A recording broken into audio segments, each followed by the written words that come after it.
I know, it's crap, isn't it? No, Adelaide is transformed. Yeah, it's still What it still was. the better of the at that and Sydney are still the best two grounds, and Hobart, I'd say. Guerrilla cricket. Okay. Whoa. Guerrilla cricket. Whoa. Guerrilla. Take guard, man the barricades, patrol the cover boundary. At last the time has come, this is a cricketing emergency. Hear this call to arms for every cricket revolutionary. Take up your bats and stumps for the test match insurgency. At first they tried to silence us, but we would not be silenced. They threatened us with lies, so we threatened them with violence. Che Guevara, Sanjakara, Joseph Stalin, Douglas Jardine, Robespierre, Darrell Hare, Vladimir Lenin, O'Brien Kevin, guerrilla cricket. It's not about the winning, it's about how many rules you break. Even in cricket commentary, this is the best advice to take. Pick guerrilla cricket, it's the finest choice you'll ever make. There's so much more to cricket than rev counters and a slice of cake. But first they try to sanitize us and clean up our act. But people like it filthy, and we know that for a fact. Fidel Castro, Lenny Pascoe, Carlos the Jackal, Umar Akmal, Mahatma Gandhi, Grant and Andy, Brendan Behan, Austin Ian, guerrilla cricket. Stick with us, cause you know we're not the kind of thing that you see on the TV and the radio. So vive la revolution. First they tried to buy us, but we would not be bought. Okay, we were, but then we ran away, and we will not be caught. Would not give up the ghost when they left us all for dead. They decapitated us, but we just grew another head. Chairman Mao, Jamie Howe, Ho Chi Minh, Asif Din, Václav Havel, Graham Saville, No Surrender, Percy Fender, Che Guevara, Sanjakara, Joseph Stalin, Douglas Jardine, Robespierre, Darrell Hare, Vladimir Lenin, O'Brien Kevin, guerrilla cricket. Talented, adaptable cricketers beating Australia rather than the reckless bravado, chance your arm bullshit of baseball. Sounds like something out of the Thin Blue Line, but it's actually what Mark Ramprakash wants from England, and I have to say he's a man after my own heart. The Australians, for their part, just want England to, in the immortal words of our former contributor Brett Mackay, to stop being shit. Apparently they're fed up with their big rivals being so hopeless down under, to the extent that they haven't won a test in 15 attempts. But are they really? Glenn McGrath always backs a 5-0 Aussie win and revels in it, although after being dropped by ABC, he might be staying out of the bookies for a while. At least Monty Panesar, who masterminded a 5-4 in this city in 2007, is back in the Australians' headspace. Good morning, good afternoon, good dawn, good dusk, wherever you are in the world and whatever time zone you inhabit.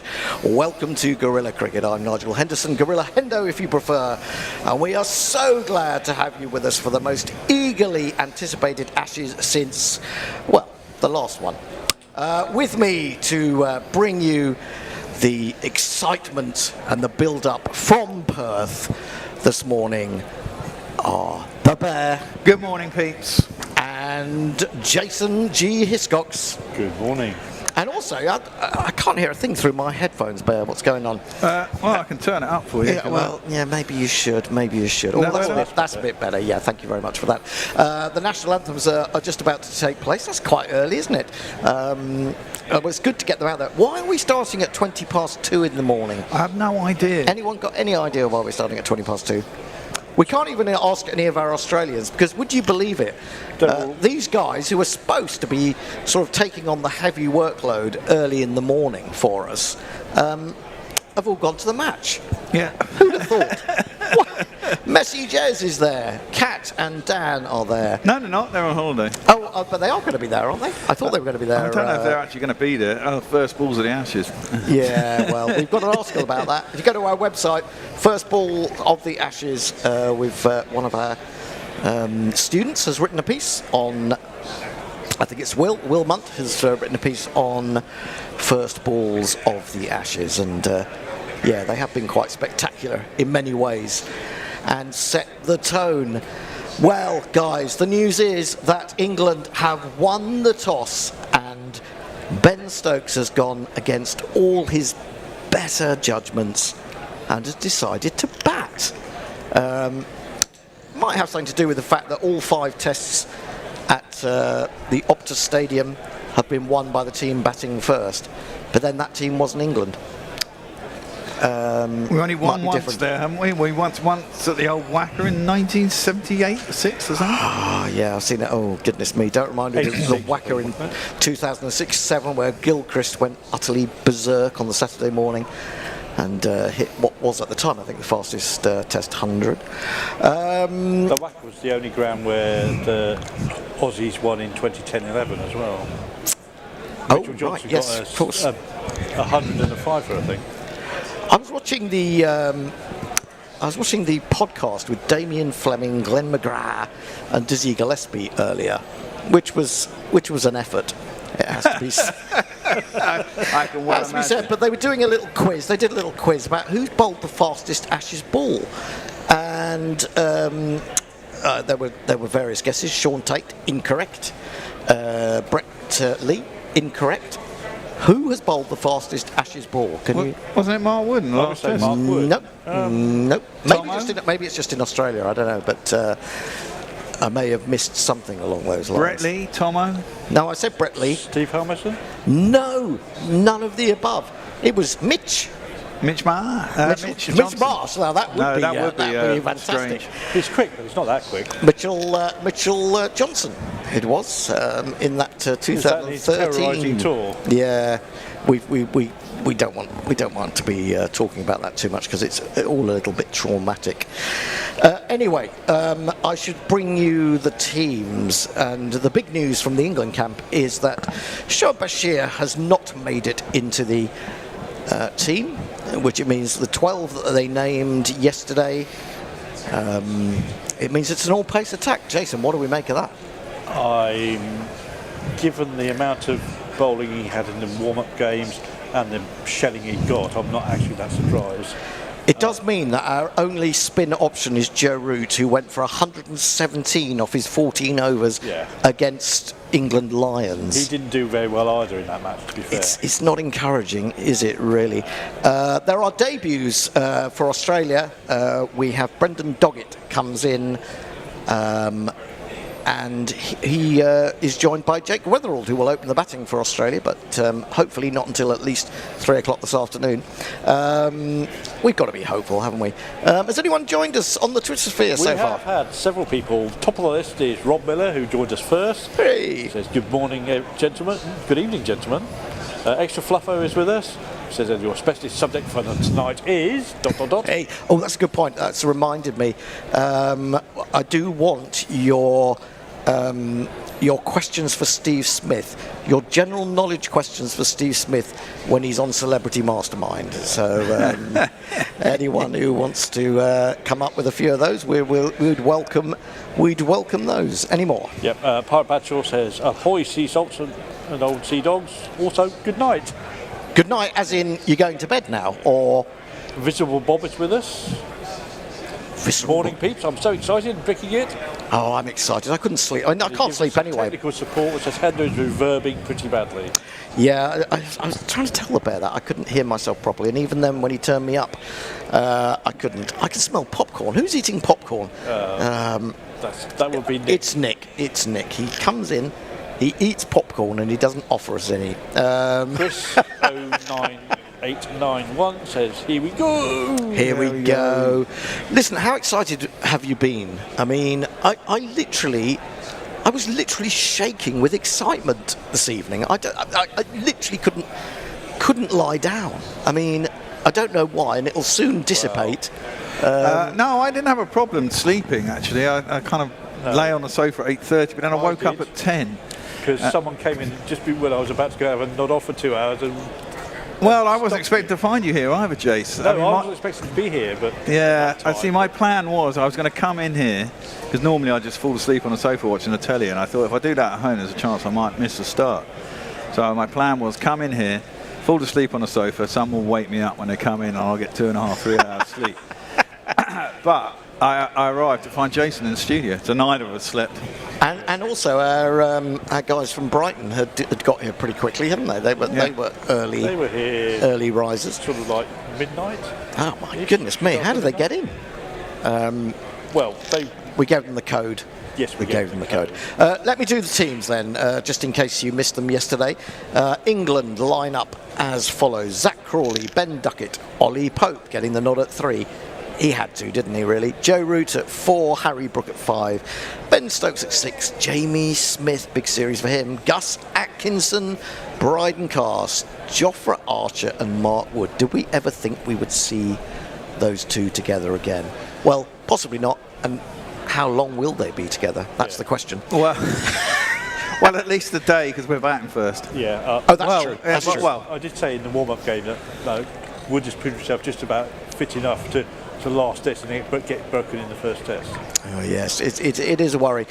Jake Weatherald comes in to open the batting with Usman Khawaja for Australia. Marnus Labuschagne, or as the subtitles on the Aussie podcast I was watching this evening said, Marnus loves Shane. Steve Smith, Travis Head, Cameron Green, Alex Carey, Mitchell Stack, Nathan Lyon, Brendan Doggett, South Australian, Scott Boland. The very mention of the word Scott Boland in Australia has England quaking at the knees, or certainly has me quaking at the knees. Yeah. No, Bear, not you, but not you, Bear. Well, No, I mean, the thing is, I just think England will have a completely different attitude towards him in this series than, we took him apart in England. Yeah, he wasn't very successful in England, it's very true. But I mean, as Broad says, that series should be struck from the records. COVID series. The COVID series, yeah.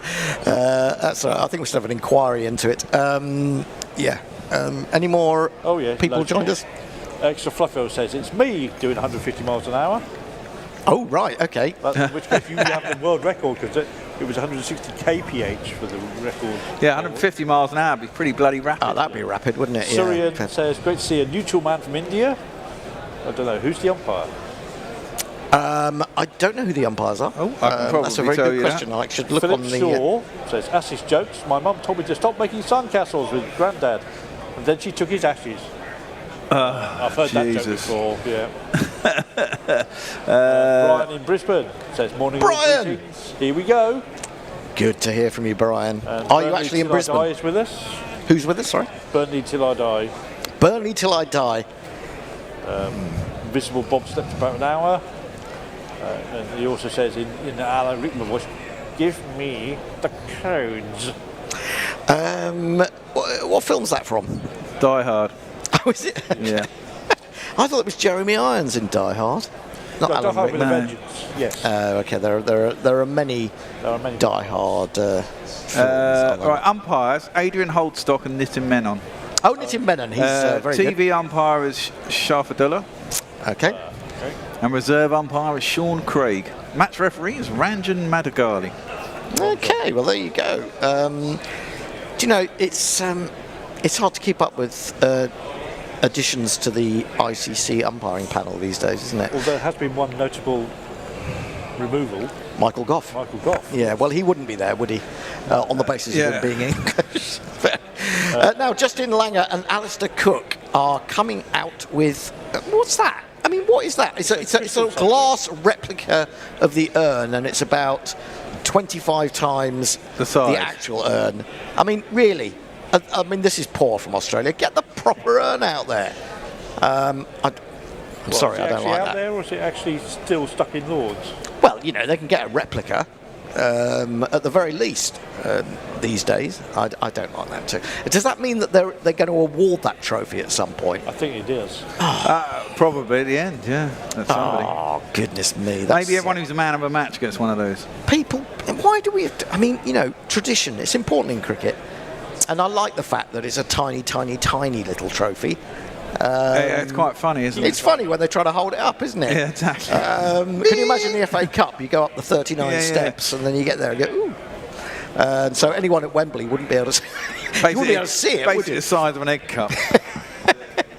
Well, the teams are out there. There's glorious sunshine. Anyone got... we haven't got Messi here today, so we don't know what the weather is. Messi, you need to get in touch with us. Well, he said it's going to be about 28, 29 degrees all the way throughout the day. There may be some cloud and maybe some showers later, but...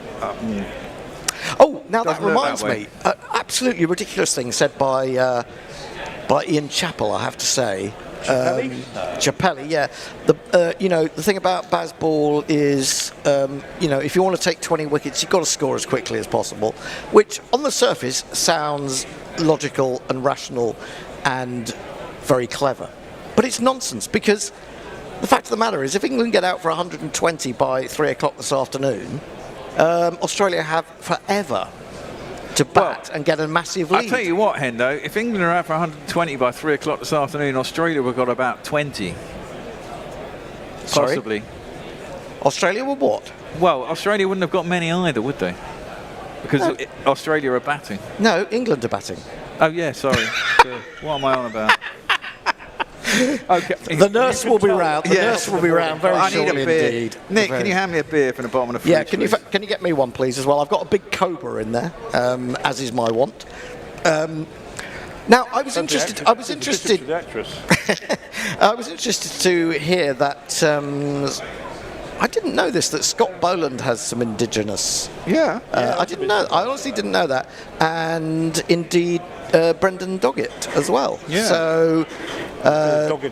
Jason Gillespie was very happy about that, and we have got some Indigenous representation out there for the anthems, and a lot of small boys in yellow ducket hats, as we now call them.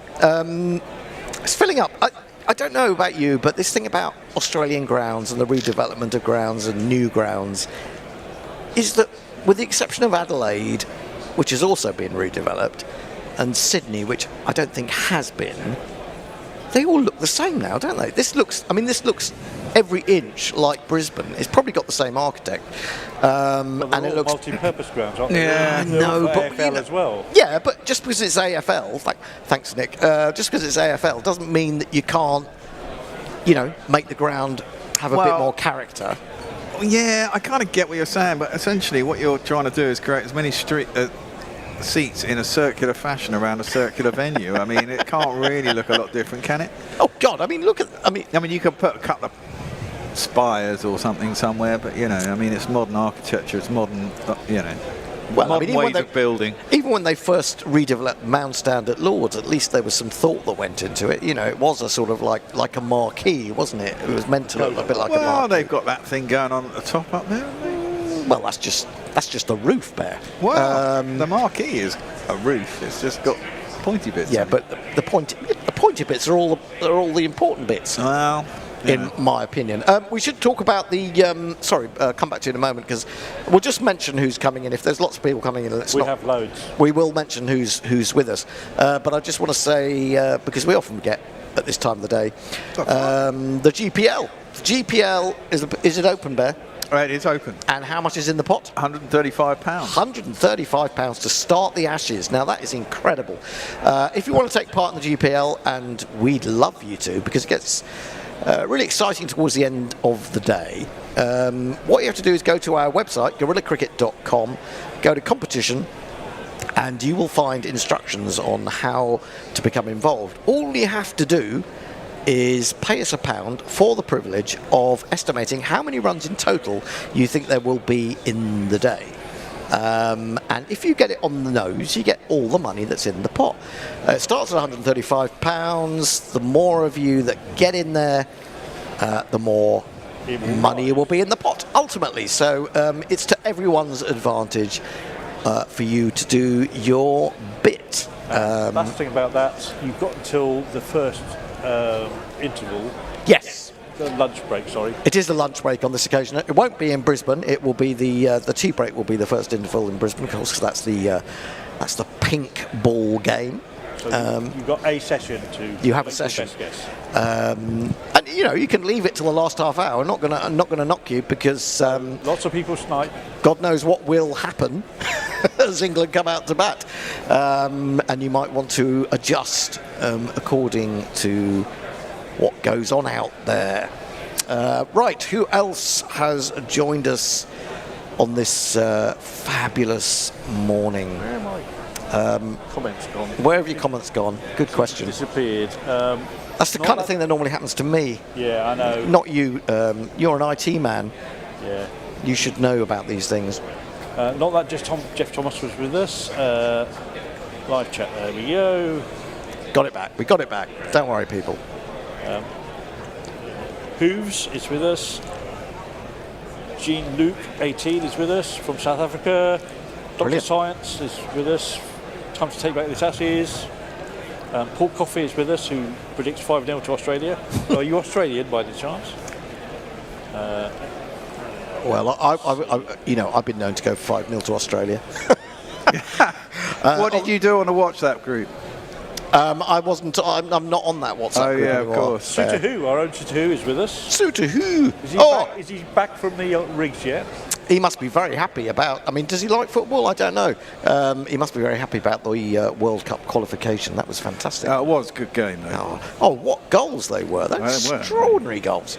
Anyway, Yash B. Kojak. Great name. which is a good name. Don't know what the origin of that name is. Noddle 217 is with us. Finally, some fun for the insomnia.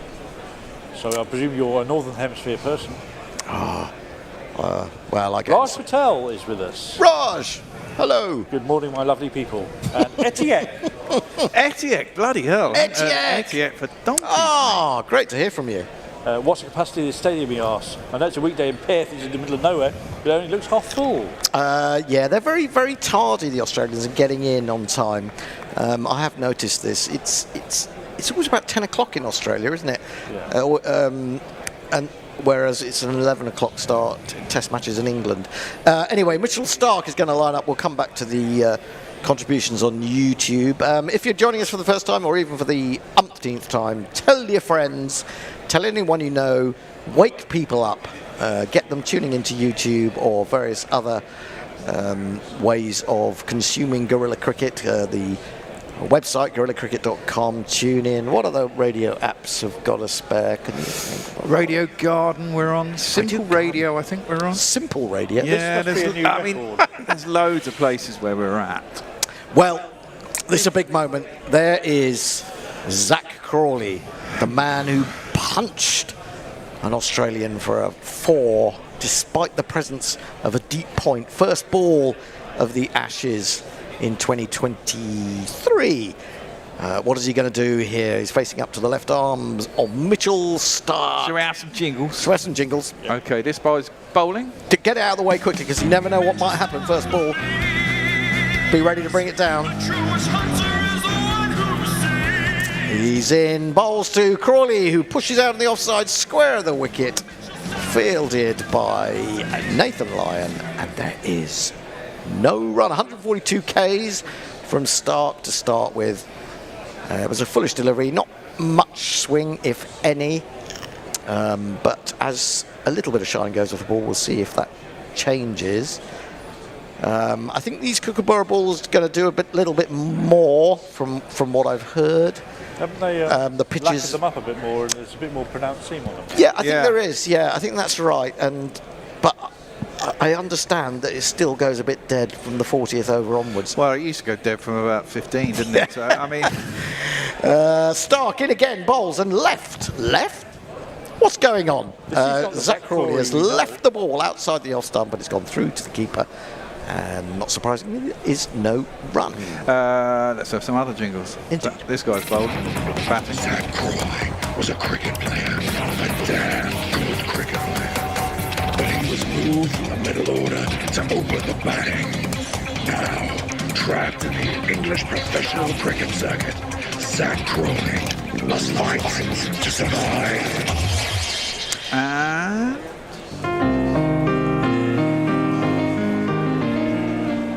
Come back to that one. In comes Mr. Stark. 3 slips. Oh, he's aimed a big drive, a booming drive at that one. It was well outside off stump. Swung back a little bit, but not enough for Crawley to touch it, which is good news. C20, he might play for England, but still be Bentucket to me.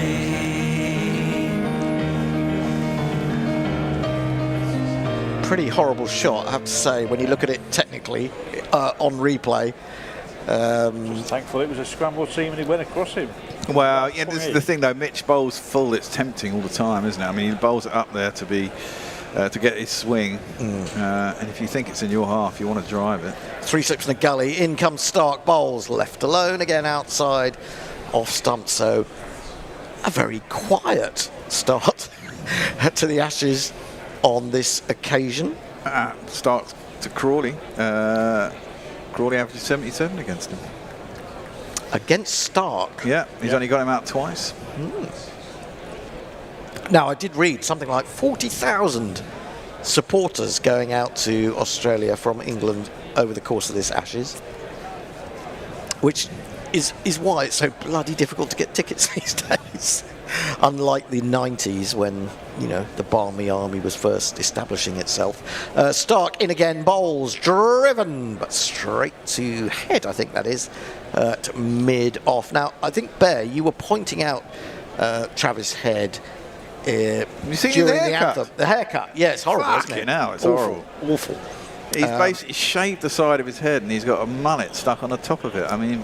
And a big slug. I mean, how Antipodean can you get? Well, he just needs the rat's tail, doesn't he? And yeah, he's got the full look. There was someone who had a rat's tail once, wasn't there? Oh, there have been rat's tails, yeah, over the years. In comes Stark to complete the first over of Ashes 2025-26. Oh, it's a horrible drive, and he's caught! He's caught at first slip. It's an awful shot from Zach Crawley. And England, as they were in Brisbane in 2021, are 0-for-1 at the end of the first over. I think it was Khawaja who took the catch. He did juggle it, but he hung on to it. And it is the worst possible start for England and Bazball. Awful shot. And nearly got away from Khawaja, but he did hang on. And Stark has struck. Crawley needs to go in there and have a long, hard look at himself in the mirror. The crowd says, you're out. Yep, well, 1 to Australia, 0 to Bazball, has to be said. That was a terrible shot. It's very, very Crawley-like, wasn't it, really? I mean, his feet went nowhere. Plants the foot. I mean, basically... That didn't come down straight. It went into the groin of Khawaja, and it spilled out the bottom of his hand. He managed to sort of... he needed this to sort of keep his legs together, didn't he? Yeah. Oh, it's a shocking shot. It's a shocking shot. Well, the thing was, we knew that was liable to happen from about the third ball when he had that big waft. Absolutely. And the good thing about Mitchell Stark is he will put the ball in the right place. Yep. Well, Ollie Pope is opening for England in effect. Yep. Can we get through some... Yeah, let's get through some tweets. Tel Franco is with us. He's at Rodnest off Perth. He says, I love it. Perfect. 23 degrees and clear blue skies. Love Rottnest Islands, beautiful place. Perko is with us. Asked why you banned from the WhatsApp group. He's not banned. He's I'm not banned. I just you left by voluntary agreement. I've got too many WhatsApp groups. And Eric J is with us.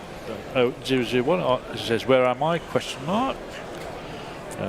where are you? I don't know. Where EJB is with us. Says, "Looking forward to this." And we have a super chat. Yay! In fact, we had one before ball was bowled. Oh, we missed that then, didn't we? Sorry, that was probably me talking too much. And now I've dropped my beer all over Samantha. Oh, no. Bugger. Is that a euphemism? Oh, Scott Boland bowls and beats Ben Duckett outside the off stump. Now, Duckett doesn't come into this in great form. He looked knackered at the end of the England summer, didn't he? Mm-hmm. He'd been brilliant in all forms of the game. Just seemed to tail off at the end. That's a good ball to get first up. Yeah, I mean, Boland angles coming in and just nips away a bit. Yeah, Boland coming round the wicket to the left-hander, as is the want of right-arm bowlers to left-handers these days. Here he comes again. He's got a short leg in there. Turns Duckett around. They're going through for a quick single as it's prodded out to the offside. And England's runs are level with their wickets now. It's 1 for 1. And Duckett is off the mark. And so is Omwin Weber, who sent us £2, well, £1.99, saying, "Good morning, fantastic GC." Brilliant to have you along, Ombre. Thank you very much. Huh? Don't forget, of course, you can also buy Gorilla Cricket merchandise. It should be available to see at the bottom of the YouTube feed. So have a look if you see anything there that you like a bucket hat or I don't know, a shower curtain. Go for it. Pope drives at his first ball, squeezes it off the outside edge. That's a very Ollie Pope first ball kind of a shot. He's going to get, I think, 3 or just settling for 2. No, they're coming back for the 3rd. And Pope is off the mark. England moved to 4. 4 for 1. Something they say about Ollie Pope, Bear, that he has good starts to series and then he sort of gradually fades. So we examine him 2 tests and then ditch him for Bethel, yeah? It might be the right way to go, yeah, especially if he gets we should have his jingle as well. Should indeed. We got a Pope, take a good hard look, it's Ollie Pope, it's Ollie Pope, it's Ollie Pope, take a hard look at Ollie Pope.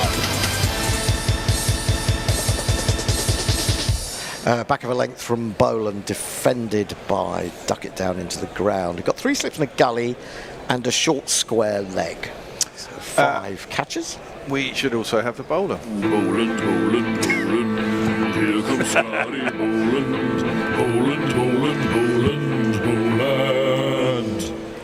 There's a big flag saying Stoke City, so they're not going to be there on a wet night, a wet Tuesday, watching their team. Wow, at least it's warm out there. It's Well, fucking exactly. freezing here, man. It's quite cold, yeah. Yeah. Boland in again to Duckett. Duckett leaves the rarely spotted leave of Ben Duckett.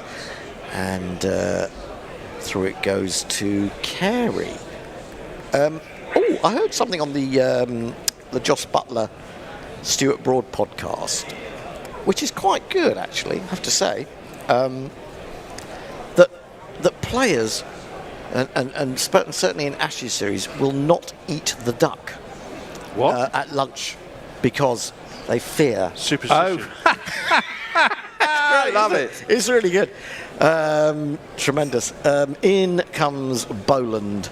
Bowls always right up at the block hole, but well played by Duckett. Steers it into the onside. It's looking to come back for a second, and Bat he's got gonna stuck get in the it. ground for a minute. Is that what happened? It looked like it. Yeah, he lost it. You felt that there was a comfortable 2 there, and then you thought, what's happening? Someone's not running. 6 Nick. runs from the over. Pope 3, Duckett 3. England 6 for 1, or in Australian parlance, 1 for 6. Nick, And we have 2 super Gary, chats. can you get me another beer? 2 super chats. Yep. Bear, when you're ready, 2 super chats. 2 super chats. Don't- Well, we're going to play 1 jingle to cover the 2. Okay, go for it. Super chat. £2 from Jay Grover saying, "Hey up." Jay Grover, of course. And $10 from Neymar Butlin saying, "I've missed you, boys. You make my life better." Well, we're here for the next 6-7 weeks. And we got a World T20 in February, for fuck's sake. Do you know, I mean, I thought I heard some.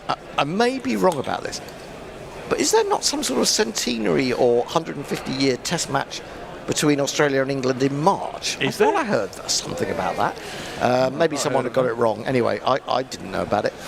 This is left alone by Pope. First ball from That'd be Stark to the right-hander. 2027, wouldn't it be? There, that's what it must be. Yeah. That sounds kind of familiar. Yeah, not next year. So. I think it was someone was talking about Mitchell Stark and whether he might retire from Test cricket at the end of this series, and was then mentioning this particular match, celebratory match, and I think they said it was 2026, but they must have that wrong because I think we'd have known a little bit more about that. So it must be 2027. Someone can bring us up to date on that. In comes Stark, bowls to Pope, who chops at that one into the ground and fielded by Smith in the slips. It was an ugly shot, but the ball was there for the shot, I have to say. It was wide enough. Well, it went straight into the ground, let's be honest. But he lost balance completely. It was horrible. Ooh, it's not that great a shot. It's only just short of... No. I said it wasn't a great shot, but the ball was there for the shot. Well, it's yeah. just he didn't get it at all. It's toe end, isn't it? Well, he's late, that's why. He's late on it, and I think he almost seemed to lose a little bit of the grip on the bat. That can sometimes happen, I suppose, sweating and... Go down injured, Starkey. Oh, come on, Bear. Come on, Bear. Look, I want to have no one left, for fuck's sake. But that's going to be a hollow victory, isn't it? No, I don't care. You don't care. It's all about fucking winning, mate. Well, so look in the book. Yeah. Oh, it's just his inners have not quite right. Or he may have lost a stud. He may have lost a spike or two. Gabe Owen has asked us where we're broadcasting from. We're from Gorilla Towers, wherever that is. Lewisham, in the heart of London. Paul Sales says, "Morning, chaps. It's a slightly more humane hour here in Hull." Ah, right. Yes, Paul. Paul is pretty much straight down, so you're pretty much the same time as us. Who was that from? Was that Paul? Paul Sales. Is that Paul that I met at the Oval? Paul Sales, PHA. Gunaru has joined us. He's in Ballarat, Victoria. So who new joined us? Polar B88. Polar B? Yeah.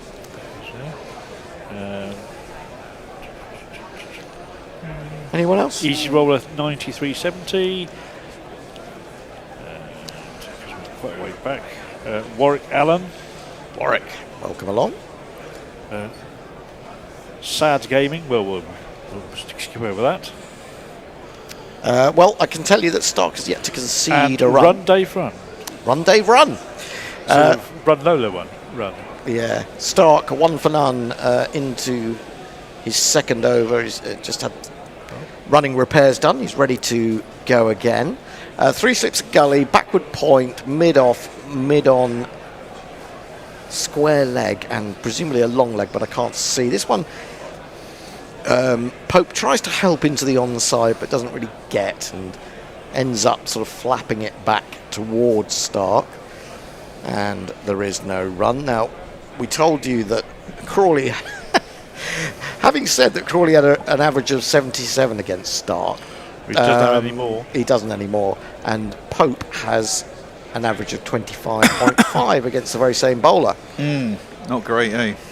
No, but I don't know how much these things mean, because you really need to see how many runs he's scored, how many innings he's had. In again, down the leg side, flying through to Carey, who takes that above shoulder height. He's bowling at good pace here. Good pace.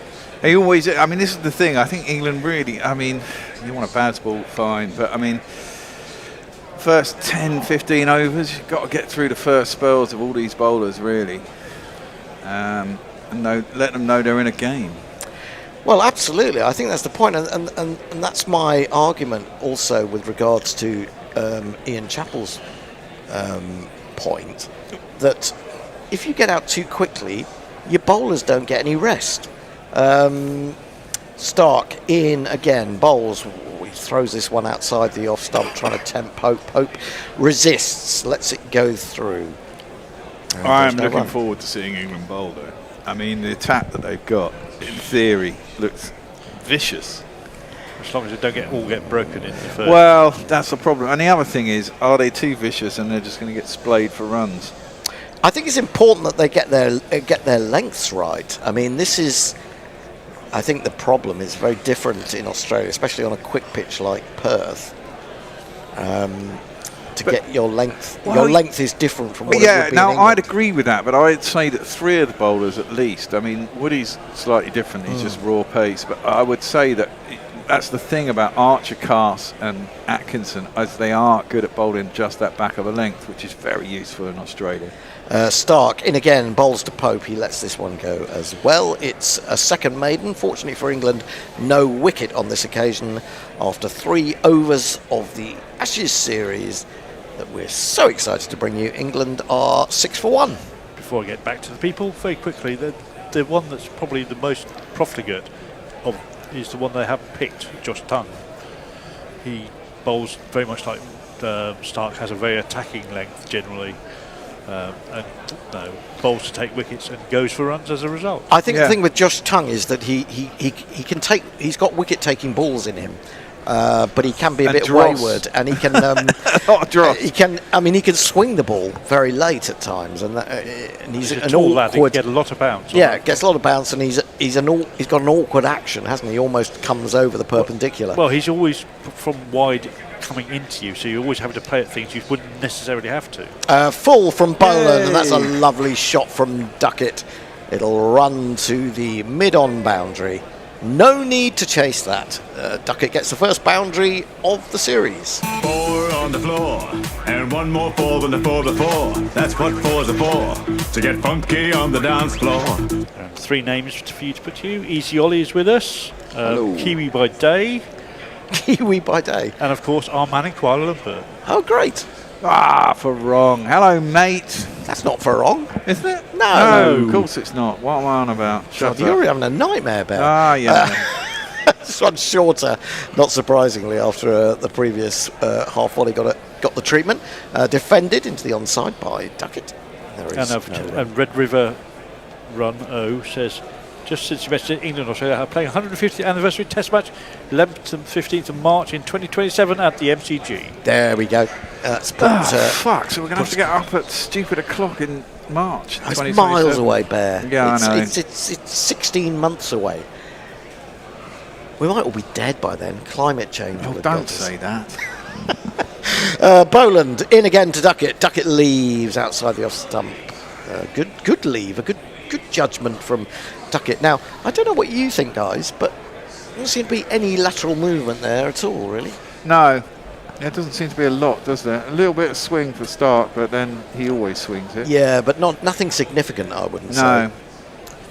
No. The current day 1 attendance is 43,591. Surely in the time that they put that up on the graphic, some more people have sneaked in. What do they have? They should have a counter going. They should have a counter in the corner, yeah? You'd have thought they would have had I think the capacity is about 60,000. I think it was 60, yeah. Boland again, full once more, driven straighter this time by Duckett. Didn't really time it. He's looking for the second Pope, says, yes, I will come back for that. And England move into double figures. Well, they were already in double figures. They've moved to 12 for 1 now. And Duckett moves to 9. Riches, mate, riches. Another super chat. Another super chat. Hey, come on. I'm going to play a longer one. YouTube comments were not getting a mention. Too many lonely folks needing some attention. You post your super chat and then you pay the price.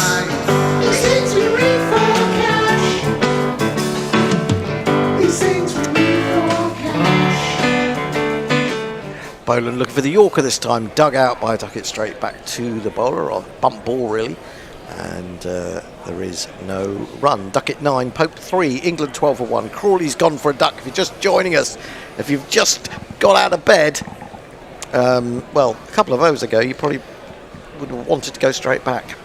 Yeah, that super chat was for Jake Rover, £2, saying a cordial bell ends. That was important. And also, Jago was saying, I can only speak softly and cheaply, apparently.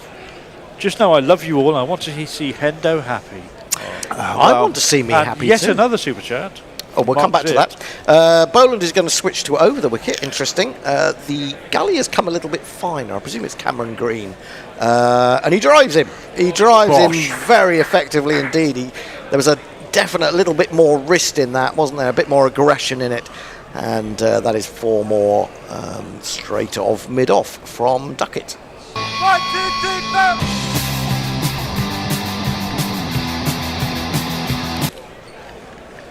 The other thing that apparently they avoid eating, apart from duck, is onion rings.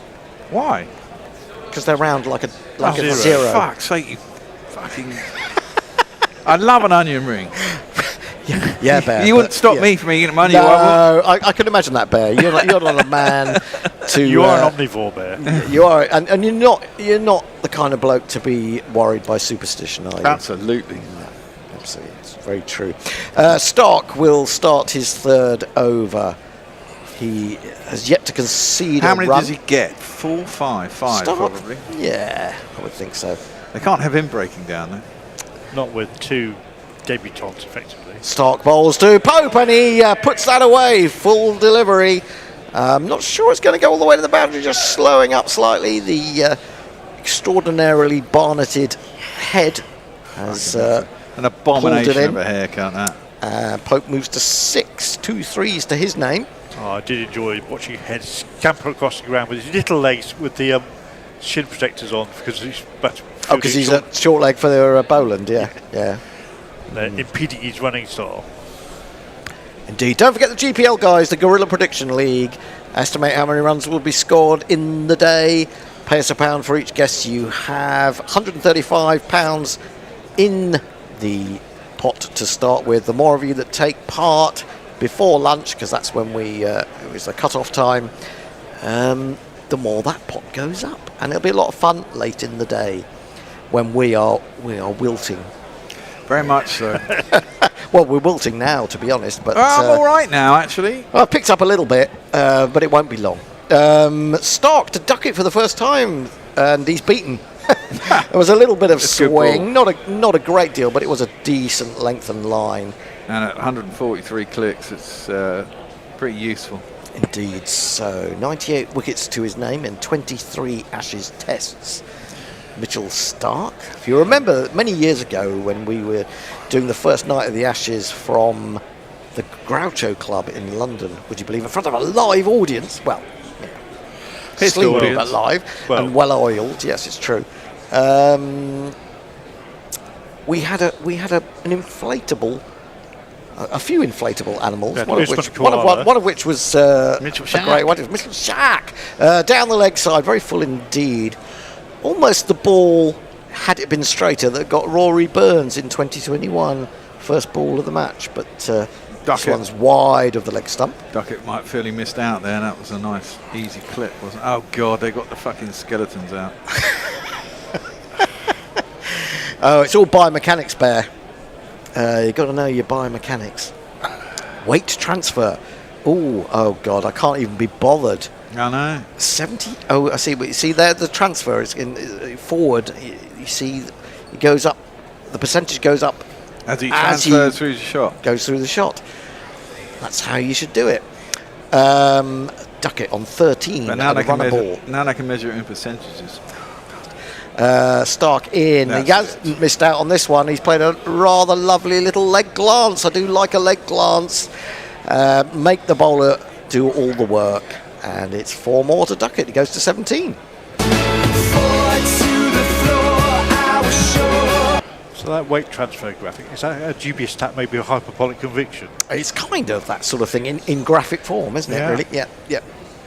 Gary will be pleased. Gary will be very pleased that, and of course Gary will be on later. He's here. We've got Nick. We've got Tony.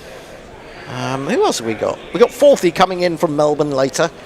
We've got Will and Ed on their excellent adventure. Will and Ed are on their excellent adventure from Brighton. So say hello to them. And here comes Stark, who's now gone for 7. He's in to Duckett, and Duckett plays a horrible cut shot at that. Didn't really need to play that shot. Didn't Well, it? wasn't a great ball, was it? But it was a poor shot. Well, no, but I mean, this is the way they play, isn't it? I mean, it was certainly there to be hit, wasn't it? It was short, it was wide. Maybe, I mean, this is the extra bounce you get in Australia, isn't it? I don't necessarily think it's that. I just think he missed it. Well, he did. It was definitely there to hit, though. But you see, it's so difficult because England have rather than falling apart after that first wicket, have been quite positive and looked quite good. But you don't want to throw another wicket away, do you? At this stage, Ideally not. So much cricket to be played, and a big first innings score is what England need because this pitch ain't doing much. Driven, but this time picking out mid-off, and there is no run. That's the end of the fifth over. England 23 for Someone 1. on Australia got 66 on their back as well. That's outrageous. Goodness me! More shout-outs for people who have joined us. Paul Higginbottom, Yankee 7000. Let's find some more. Gerard Van Wyk, watching from Cape Town. Hello, Cape Town. Matthew Fitchett. Johnny Coop, who's in Adelaide. Paul Taylor. And we've got a couple of super chats. We've got 3 super chats. We'll do those in a minute. Let's do those in a minute. Boland is about to start his. He might be able to sneak one in. Go on, sneak one in. Okay. Mark's it. Mark's it! Yay! Super chat game. Oh. $2 US. Email new reverb on the Bears mic. Well, Boland in, bowls to Pope, and Pope thrash at this outside the off stump. The bottom hand comes off the bat. Doubtful that he was in full control of that in the end, and might be pleasantly surprised to find that he's got a single. Oh, it was a bit of a wild shot, wasn't it? It was a bad ball.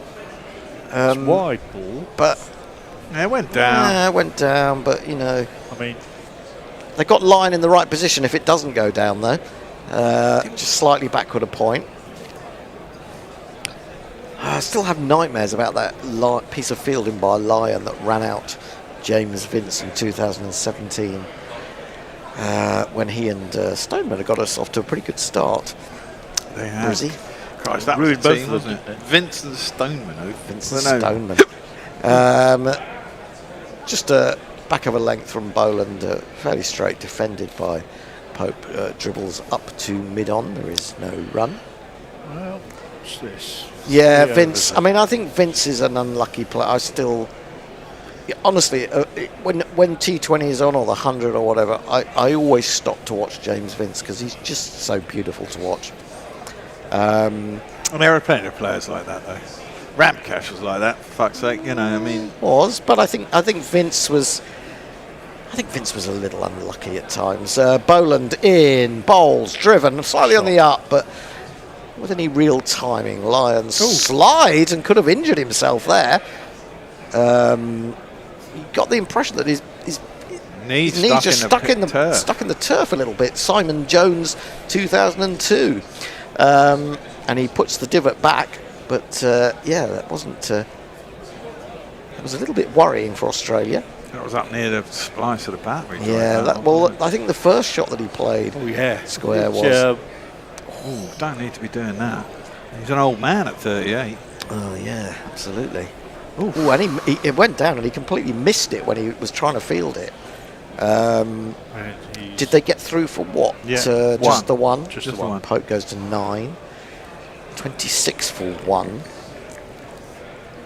And Boland in again to duck it over the wicket, and he plays that late. Just guides it down into the gully. Was hoping to find the gap between the third slip and Cameron Green in that position. But Cameron Green, what a wingspan he's got. He's a brilliant gully fielder. Yeah, he is.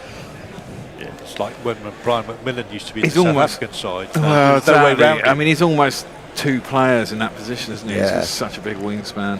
So McMillan, he was a brute, wasn't he? Yeah. Fabulous cricketer. Hands like buckets. Boland again in, full driven, lovely shot. Pope just lets that run through between his legs and out to the long off boundary it goes. 4 more. You ask where I live, here's the address I give, the phone. Yeah, I mean, they're looking to see if there's any movement, but there really isn't, is there? And so with Duckett also, slightly stepping down the wicket ever so slightly as well. Good turns toss that into to a win. half volley. Good toss to win. I think it's a tremendous toss to win. Boland back round the wicket to Duckett, who tries to play a little glide. There's an appeal from Carey. Boland belatedly shows interest, but I don't think there was anything in that. That is the end, I think, of the over, is it? Or is there still a ball to go? No, No, it is the end of the over, just a bit slow. And they're not going to review it, thank you. 30 for 1 after 6. Boland, 3 overs for 23. Nice. More super chats. I think you need to get the thing queued up after every over, pretty much at this rate. Okay. Super chat. £5 from One Way Driver says, fun fact, Mrs. Ombre woke up and just saw you 6 for 1, muttered, oh, for F's sake, and then fell straight back to sleep. Well, and there's also $5 from Steve Hiller. Thank you very much indeed. Thank you, Steve. Another £5 from Jay Grover. We're going to have a little bit of a change any moment now. no, we got 7 minutes. Oh, yeah. No.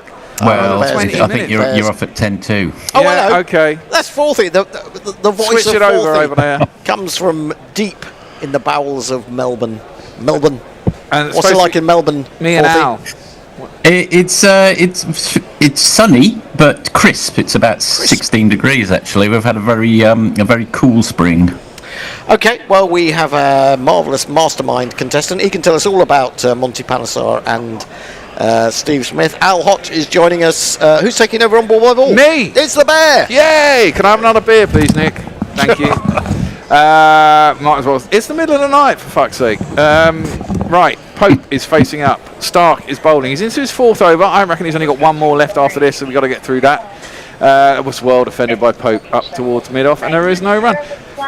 All right, Forthy. All right, Al. How are we doing? Yeah, very good. Very good, Bill. Lovely to see you. Lovely to see you as well, Al. How are you? For this time of the morning, it's difficult to tell, really. Have you been up? Have you had some sleep, Al? I couldn't sleep. I slept for about an hour and a half, and then I came in here, and Jason was here. I thought I was going to sleep in the studio, but Jason had the same idea, so neither of us slept. So it's going to be difficult. So you didn't sleep with Jason, and Jason didn't sleep with you? No. That's Well, it's definitely 2025. It'd be fine if they did. Yeah, well, yeah, absolutely. into the pads of Pope, nicely clipped. Big boundaries, as always in Australia. Won't get out to them. That'll be 2, and don't take the 3rd. Yeah, good. Nothing says Test cricket than the well-run 3.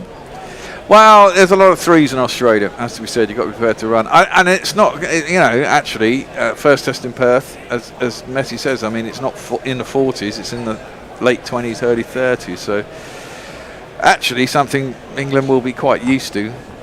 Playing all over the place. 30 degrees isn't that bad. So hopefully they'll do okay. 32 for 1. Fucking this 1 for 32 nonsense. Bloody Australians. That one's cut well, cut reasonably well. Gets himself in a bit of bad shape, but plays it into the ground. Half stopped by the man at gully. I presume that's green. They'll get through for a single. England have recovered well from a typically Crawley out. I presume it was interesting actually. You thought they might come out all Bazball, and they certainly didn't. They were quite circumspect, and I mean that shot that Crawley got out to, his feet didn't move and his back came down at an angle. I mean, it was just a horrible shot. It was almost as bad as the one he didn't hit earlier in the over. Well, yeah. But hey, is Green going to be able to bowl? Do we know? I would imagine he'd almost. He should do, shouldn't he? Well, yeah, he should do, but I mean, he's liable to break down, isn't he? I mean, he's a classic for that. He's batting at 6, presumably. Labuschagne will be at 3. The pitch looks pretty flat, it has to be said. Stark is in. It's into the pads. There's a big appeal for LBW. He's been given. He's been given. I thought he got some bat on that. I think he's already gone to the review. Yeah, he's reviewing it. It may be going down leg side. There's certainly not a lot of swing. It did seem to be leg side-ish, but it's been given out. My feeling is it's probably just about clipping leg stump, maybe. I think if he hasn't got a nick, I'm pretty sure it's out because he's a long way back. Yeah, could be. That's annoying. I've just been talking it all up. And you do need to get through Stark's overs. Oh, I don't know, you know. No, there's definitely no edge. I don't know. I'd say that's umpire's call. Yeah, I'm I think not it's sure that's leg. even to I think umpire's it's a bit call. unlucky to be given out on the field, to be honest. I think you're very right there. You can see off stump. I'm not sure that's actually going to hit. Yeah. I think it's Well, just going to shave leg stump, just unfortunately. shaving, in which case it'd be very unfortunate to be given out in the first place. It's pitched in line. Actually, it's going on to, hit. Actually, it's hitting leg stump, so he is out. Yeah. Fuck! Fuck! Oh, well.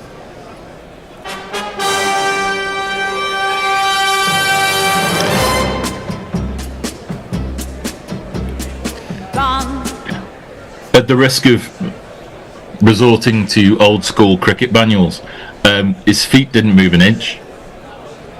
No, they didn't. I mean, Stark's bowled well. Let's be honest. I mean, he generally does start well, especially with a new ball. It's quick. The pitch is quick.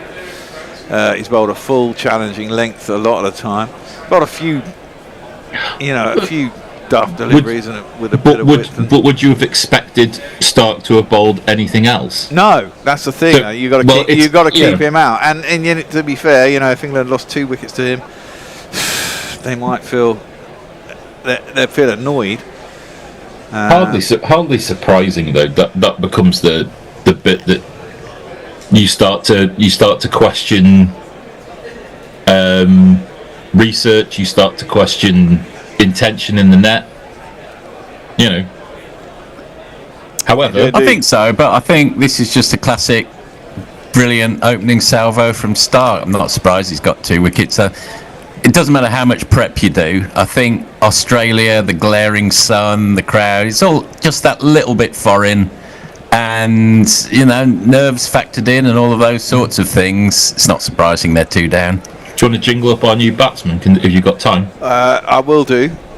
Now, the next man in is the Great White Hope. His voice is high-pitched and ginger hair like a pict, but massive runs he has hit, so there's that. Introduce yourself. Joe Root. Introduce yourself. Joe Root. Introduce yourself. Joe Root, actually. It's Joe Root, actually.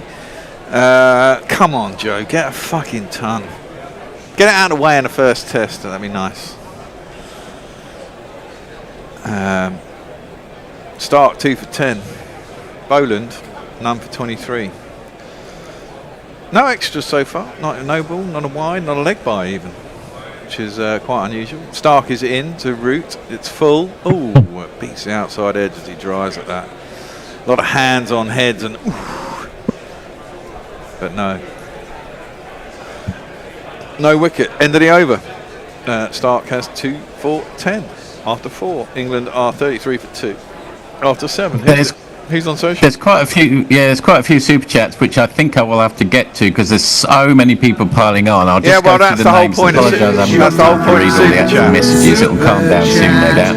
Invisible Bob 100, Gabe Owners, Extra Fluffo, Rob Miller 2811, Suta Who, Hombre Nuevo, Steve Hillier, Adelaide Barmies, Messi, Dara Azizi, Mike Crotch Burns, Mike Black, Run Dave Run. Jay Grover again, Eric J 001, and Con Wajiro, Linux Leah, that's Leah, Invisible Bob, Racing Rant. As you can see, we're full of socials here. ETX back, O Battler, Daniel R King, Invisible Bob 100, Mark Zip, and that's so. Here we go. Okay, well that was clipped nicely by Pope, wide of mid wicket. I think you got back for 2. Were you saying there was loads of super chats? You better get them in. Yes, absolutely. So I don't know the last one because I lost track of touch that Jason read out. I think we got Hombre Nuevos. Steve Hillier just sends $5. So thank you very much, Steve Hillier. I don't think we had that one, did we? We might have been the last one actually. Okay, and Jay Grover's back. I've just realised in the absence of messes there will be no social media interaction. Fine way to start a bloody series. There's plenty, Jay. What are you on about? But it is worth pointing out that one is defended behind square by Pope, and he gets no run. With so many people on, Super Chat is always worthwhile because you are definitely going to get run out. That is the point of Super Chat, as it turns out, I believe. And Hombre Nuevo's come in with GPL closed, says not open till Saturday 22nd at 2:30 a.m. What? Let me go and sort that out now. Defended, well driven by Thing. Oh, God. Now, that's driven back to by Pope very straight. Fuck me, if Roots run out for not having faced the ball. Well, he's faced 2 balls. Well, he's faced 2 balls, Oh, but he's at the non-strikers end. It's very do you want me straight to cover the replay while you look at GPL? Yeah, could you? Yeah. I think he might have got himself back, to be honest. Well, well, 40 and I'll take care of looking at that while you look at the GPL. Very handsome looking drive. Yeah, it definitely has grass. It's glazed the fingers of Boland. Oh, I mean, he's in. Oh, he's back. He's back. Definitely in. Day one. Yep. Crisis averted. All is well. All is well. At least for now. All is indeed well. Well done, actually. Well done, Joe Root, because it would have been very, very easy to have not done that, particularly with all the hoo-ha and all the excitement on the first morning. All my mind was thinking to the old comedy series, The Day to Day, for a video played in times of crisis. Boland is in again. This one defended by Ollie Pope. The Bear is fixing and opening of the GPL. If it is not already open, get your GPL's entries in. All you've got to do is correctly predict the number of runs scored in the whole of the day. Also, why? Aha! Oh, he's found it. He's found it. It's like watching Sherlock Holmes at work, ladies and gentlemen. He's cracked it. It's like a cryptic crossword clue. He's got there. Yeah, he's got there. Boland coming in again. Pope, an edge forward and then a handsome off drive, which will scoot all the way on the ground and will go for a 4. He's cracking cryptic crosswords. He's opening the GPL. He's playing jingles. He's solving UK's austerity crisis as well. The Bear. He's there. Sorry, he's here. He's there. He's every fucking where. I think Pope took half a step outside his crease there and played it very nicely, actually, didn't he? Turned it into a half volley. Indeed. Slightly back of a length. Last ball of Boland's 4th over is left below him to the keeper. And at the end of the 8th over, England are 39 for 2. Well, we've got another super chat, and it's a handsome one. So you'll have to forgive us if we don't trumpet it up, but it's from Dara Azizi, $9.99. Just that. Thank you very much, Dara, and thank you very much for all of your super chats, and that we are so reliant on them.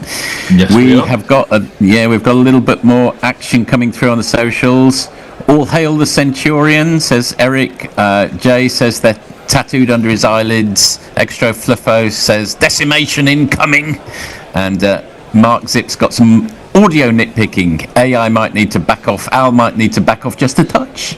Also, I think the English bowlers should pitch it up, even if Cars et al. Are bang it in merchants.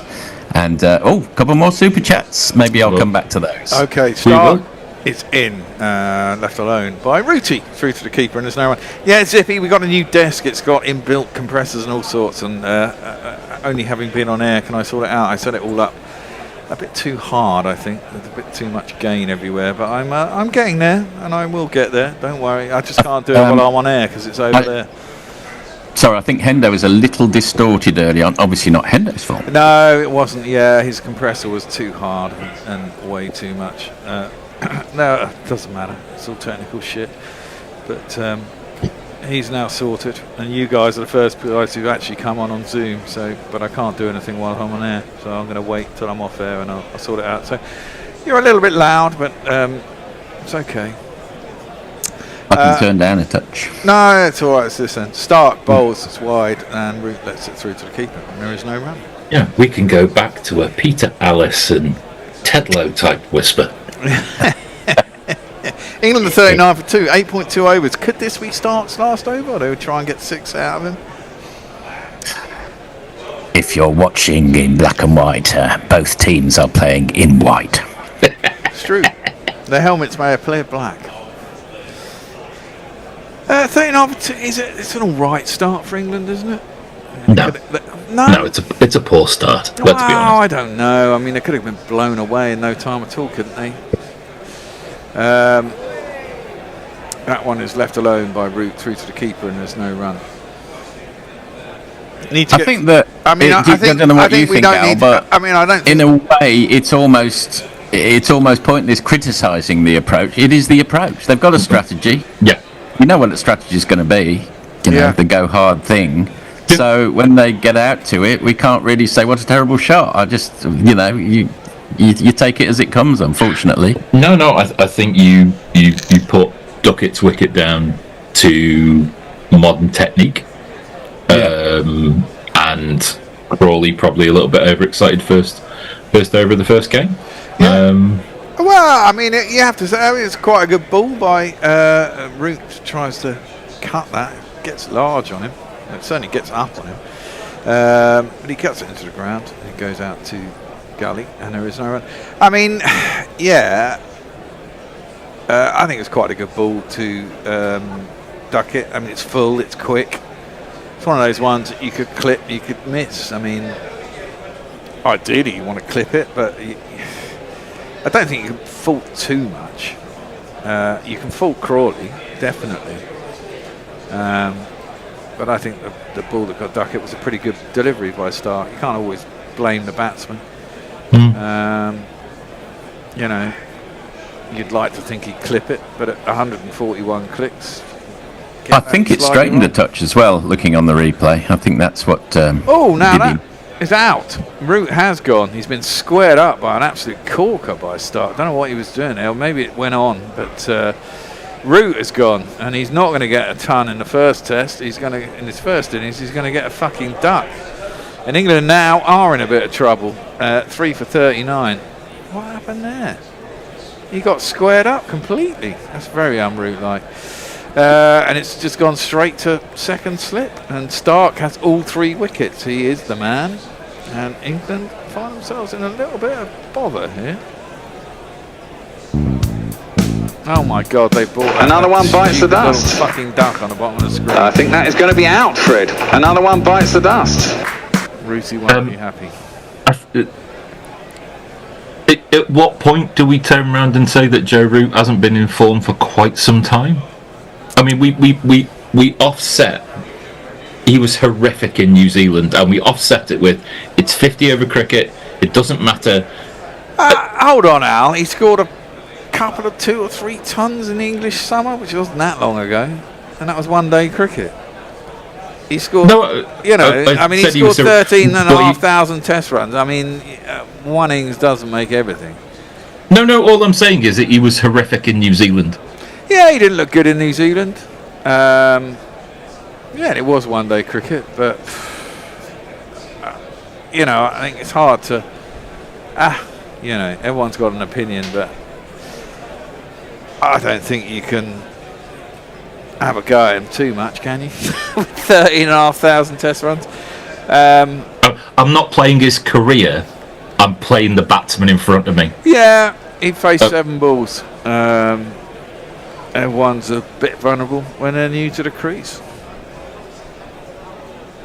I guess. look, I'm trying to be optimistic here, Al. Stop being a pessimist. I'm not being pessimistic. If I was being pessimistic, I'd say Joe Root was going to go out for a duck before he came out to bat. Yeah, true. All right, next man in. This guy.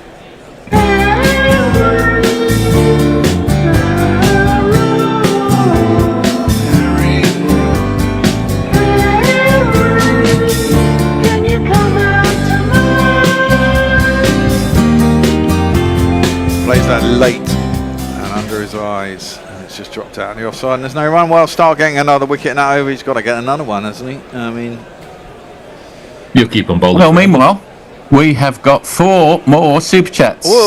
Jay Grover, Yorkshire, Sheffield, Mint, Philip Shaw. Is your cold bear? Go stand in the corner. It's 90 degrees. $5.99 from you. Thank you so much, Philip Shaw. And at $2.99, Tommy Dogs, GC Super Chats propping up the UK economy. Absolutely. Something needs and Jay again, please don't let Hendo on air. Well, yeah. maybe it's for the best he's not on right now, but hopefully England will have recovered by the time he's back on.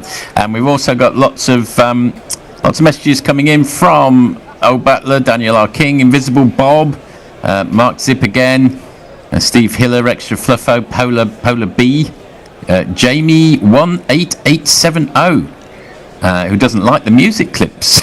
Well, I'm afraid you're stuck with them. Yeah, you're going to be. This is Gorilla. Yeah, that's full, and that's horrible, and he's gone. Pope gone? No, the umpire hasn't given it. We got a change in bowling, and that was his first ball in Test match cricket. Are they going to review it? It doesn't look like they are. So that must have done something. I'll have to see the replay because he played all around that Pope, and nothing has really moved yet. So maybe it's the fact that the ball gets a little bit older and actually does something. Let's have a look. Doesn't seem to he's a mile away from it. He is a mile away from it, and somehow it hasn't hit the bows. Well, I mean, it is Australia. It does go over the top of the stumps quite a lot. It did go off the pitch, though. I mean, that's what there was quite a bit of movement off the pitch. Yeah, looking from it's behind. a hell of a ball for your first ball in Test cricket. Yeah, I needed to see it from the front again. That one has come back into him, and it was an off-cutter, I think. No run. So this man has his first balls in Test cricket. Brendan Doggett say has arrived. He worried it never would. He's working on a scheme to get all of them out. Jingle's quite loud now. Yeah. Little distorted. That one's left alone through to the keeper, and there is no run. Mike Black wonders whether he says he's a guerrilla cricket virgin and wondering if he's the first from Bulgaria. Ooh, quite well be. Could well be. I don't think anyone's ever noted us from Bulgaria, but we do have a lot of European listeners. A lot of people go on holiday, and someone might have sat around a pool in Bulgaria and got in touch with us in the past, but maybe never told us. So you could be. Pope facing up to Doggett, who gives a big appeal for that one too. That's outside off stump. Surely outside off stump, probably going over. Maybe a little bit of inside edge. But no one would have seen Doggett before. They wouldn't have prepared for him. Won't know anything about him probably. Yeah, no touring game. Yeah, big inside edge. Inside edge. He's a bit enthusiastic as our man Doggett. Yeah, and Smith says as much. 4 dot balls coming in bowls to Pope. That's on his pads, gets a nice little tickle around the corner. Genuine leg glance. Goes all the way down to the boundary. It's 4 runs. It's Nissan She. It's Nissan She. Given his leg buys. What? Yeah. Nice to see an all-ginger matchup. It was actually leg buys. It came off his thigh. I thought he just turned that around the corner. First leg buys the game, I believe. England moved to 43 for 3. Can't afford to lose another wicket before lunch, and they've still got an hour or so to go. My watch has died. Well, Pope came down the track then, let that one through. No run.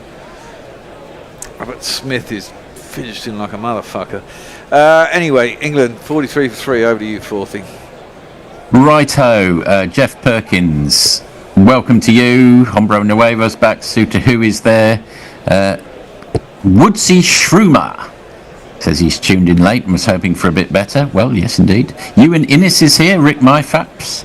Ruban Loganathan, 6498. Great moniker. He's not happy. Hooves one, extra fluffo. Mark Zip. Ewan Innes is here. Hooves one again. And that's how. Just scrolling down. Yeah, we've settled. Oh, James ZY8NH. Can you Poms make it a challenge, please? Well, we'll see. It's a long way to go. I do remember on the first day of the Indian series, one of our people on our WhatsApp thread, Indian commentator, said, too early to call it 5-0. Hold on a minute. Brook has come down the track outside his leg stump and slapped that through the offside. It still hasn't got to the bounds. He's come back for 3. That was extraordinary. Start continuing. Well, I had visions of him missing it and being castled. It would be like, yeah, that's the morning. But no, a ridiculous shot in every sense of the word ridiculous. Well, in Brook I trust, I have to say. I think he is a class batsman.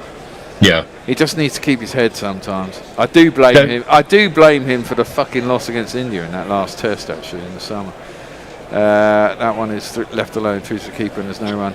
I don't have the correct appreciation of how much hand-eye coordination you need to be able to do that. I think that's where it all looks a bit too risky from my point of view. It's because I'm looking at it through the lens of a normal human being, I think. Well, yeah, I mean, the thing is, he has extraordinary hand-eye coordination. Yeah, I think it's the same as you watch all these people who get into cars with Formula One racing drivers and get genuinely terrified about how late they brake and the speeds they brake from. So yeah, and how quick they go around corners. But I mean, that's it. You get used to pulling 6 Gs in a Formula One car, don't you? You know. Driven by Pope up to mid-off, and there is no run. Travis Head fielding there. I feel the same way when I'm in the car with my youngest boy, actually. I would not have taken that corner. Oh, okay, you've got away with it. Well done. Yeah, well, you know, you'd be surprised how quickly even the average car can take a corner. Mitchell Stark has 100 Ashes wickets. Yeah. With that Joe Root. At 26. It's not what we wanted out of Joe Root, but his time will come. I think he's the most mysterious dismissal this morning because it was a fairly regular ball and it's a bit worrying he did get squared up by it, but there we are. A bit odd. Stark in, defended by Pope, back to the bowler, and there is no run. Which you'd have change at the end of this over, I believe. I believe so. It will be...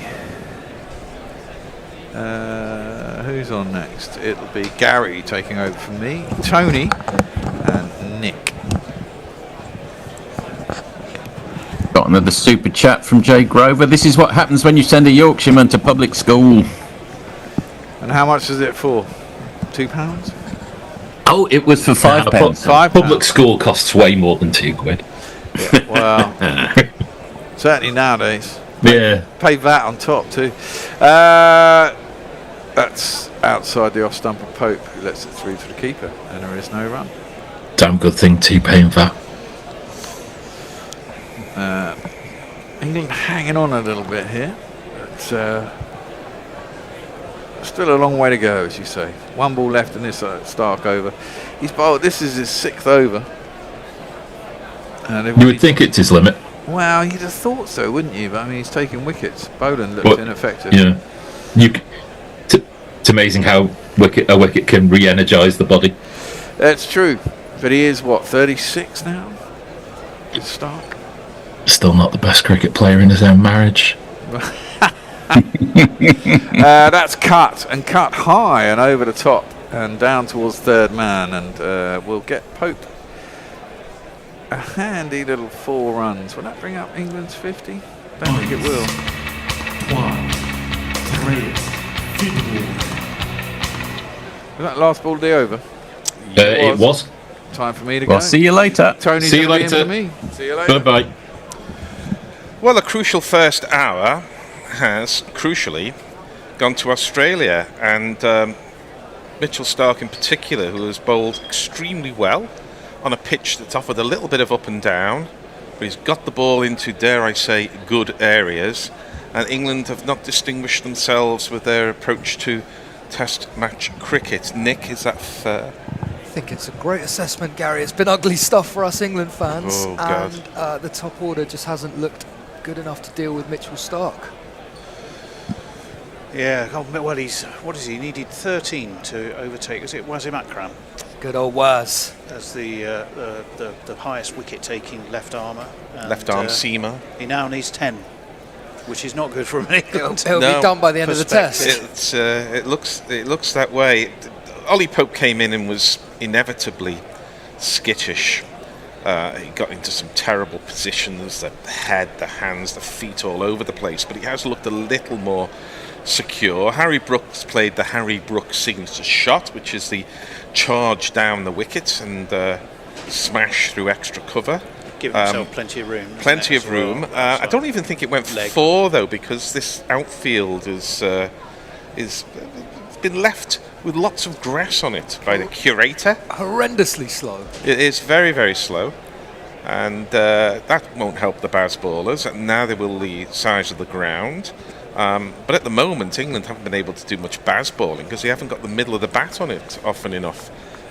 Certainly not the defensive middle of the bat. So we're seeing the dismissals here. Ben Duckett falling over. A good LBW decision there by the umpire. And then this is the first time I've seen Joe Root. Yeah, the ball didn't do a huge amount. Root was trying to work it into the leg side, and he got sort of half a leading edge. And when you get half a leading edge, it tends to go to third slip. And Mitchell Starc gaining the benefit. When you've got 2 wickets, you tend to have a third slip in. So the momentum is with Australia. It's with Mitchell Starc, who has bowled superbly. And England have got some work to do. Are there any sort of glimmers of hope here, Nick? Of anything you've seen that gives you a sense of permanence about the England batters? Nothing permanent, Gary, but you've got to think Starc can't bowl too many more, right? He's done 6 on the bounce, so who have they got coming next? Is it going to be Cam Green? Is it going to be a bit of Nathan Lyon? You'd think that Harry Brooks going to try and attack Brendan Doggett, upset the debutant a little bit, so it's going to be a very interesting hour. You feel that England can't lose another wicket before lunch. No, and Starc has, of course, got well over 300, he's got 100 Ashes wickets alone, well over 300 Test match wickets. The fall off after that to Boland, who's, I think, played like 8 Test matches or something, excellent record. Doggett on debut, and Cameron Green, who certainly doesn't bowl on a regular basis, although he is a fine bowler, I think, before they go to Nathan Lyon. So there's 2 slips, a bit of a gap, a third slip, and then Cameron Green, the albatross there at Gully, and Brendan Doggett, who had a couple of big appeals in his first over. He's in, now it's very full, and it's just pushed by Harry Brooks, slightly on the walk. It's fielded by the bowler himself, who tosses it to, I think, Travis Head. We had a little talk about the Travis Head haircut. I think Travis Head's haircut looks a bit like Travis Bickle. I mean, you're a man who affects a haircut, Nick. What do you think? I'm not a man to be asking about haircuts, Gary, but it's gone down badly in the studio. I quite like it. It's a little bit Bickle meets Bogan, am I allowed to say that? Yeah, I think so. I think it's very good. I'm a fan of Travis Head, and I'm a fan of the haircut. It's 3:26 a.m. in London. You can say what the hell you like. As Doggett is in, and Harry Brooks stands there and throws his hands through the ball. It's a risky shot because you're guessing really when it's that far outside your eye line, and because he's guessing, he has no timing.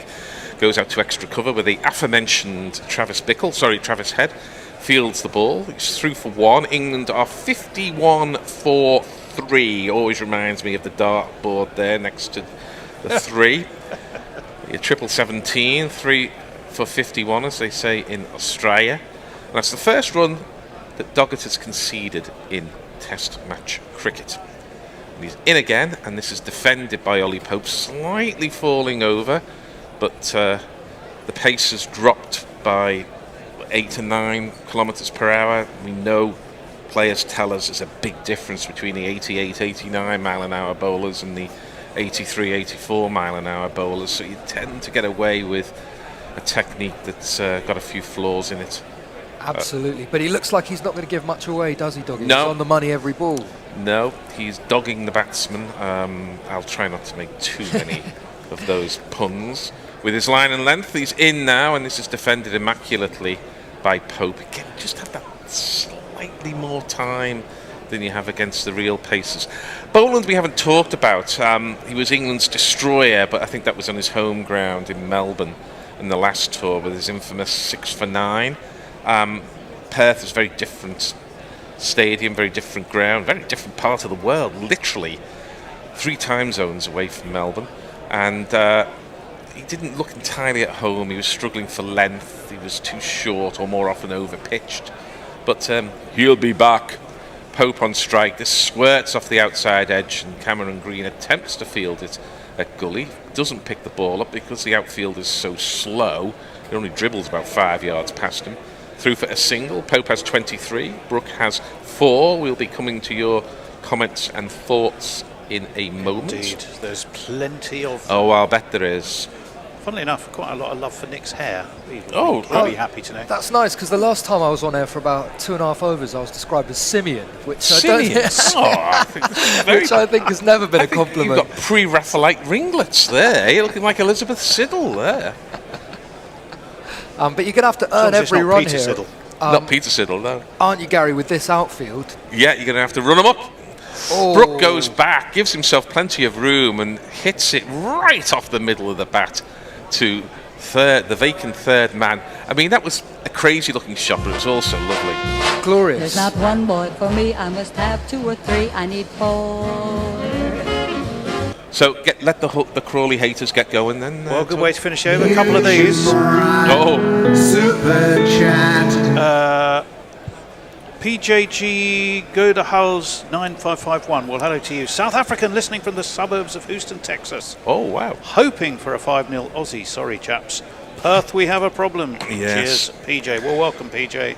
We're delighted you're with us. Jehan Ariatnam, whose name I know I've attempted before, and I probably made a better job of it than I did that time. I don't think Boland has got it right this morning. He says... right, Nick is back, says Dr. Science 1984. Yay, Gary, Tony, Nick, says Jay Grover. Who else? Hello, Jay. Big up, Jay. Who else? Someone didn't like your shorts. Thank the fuck it's winter. We don't need to see Nick's shorts. Oh, yeah, the shorts were that was showing Jay. off a little too much. Oh, another super chat from a Mr. Henderson of Perth, who I know is at the ground. Thank you to him, the great Messi of weather forecasts. And Invisible Bob says Nick has supreme hair. Fantastic. Well, Boland's changed ends, and he's full again, but Ollie Pope leaves it to go through. He has 23 off 34. By which I assume he means you look like one of the Supremes. I don't know which one. 56 for 3. Now, I saw a clip of the Supremes on top of the Pops from 1964.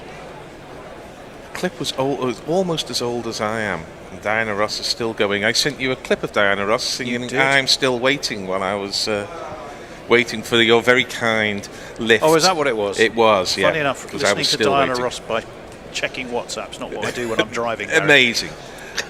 This ball was through to the keeper. I spotted something, and maybe I get a bit obsessed about these lookalikes and things like that, but I looked at Scott Boland and I immediately saw the Count from Sesame Street.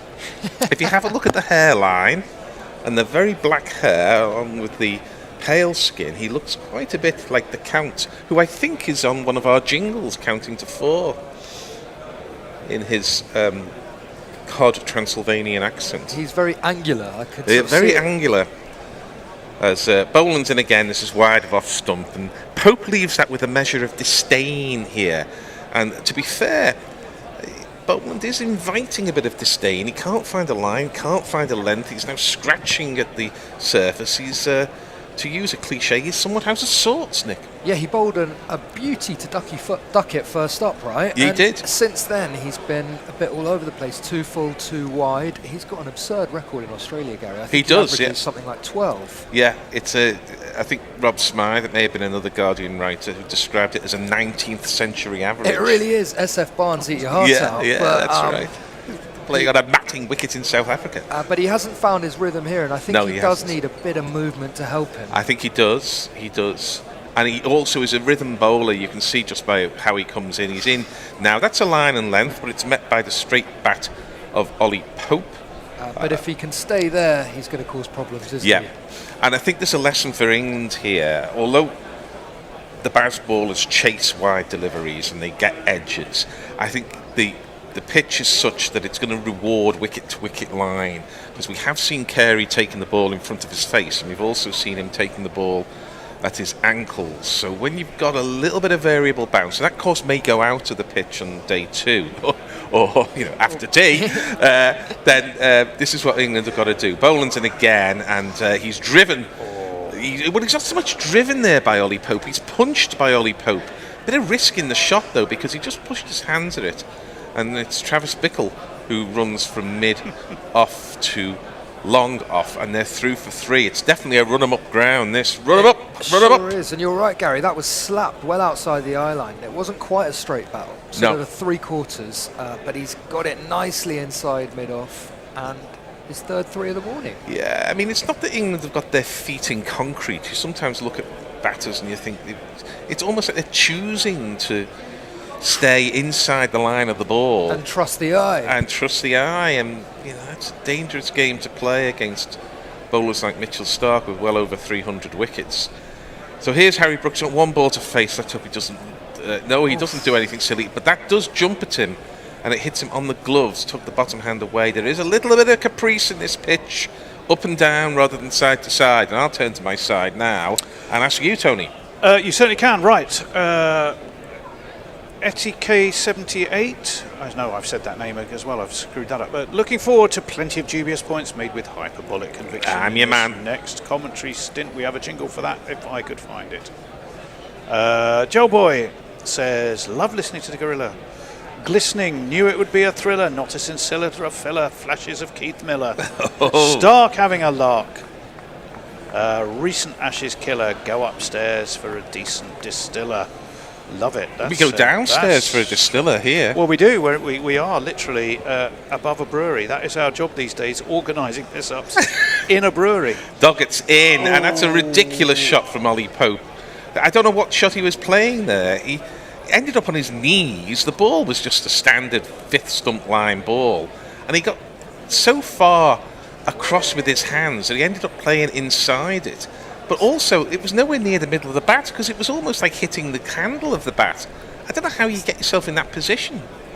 Horribly awkward looking shot, and it's the second time he's been cut in half by a straight one, which doesn't look great. It's nipped back a little bit. It's nipped a little bit, but really, if you're batting number 3, you've got to be able to deal with that kind of movement. And to his credit, he's forward to the next one. He could have driven or at least punched that, but the previous delivery makes him hesitate, and therefore he just blocks the ball back to the bowler.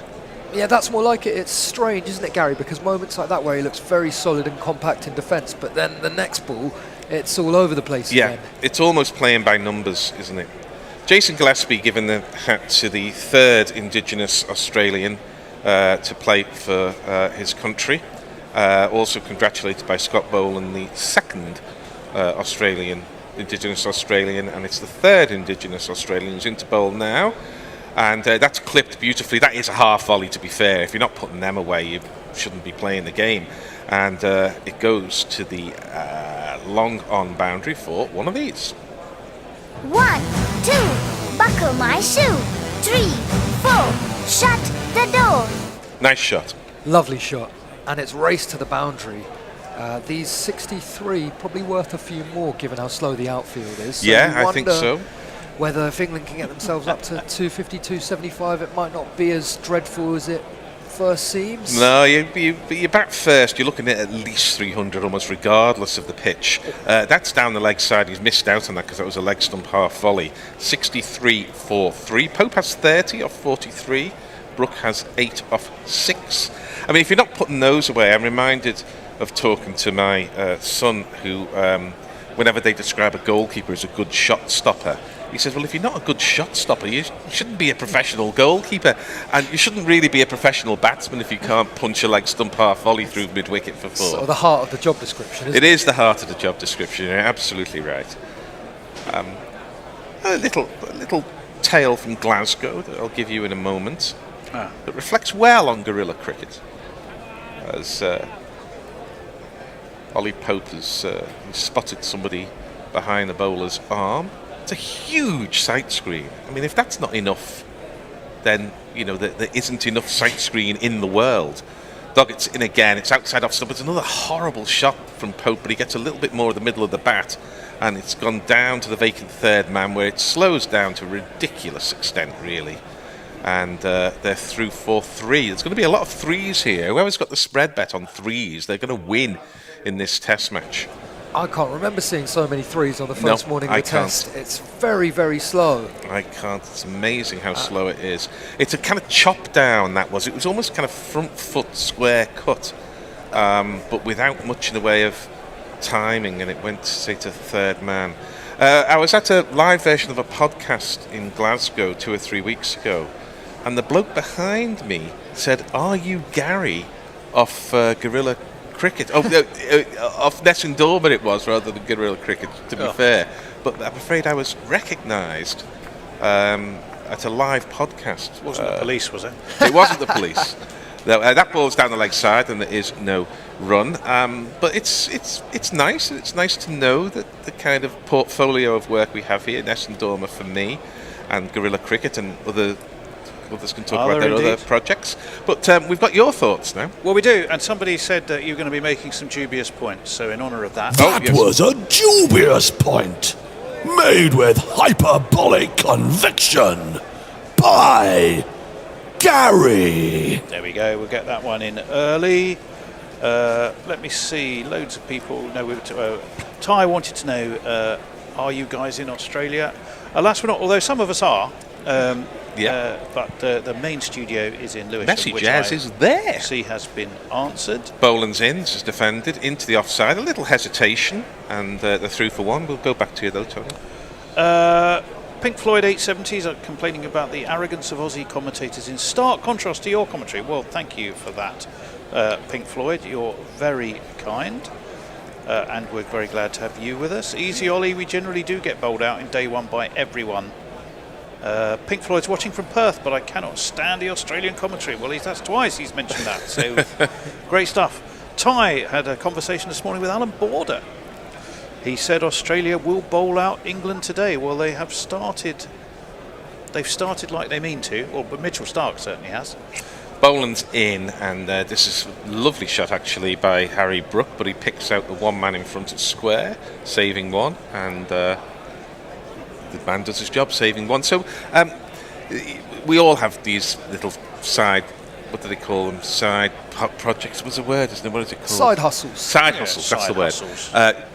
You, of course, one of your side hustles is the Bishop and Bear, but Alex, you've got a very exciting side hustle, haven't you? Oh, I am working on a book about Jasprit Bumrah, which is almost finished, thank the Lord, because it's been hard work, but it's been a lot of fun too, as Boland did again, and I'm just stealing your job, Gary. That's right, it's through to the keeper, and England have missed the ball on the inside. Just in my commentary stint, he must have done it half a dozen times. You know, the chop onto the stumps is definitely on here, but that's the length to bowl from Boland. He's struggled to find his length, and it's that one that is pretty much on a length, because it tends to go through above stump height, but it causes the batsmen problems because they want to kind of cut, and because they're not moving their feet, these are shots that should probably be played off the back foot, but because they're not moving their feet, it's a much more difficult shot to play off the front foot. This gets up a little bit on Brook, and it's defended to the man at short extra. You're giggling, Tony? I'm giggling because someone heard the sound of Hendo in the background. the background of the anguished, ooh. We should do a compilation of Hendo anguish, shouldn't we? You know, they have those montages at the end of a series, at the end of Olympic Games. It should just be Hendo saying, really, well, Harry Brook almost swung himself off his feet, didn't he? He did. And you can't have any confidence that this is going to last too long. No, but he's already got rid of one of the slips, I think, because we've only got 2 slips now, and then a gap, and then a kind of well, he will spread the field fast. Well, this is the other side of the coin, isn't it? You know, you look at these things, and you do feel, Gary, that England have got to take risks, right? I think so, as this is punched beautifully. That's a 4 ball because it's a half volley, but credit to him, he hit that very hard indeed. And there is a man actually trying to save the 4 at deep extra, but he couldn't get round. And everybody sees the mistakes of Bazball, but they don't often see how it moves the field around, how it messes with the bowlers' minds, how it gets the scoring rate going. And maybe this is a man speaking now, watched England in the 80s and 90s, where they could be so timid, half volleys were blocked. They'd look to finish a session on 45 for 2. As Brook is followed there by Boland and just crabs the ball into the offside, and there is no run. So 71 for 3, 15 overs gone. Pope has 34, Brook has 12, and we have Tony. Well, yes, we do, and we have Govey by the Sea. Not Michael Gove, I'm sure, but it's Govey by the Sea, who is listening from Nova Scotia. He's a shout out from the Nova Scotia England Supporters Club, which only has 1 member so far, which I assume, Govey, is you. Super chat from Jay Grover. Nick has a new book, Mint, all in capital letters. I like the last one. Well, you're going to love this one, Jay. I'm confident, just on what I've been hearing about it in the green room. It sounds excellent. Whatever happened to the guy who did the voice of Gary's hyperbolic conviction jingle? Says this is down the leg side, and it's clipped to the man at deep fine leg, who is Scott Boland. Was it Dan? It was Dan. So that's probably a rhetorical and they're through question, for 1. In that you know where Dan is. I think he is in Perth doing something. I'm not sure if he's doing it for ABC though. I don't think it's ABC. It's SES, is it? Or SEN. SEN. I think it might be SEN. And if I may, I'm going to say a quick hello to Joey E. Portella. Hey from the USA. Love your commentary. Thank you so much, Joey. Very welcome. much. So there's all your retirement pensions there. I should know. This generation with our tax-free lump sums and our retirement pots, they're all there in Perth, soaking up the sun and the runs, and indeed the wickets. Harry Brook, I like that shot. Spread the field, gets a length ball on middle stump, just nudges it into the space on the leg side, take 1. Love to see it, Gary. You'd love to see it. It's one for the cricket fans, isn't it? It is. He has now 13 off 13. Pope has 35 off 46. The partnership is 34 off 39. It's a Bazball scoring rate. But it does look like a pitch to me where you want to sort of shorter rather than fuller. Yeah. A lot of the boundaries have come straight, haven't they, from over pitch balls? Well, England are going to hit. They're going to lose wickets. Ben Duckett, a case in point, because they are not going to allow them to bowl half volleys. This is down the leg side. What they have allowed them to do is bowl a bit down the leg side, because Ollie Pope, again, doesn't go across. He missed it, yeah. He doesn't go across the crease out one way or the other with any great conviction, does he? It's the hands that do the work. But he's got to 35. It's not easy batting. He's had a fired-up Mitchell Stark, who has bowled with tremendous nous. But I don't want to tempt fate, but one of these bowlers looks like a 300 Test match wicket bowler, and the others don't. I think it's too early to say. It is. I think that's a tad harsh, and I thought his first over was terrific. Yeah, it's a while ago now, though. As Doggett's in, and that's square cut again, sort of off a neutral kind of position. And Nathan Lyon's out there. I mean, what kind of position is that? He's now dropping back to an authentic third man, but he was kind of half and half. He was halfway between a fly slip and a third. Yeah, I think he was kind of out there for the kind of uppish slash. Yeah. But I really agree, Gary. Stark's by far looked the most penetrative, and I definitely think as much as anything, it's just that bit of extra pace and the bounce with the new ball. Yeah, and a bit of wobble seam as well. He's bowled the wobble seam.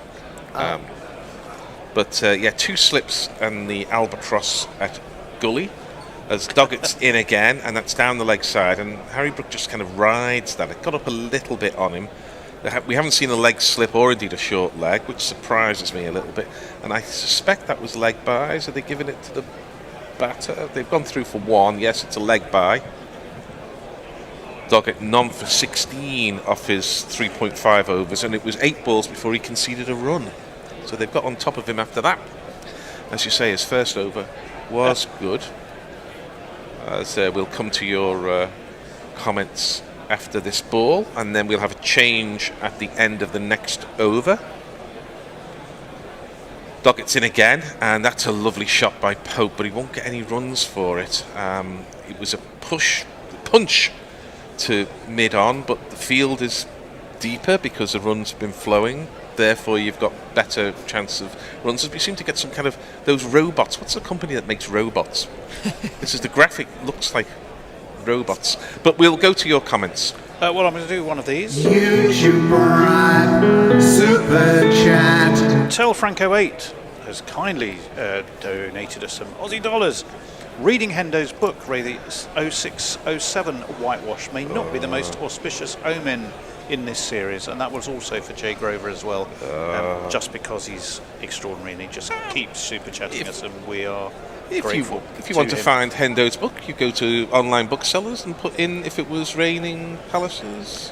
Palaces Dunny Doors, I think. Yeah, Palaces and Dunny Steve Doors. Hiller, who's down with the youth speak because he saw the 067. He just went 6-7. Oh yes, I don't know what that means. I'm too frightened. No one knows what it means. I'm too frightened to Google it in case it's something that gets me on a register. It isn't anything. It's just a thing. Is it a thing? No one can actually say what the thing is. Mornington Crescent. This is defended by Harry Brook, and it is no run. I had to get the tube at Mornington Crescent the other day, last Friday. I was in Camden for Avant-Garde Theatre, man. Avant-Garde. Opposite Greater London House. Is that what it is? It's all a bit what's it called? HS2, is it there? There's lots of stuff going on. I don't know if it's HS2. I thought it was finishing, but anyway, there's lots of engineering work these days. Oh God! Particularly if you try and go through Harefield that way. Yeah. As Boland's in, and a little bit of an inside edge. I'd be surprised if England get through the day without an inside edge onto the stumps. That was an inside edge onto the pad. And Jake Weatherald comes in, gets his hands on the ball, the other debutant, along with, is it Brendan Doggett? I believe it is Brendan. It is, yes. Brendan Doggett. I want to call him Ben Doggett, but well, there's got to be a Duckett Bowl Doggett at some point in the series. Duckett Bowl Doggett, yeah, very good. That sounds like something out of sort of Duckett fairy Doggett. tale. Yeah. Willie, what was it? Lily caught Dilly Bowl Willie. They're both verbs, of course, aren't they? You could duck it, Duck and it, I dog suppose it. you can dog it. Yeah. Yeah. I wouldn't you Google playing that footsie with either, me there, Tony, Gary? to be honest. No, probably not. Where can I best dog it? Around Esher Common. Yes, we'll leave that one with you, Tony. As this ball is just pushed to Mitchell Stark, who does some ball polishing at mid-on. There is no run. 3 dots in the over. A bit of control from Boland. I was going to say you could raw dog it, but that's no, you're getting worse. That's where you just sit on a plane, though, isn't it? It's that is. It's 10 to 4. There's going to be. We've got 3 hours before we get to the watershed, so be careful. If the watershed isn't 4 in the morning, when is it? That's what I mean. We've got to get it all in before 7 o'clock. As Boland's in again, and he kind of late cuts that, does Harry Brook. It's that kind of shot that used to be played a lot in one-day cricket before it became such a power game where you'd run it off the face. Oh, the sirens are going, the klaxons are going. It's a huge one of these. Over the line! Huh? I'm sorry, Smokey, you were over the line. That's a foul. Massive no ball. You when the no ball's as big as that, you think, have they lost their run up, or have the umpires just not noticed some of the ones before? Now, umpires should never not notice because it's all called upstairs these days. So the on-field umpires concentrating at the business end. As Harry Brook just picks out the man at mid-on, who is Mitchell Stark. Is he injured? No, a little bit of cramp there. I don't know. But it's another little Stretching out. sign, isn't it, Gary, that Boland just hasn't quite found his rhythm through 2 spells. He hasn't, but in the last 2 or 3 overs, the shots that were going for 4 at the start of our commentary stint have been Finding the fielders. Yeah, finding the fielders. You're right. So we're looking again at Mitchell Stark here. Ooh, went slightly over on his left knee there. I don't think it's anything terminal, but there's a grimace. He's fine. He's fine. See, we already saw Nathan Lyon take a Simon Jones-like chunk out of the outfield, but he was okay. So here's Boland again, and this is defended by Harry Brook. Again, it's decent length there from Boland. There has been a lot of talk about Dad's Army, hasn't there? And I don't think their skill's declining, but they might be a little slower on the field. We thought that in 6-7, didn't we, with Warne and with McGrath and Langer and Hayden. And I think they certainly showed us then. There's the 3 of them, isn't there, with glasses of champagne after the 5-0. Yeah, somehow they got through, as they used to so often. We're in the 17th over of the day. We're 90 minutes into it. So I'm not going to say any more about that because people don't like it. As Boland is in, and this is just a tip and run there, and he's going to be back quickly as Harry Brook, and there's overthrows, there's buzzers. It was perfectly acceptable there to attempt to run Harry Brook out because he was diving back. The man at silly point or coming in from short extra, don't know who it was, attempted it, didn't get it. 77 for 3. Pope has 36 off 49. Brook has 14 off 21, and we have a change of commentators. We do. I'll read some messages whilst the new message reader gets himself in situ. Hendu should be joining us as well. Jay Grover, of course, is for Gary because 67 is Mornington Crescent. Well, there you go. After that, I'm going to hand over to Jason. You can start with Jay Grover, who's under Jay Grover. You can always start with Jay Grover. You absolutely can. Well, 77 for 3. It's what we feared in some ways. These two, though, have started to perhaps Hendo wrestle back a little bit of the initiative. Oh, Tony. I literally... It's the hope that gets you. It's the hope that gets you. I'll come back to 17 overs, dog it, in he comes. That's whipped off his toes quite nicely, but straight to mid-on by Harry Brook, who's definitely looked to try and use his feet. He's certainly been fond of stepping away to leg. He crashed one and stepped back to leg and crashed the shot through covers, which was very trademark Harry Brook. When you think of some of the adventurous shots he's already tried to play, it kind of feels like he's got a poor return of only 14. I mean, based on his intent, he should have about 34 by now. Well, yeah, he's going slightly under a run every other ball, isn't he? If I'm about 14 right. off 14 off 20, 22, slightly above that. Yeah, slightly above that. 77 for 3, 38. This partnership, which is riches after the loss of 3 for batsmen. 39. We'll tell you about those in a minute. That's short, ducked under by Harry Brook. Now this is interesting because that was a short delivery, and I was just saying, sitting on the back settee. The back settee. For people with bad backs. That how long before they start trying the short ball with Harry Brook? A lot of talk before the game about the long boundaries and that he is a compulsive hooker. Yeah. Well, you do have 2 men down there, and that's exactly what they've done. There's a man at a wide-ish long leg, if you will, and certainly a deep backward point. 2 slips, 2 up onto his toes goes Brook. Just nudges this really out towards short mid-wicket, and they will get a single. The 3 wickets to fall this morning have been Crawley at the end of the first over. It wasn't the first ball, but it was a duck, and it did come at the end of the first over. And again, it was a lack of foot movement and a bit of a waft. Caught by Khawaja, wasn't he, off Stark. Stark's taken them all. 33 for 2 it was when Duckett was LBW to one that swung in from Mitchell Stark, and then Joe Root, a duck for him too. Two blobs on the England card, I'm afraid. That's wide of off stump. driven straight to mid-off by Ollie Pope. That left England 39 for 3. They've moved on since then. Double their 78 for 3. Well, this is Tony. This is the talk, isn't it? That the Kookaburra will do a little. I don't think it's done a great deal. I think it was a pretty good ball that got root, although it seemed to me a little bit too short for him to have got out in that way. But anyway, you need to stick around, and this is the problem with Bazball. Doggett, he's quite slingy, isn't he? Is the third Indigenous cricketer after men's Indigenous cricketer.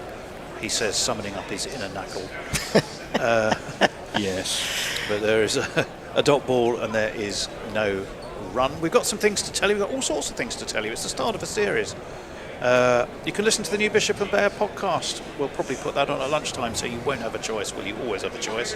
We recognise that. I will point out that I fell asleep during that last night. Well, I'm delighted that you can help for a with my man insomnia. who can't actually ever sleep, can fall asleep listening to our podcast. That's wide and left. Got a new trait by Ollie Pope. Target audience in ASMR victims. It's the end of the over. Just a single from it. I think he's done all right, Doggett. 17. He hasn't gotten a wicket yet, but he's slingy. He's got what he can out the pitch, and there is definitely something there for the bowlers. England, remember, chose to bat. It's 78 for 3. 3 for 78 if you're an Aussie. And we can go to Jason for some messages. Yep. Jago was telling Etek, don't give him the fear at this time of night. Woody Shroomer is saying the batsman's holding the bowlers, Woody. Yes, we've heard that one before. Joe Boy says, Gary, happy as Larry, hyperbolic, sardonic parry, laconic Harry, iconic. This is our friend, I think, who is a poet. He says, and Jeff Perkins says, how long before the bloodshed? Some excellent stuff. And Akira this says, is interesting. Did you just do a freaking street dance? Are you talking about bowling a beamer at a person? That's not very pleasant. We have got to change of bowling. We certainly do. In the meantime, it's going to be Nathan and we Lyon. have a super chat. Well, let's let Nathan Lyon bowl his first couple of balls. He does bowl well at Perth. Slightly earlier in the piece than we might have thought, Hendo, don't you think? Are you surprised by his early introduction? Yes, maybe, but I don't really like that thing of giving a spinner one over before lunch. So at least he's going to possibly bowl 2 or 3. Well, over the wicket he comes. There is a forward short leg. There is a slip, and that's just nudged towards cover, and there is no run. Let's jingle the man up. He's the Aussie's leading spinner. He's Lion. He's not too bad, and that's true. Third highest wicket taker for Australia behind McGrath and Warren. That's cut by Harry Brook, but straight to backward point. They take a single, and the score will move on to 79 for 3. England's been keen on this. Pope's played it a few times. This drive that is almost a slash drive. Yeah, it reminds me very much of someone like Robin Smith. But he played it well. What's Pope going to do to him? He's going to drive. He's going to beat short cover, but it's going to be fielded by who was that coming round at extra? It's Usman Khawaja. And again, they will take a single. So they're keeping the scoreboard ticking. Well, the run rate's not bad at all, is it, really? Well, that's and the way they played the Lilac Hill beer match. It was a beer match. Preparation for this series did suggest that they weren't going to sacrifice their quick scoring principles. That's just nudged into the offside by Harry Brook. Might get 2 actually. They will come back for 2. And that big long outfield, very green. Quite lush-looking outfield. It's been slow, hasn't it? The outfield has been very slow. It has been slow, indeed it has. And it gives them plenty of time to come back. It's Travis Head who is at short leg, which is his normal position, actually. If they need a short leg, it's normally sent for Travis. Not sure who that is at slip. Well, that one nips back a little bit. And Brook stands tall. Cuts to backward point gets another single. I'm presuming it's Smith at slip, isn't it? Not? Yeah, I tends think to be there. I saw a catch lead took New South Wales against Victoria. Oh, I saw that. Yeah. Oh, what a catch that was! Extraordinary. Last ball of this Lion over. Back steps Ollie Pope. Guides again to backward point. Takes a single, keeps the strike. And after 19 overs of the first morning of the Ashes, the scores disappeared. What was it, Hendo? It was over 80. Thank you. 82, For three. I think it was 4 off that over. Yeah. Jace. Well, our super chat is from Jay Grover, said there's £2, saying there's an interesting point on the tweets. Carl Herbert says, I'm waiting for Doggett, bowled Duckett. Too late for that. Waiting a long time. Maybe second innings. Or Duckett bowling at Doggett, says Dr. Science. Well, Farong would be happy with that, wouldn't he? Quick reminder on the GPL, by the way. Stephen Coke says, morning, silly o'clock this. Well, it was even more silly when we turned up. Silly for who? Just to say, the GPL, Guerrilla Prediction League, open till lunchtime. Estimate how many runs will be scored in the day, pay us £1, go to the website, guerillacricket.com, go to competition, and you get whatever's in the pot, which is, well, it started at 135. We're going up from there. Oh, look, it's the Man Mountain. We are the Cameron Green Appreciation Society. That's jumps a little bit on Ollie Pope, who can steer down towards third man, taking an easy single. This partnership ticks on to 46. Boy, did England need it. 85 for 3. And this is the point. I mean, a lot of talk was about how with this Kookaburra and on this wicket that it goes soft, even though it's a slightly more pronounced seam than it used to be. It goes soft after about 30 overs or so, and you can make hay then. Green England have got to be out there for all that. 2 slips in the gully. It's pulled around the corner by Harry Brook. Down to 5 leg. Doggett, in his proudly sporting his brand new baggy green, does the fielding. And they take a single. Tony did that. It was just a little bit lower than he thought it was going to be. He had to sort of get down on that a little bit. He did get down on it. Get down. If you really want it. Cool in the gang. It was. Well done, Hendo. You are down with the kids. I know my disco. Oh, that's gorgeously on-driven. I think that's going to make it all the way. That, as Mark Nicholas might be prone to say, is the very best of Ollie Pope. That was an absolutely super on-drive, and it's gone for one of these. It's Nissan She. It's Nissan She. Possibly too full from Cameron Green, Hendo. Yeah, and I think Cameron Green is the kind of bowler that has to sort of ease himself into a spell. He can be quite quick. I mean, because he's got that sort of, it's almost an amble up to the wicket, isn't it? And then he's got a little bit it's more. It's an easy run. He's got flopping hair. That's clipped nicely out through mid-wicket. That might be, it's bisected 2 fielders. It's not going to make it to the boundary, though. And they will come back for 2 or 3. 2, I think. 2, 3. No, 3. Oh, no, 3. Well run. Pope, he specialises in the 3s, doesn't he? Well, and there might be a few on this massive. Yeah. Remember, it's a massive boundary square on each side here, or at the Optus Stadium. Comparatively short in front and behind the wicket, though. Which kind of mirrors the Wacker, really, in that respect. Yeah, it does. It does indeed. The other side of the Swan River. I love the Wacker. Green in. Ooh. It's wide, a bit floaty, slapped, but a bit of a bottom edge, really, from Harry Brook. Yeah, it was headfields, and there will be.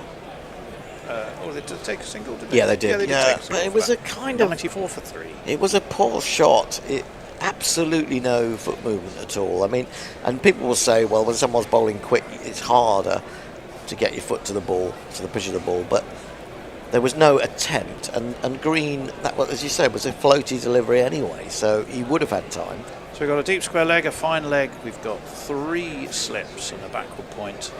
As Green is in, full leg. I think he's got that on the toe. Up goes Nitin Menon's finger of death. Ollie Pope has gone for 46. I don't think that's worth reviewing, Hendo. Australia seem pretty convinced. I'm not sure he even has. Cameron Green, it looked a fairly innocuous ball, but it just swung enough. I don't think it did anything. I just think it was a terrible shot, really.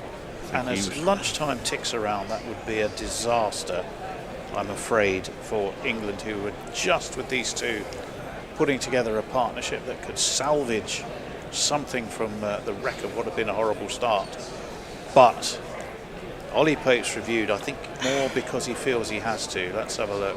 He's right in line. Oh, look at that. You can't play playing shots across like the that. line, and that is... You cannot play like that. No. As a test player, number 3... That's got to go straight to mid-on, not through mid-wicket. You've got to play straight and then turn the wrists. You cannot just be hitting across it. It's just appalling. He was hitting across the line, and that is very full. Umpire's call, but the umpire, Nitin Menon, had given it. To be honest, it's only grazing that leg stump, but that's all it had to do. Nitin Menon says, yep, I was right, and I'm afraid that for England is a really, really bad wicket at a particularly bad time. 20 overs complete, 94 for 4. If they'd have got to lunch 3 down with this partnership ticking, you might have felt they'd got back on top of things. As it is, Australia bang on top the first morning in Perth. I'm sorry, but you cannot play like that, and it's something I've been banging on about for 3 years, that Ollie Pope, although he's got 46, it's been another scratchy innings. Baz Ball, or Baz McCullum, and Ben Stokes and Rob Key, if he's involved, have ruined the technique that Ollie Pope started his career with. And if you cannot defend that shot. If that happened on a sort of Sunday on the village green, you'd be saying, "Oh, that was a bad Why do you shot." play across the line? Yeah, it's playing across the line. If you're trying to turn it off your legs, you've got to start straight, and then you turn the bat as you make contact. You can't just hit across the line like that. It's appalling, and Ben Stokes finds himself out there before lunch. It's not the first time he's gone to that shot either, is it? I'm afraid. As Ollie Pope, 46 he made off 58 balls. LBW on review to Nathan Lyon, and I think we all gave it. It was umpire's call in the end. Well, it says Nathan Lyon, but it's not. They've seen Ben Stokes, and what's the response of standing captain Stephen Smith as soon as he sees Ben Stokes? Go to his it's gun to bowler. whip Nathan Lyon on. Maybe Lyon was just on to effect a change of ends.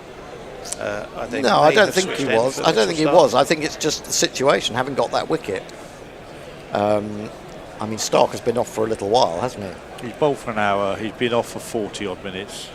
It's time for him to go for 2 or 3 overs before. Well, this is the new man, and boy, do England need the best of him. 3 for 17 off his 6, Mitchell Stark. In he comes, left arm over, down leg, flicked at by Harry Brook. Through it goes to the gimlet-eyed Carey, and there is no run. Bit of a rangefinder, that one, I think, wasn't it, Hendo, for the start? Yeah, but slightly risky shot, really. I mean, I know you should be able to reach those. They're hard to reach when someone's bowling as quick as that down the leg side. And I'm not sure that at this stage England want a strangle down the leg side, do they? I think he's operating from the members' end. Hard to tell in a big stadium. But I think that's the end that Mitchell Stark is coming in from. He's going to be bowling again to Yorkshire's finest, or one of Yorkshire's finest.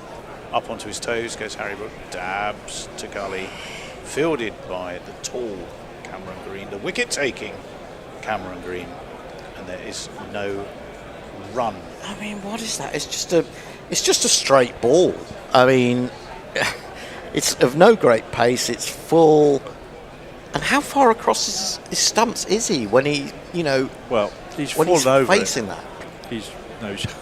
His head is way outside the line. Well, you of the will ball. fall over if you try to hit straight across the line. And I mean, the thing is, if you're going to hit across the line, try and hit it hard. I mean, he's just, what has he done there? He's just scraped his bat. Well, I've got a question across. for you then, Hendo, in a moment. After this delivery from Mitchell Stark, the 2 slips go down. defended in front of his middle stump really by Harry Brook, and there is no run. So he does play that shot a lot. He does try and whip it off his legs. He has been. That wasn't a whip though, Tony. Well, it was just an attempted play across the line. Wasn't it was just nothing. It was, what was he going to get? He was going to get a single at best from that shot. Should have played it straight. Do you think an umpire, certainly one of the world's best in knitting men on, do you think even subconsciously gets used to a player playing that sort of shot and is therefore quicker to give them out when they play it again? They shouldn't. No, I don't. Well, I think some umpires might. I don't really think it was on that occasion. Mitchell Starc, left arm over, squares up Harry Brook, and that's an ugly, ugly shot, but he's got away with it. Travis Head is quick to field and gives the ball a vigorous rub for Mitchell Starc. 10 wickets away now from being the all-time best or most wickets for a left-arm pace bowler. Wasim Akram will be quaking in his boots, but he's got another 10 wickets for Mitchell Starc before he has to relinquish that particular crown. 94 for 4. In comes Starc, the 2 slips go down. Back steps Harry Brook and has a swing and a miss. The ball dips pretty quickly.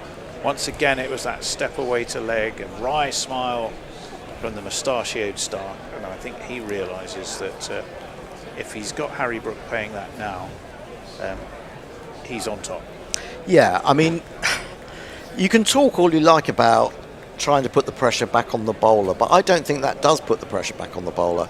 I think it just makes the bowler think, I've got an even better chance of getting your wicket. It just validates his method of attack. Yeah. No, I've got him under the cosh. He's trying to do something different. Yeah. Well, he's taken on the mantle as the main strike bowler quite superbly today as Starc. That's pushed to mid-on by Harry Brook. There is no runs. Only played 1 Shield game leading into this. Took 4 for 91 and 1 for 48 for New South Wales versus Victoria in Sydney. Yeah, I saw somebody saying the other day, or heard someone saying the other day, that he's actually played very, very little cricket, Mitchell Starc, but it doesn't seem to have affected him. No. People on the YouTuber commentating on the very slow over rate and the very green and slow outfield. There's also a comment from, where is he called? About the chatting noise in the background from... That's the crowd noise. Or is it? No, it's the green room, I think. It might be the green room noise. We might have to gently... Because I had noticed the chatting noise of it, and I wonder where it was. I wondered if Bear had turned it on. But it's just a little hum there now. I wonder if the green room noise has just gone up since Gary will take the commentary spot. Green has taken the wicket, and now Lyon comes back on because he's bowling to Ben Stokes. Now that's interesting. That is interesting. Brilliant captaincy.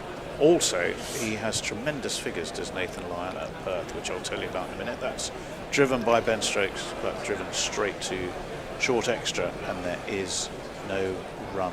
Ben Stokes. Ben Stokes. Well, as long as he strokes into the boundary. He plays a lot of good strokes, generally speaking. Nathan Lyon, well, I'll tell you in a moment, after this delivery round the wicket to the left-handed Stokes, who's off the mark and away with a gentle little nudge down to Cameron Green, who's at mid-off.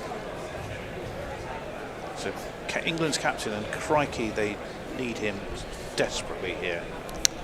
He didn't want to be in before lunch. That wasn't in his game plan when he said, well, have a bat. And to be honest, there was a cheer in the Gorilla studio when he did, a sigh of relief, I think you could say, Hendo, that he didn't suddenly go, we'll have a bowl. But it hasn't been easy going for England, and they haven't made it easy for themselves. That's nicely turned off his hip by Harry Brook to square leg. He takes a single. Nathan Lyon at Perth,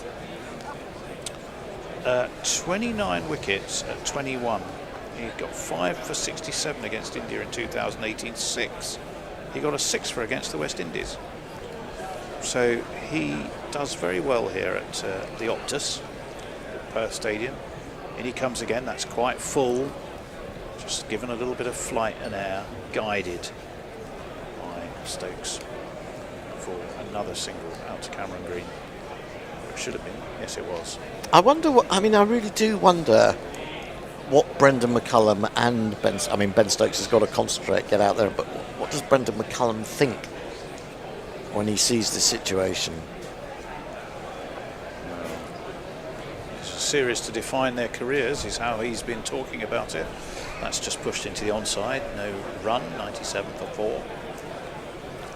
100 for 3 would have looked marginally disappointing, but not quite so bad. As soon as you see the 4 there, 4 wickets in the morning is the bowler's session. Overwhelmingly the bowling team's advantage. Thrown up by Lyon, clipped past him, I think on the bounce by Harry Brook. He will get a single. The score will tick on to 98. It's the end of Lyon's second over, none for 10 for him, 98 for 4 England. We can go back to the mighty Jace. Some questions about why the Lion doesn't have zinc on the top of his head as well as on his nose. It's a decent point, yeah. PJ Goldtail asked us, anyone recall what the highest GPL payout has been? It's been about 220 quid, wasn't it? Yeah, in the past it has indeed. It been around that. It will go up the more you do it. And speaking of which, you've got about, possibly this is the last over. So jump on it. Just guess the number of runs to be scored. GorillaCricket.com. GorillaCricket.com competition. That's the place to go. It's £1 English pound to go. Get quick. If you haven't registered already, better get a move on. 98 for 4. Stark to the left-handed Brook. Brooks steps down, steps out, slaps it away through long off, and has got himself 4 runs. He does love that shot.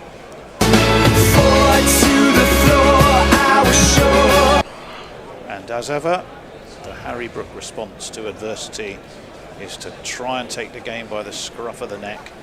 It's not to push and prod, is it? Well, I think there's something to be said for pushing and prodding, especially with regards That's to... always been your chat up line, Hendo, isn't it? With regards to when Lyon is bowling, and if he has an in-out field, there are singles to be had. And just work into the hole. Yeah, exactly. The 100's up anyway. That has brought the 100 up. 102 for 4. 27 of them to Harry Brook, who's again... he stepped back. Spot the ball. Stark, wily old fox that he is, followed him, and a shot that I think Harry Brook was eyeing up the cover boundary, kind of inside edged to short mid wicket, but he does get a single for it. Yeah, what worries me about this is if Stark is smart enough to give him a slower ball, and he's committed to that shot, whether he'll be able to stop himself. And really, you can argue for the Bazball approach, but as we said, this is the last over before lunch. It's not like you're going to get the momentum and keep that momentum going now because you've got a 40-minute break. Ben Stokes is going to be facing Mitchell Stark. They've had a few run-ins in the past. Well, it's well defended, I think. No, it wasn't at all. It was an attempted leave and didn't get his bat out of the way in time. It actually managed to look quite accomplished when he did it. Well, Stokes does kind of look good even when he's playing ugly shots, really, but because he's in a good enough position, isn't he? That's the thing. But he was a little bit fortunate there. 2019, of course, at Headingley. 2023 at Lords. He is the man for adversity, and England have plenty of it to cope with here. There's left arm over to left arm handed back. Come Stark, driven. Now that was a nice shot, but it was driven straight to mid-off, and there is no run. Got him 9 times at an average of just over 20, about 20 and a half. Mitchell Stark, if you look at the stats against Ben Stokes, so you'd say that's advantage bowler, wouldn't you? Oh, definitely. And interestingly, he's bought in a very fine leg slip. which suggests he might be sort of bowling into his thigh to see if he can just get him to flick one on its way without full control.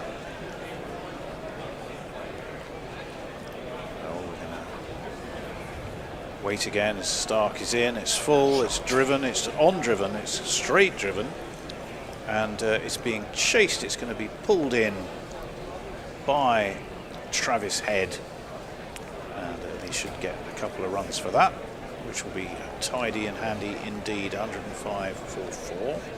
A lot of conversation about Travis Head's haircut this morning.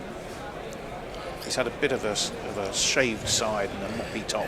To go faster haircut for the chase. Well, Gary was sort of saying more Travis Bickle than Travis Head. Who's Travis Bickle? Travis Bickle is the Robert De You Niro talking to character me? in Taxi Driver. Oh, is he? Okay. Indeed. Well, the bloke who went on to be in Back to the Future as the mad... Was it that guy? No, Oh, not Robert. That's not Robert De Niro. Sorry, Robert De Niro. Yes. Oh, God, sorry, I That was misheard you. left outside of his leg stump by his off stump, beg your pardon, by England's captain. 105 for 4, and that does conclude proceedings for the morning. It's lunch on the first day of the Ashes, Perth Stadium, and it has been Australia's morning. It's 105 for 4 at lunch. Stokes is on for Brook, who has, as we said, looked to really sort of seize some initiative back for England, but it's been a sadly slightly familiar story in so many ways. Crawley didn't last the first over. He was out to the last ball of it. You could almost have written that script. It was a wild swing without too much footwork outside of off stumps. Snaffled at the second attempt by Khawaja from Mitchell Stark. Ben Duckett was going nicely on 21, but he got one that swung in. 33 for 2, 39 for 3. This was the tragedy. The 100, the albatross around Joe Root's neck. He's yet to score 100 in Australia. Well, he fell about 100 short of that, sadly, this morning.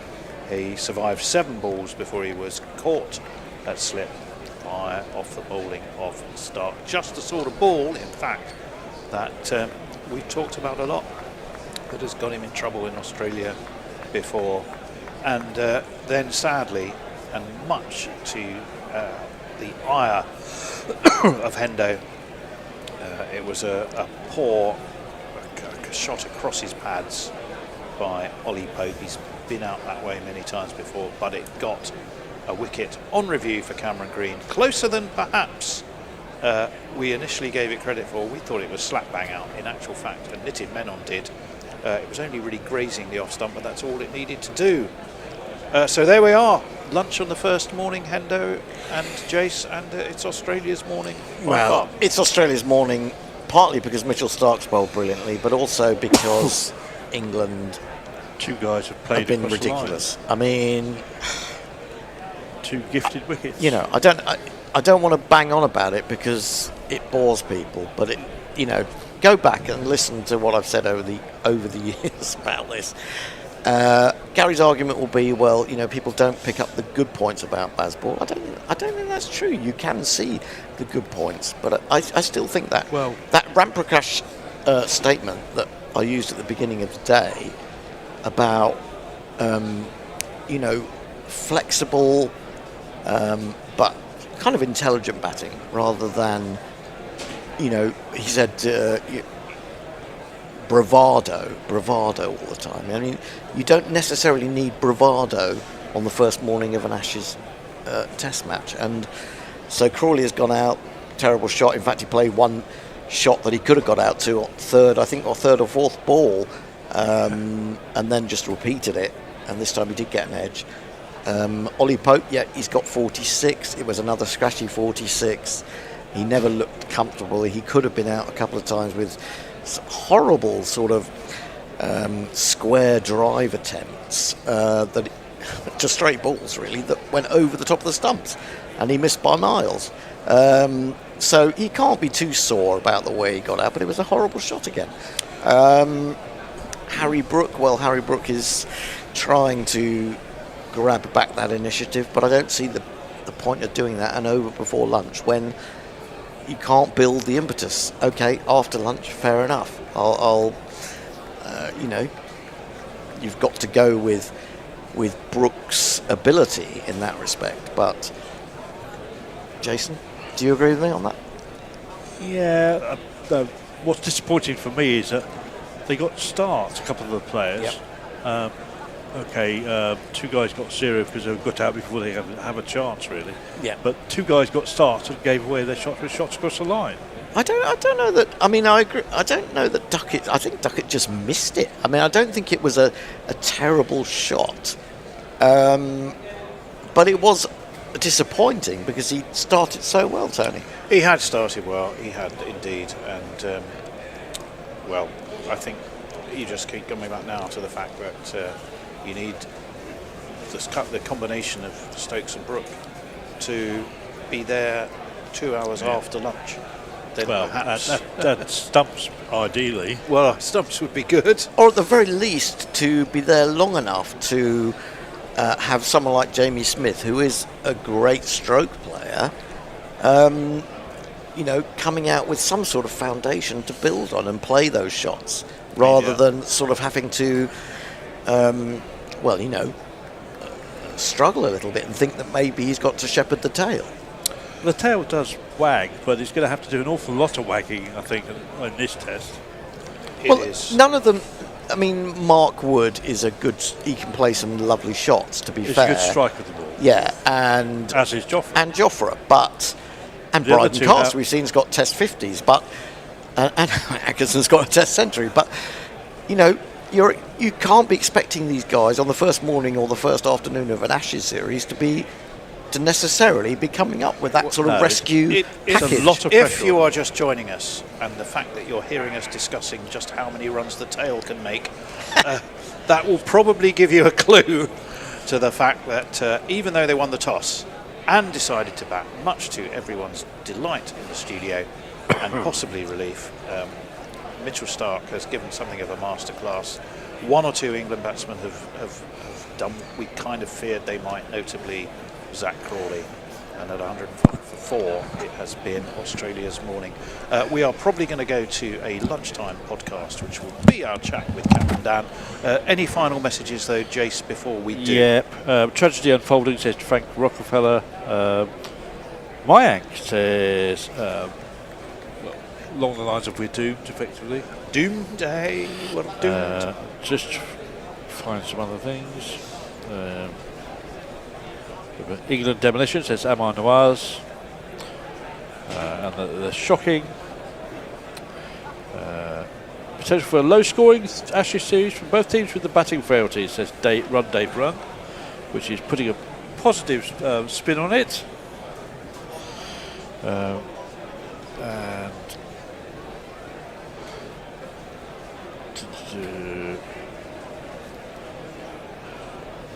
And some people making the point that the ball's not bouncing very much, so they should bowl straight.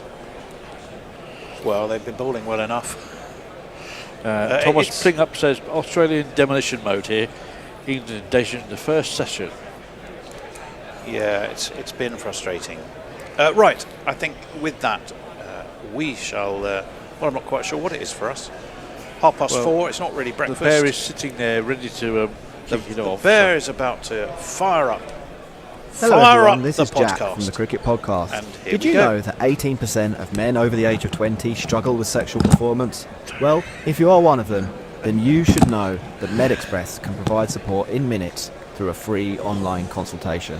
Dealing with sensitive health issues can be challenging, but getting the help you need shouldn't be. MedExpress is here to provide that help. As one of the UK's leading online healthcare providers, with over 1.5 million customers, they make it easy to get support. Simply complete a free, quick, online consultation and their UK-based clinical team can provide guidance and suggest options for your concerns. Everything is handled discreetly and sent straight to your door, and you don't even need to visit your GP.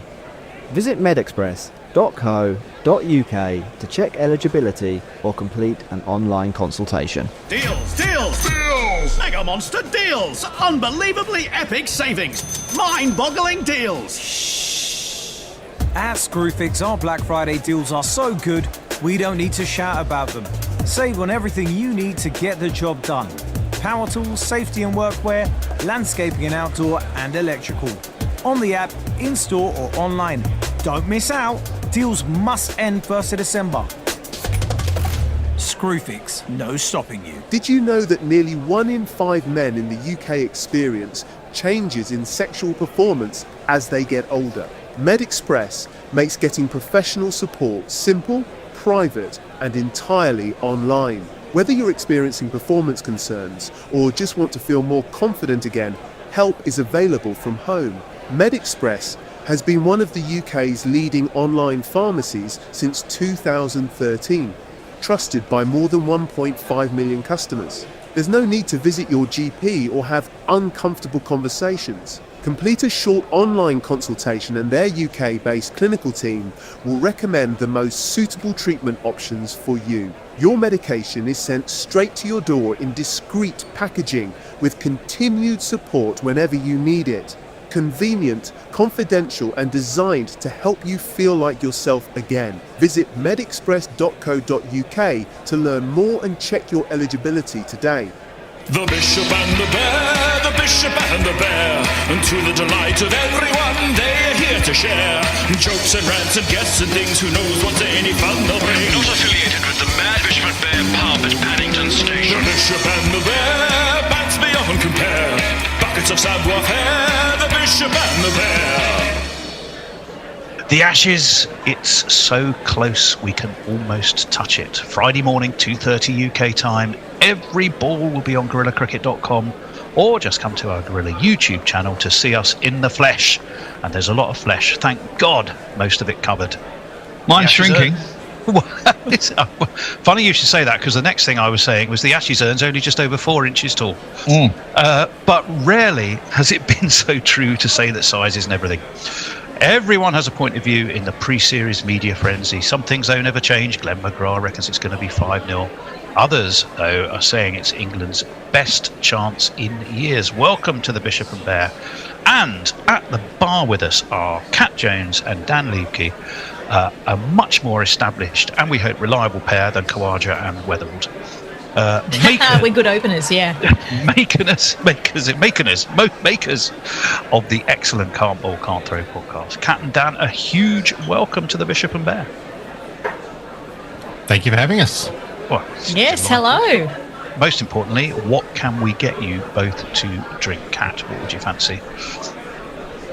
I'm having what I would like to have is what I'm actually drinking is a 0 sugar, 0 caffeine Coke, which is dreadful. It's always got nothing in it. It has got colouring, I think.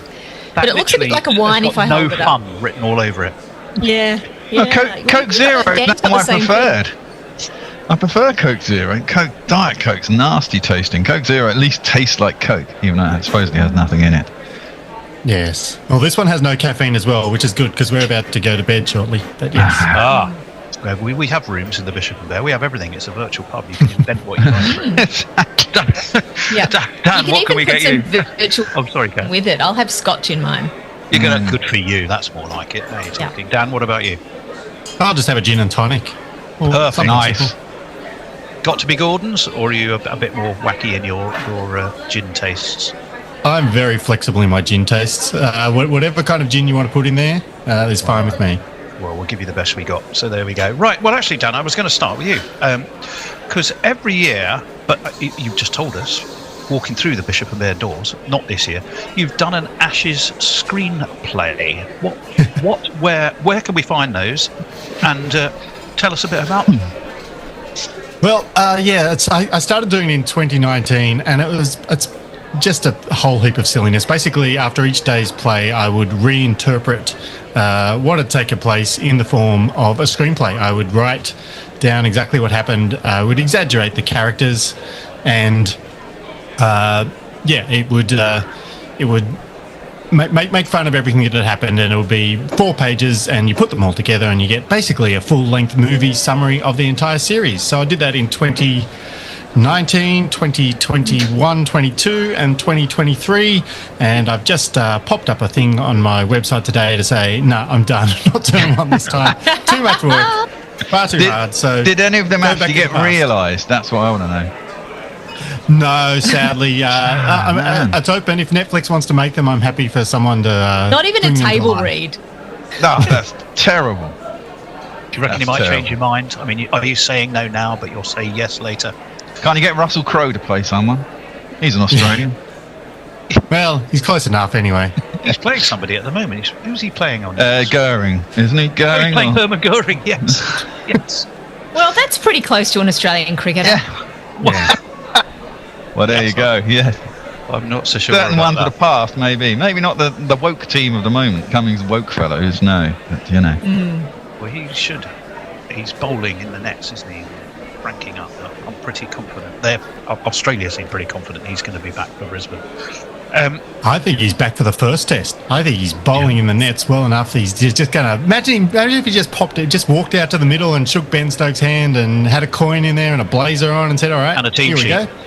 Yep. Look, I'm on it. He's actually the fittest bowler we've got in Australia at the moment. He's by far the fittest, so he's probably playing. I tell you what, but I was going to say emergency ward 10. That's probably casualty. Let's go with casualty. It's a bit more up to date. But I reckon between the two bowling departments, you've got enough to fill a hospital ward of potential, definitely considerable size, haven't you? Crikey Moses. I'm going to start with, if we may. Obviously, you heard the bear in the back. I didn't say hello to the bear, but then he's always here. No, I'm always there. Like the paw. Rolling my rod over the bar. Do you? No, I've got a question for you first. Are any gorillas coming over for the Ashes? I'm not sure, actually. I don't think so. Was going to. You know, we did have a whole plan. That's a slack effort, by the way. Very slack. A slack effort. Well, we did have a plan to, as per normal. In fact, I think we've had a plan. The same plan has probably been put into action that we've been in Australia for the last 3 Ashes that we've been over there. We were going to road trip, though. Yeah. We were going to road trip. We were going to stay with people. We had the places lined up to stay. I think just things in life happened that sort of got in the way. One of which, funny enough, was our new studio. And I think one of the factors was we've got this fabulous studio. We thought, well, be ashamed not to be kind of in it. I even got ChatGPT to do me a treatment for a kind of on-the-road TV series, Gorillas Do the Ashes. Not like and I did send it off to someone who never replied. And then it was a question of a question of how much money it would need, and a really conservative effort with no one getting paid, and just cost. It was about 30 grand. Australian, I think. Yeah, have you heard of an iPhone? I mean, honestly, all you need to do is buy a ticket. You have all these.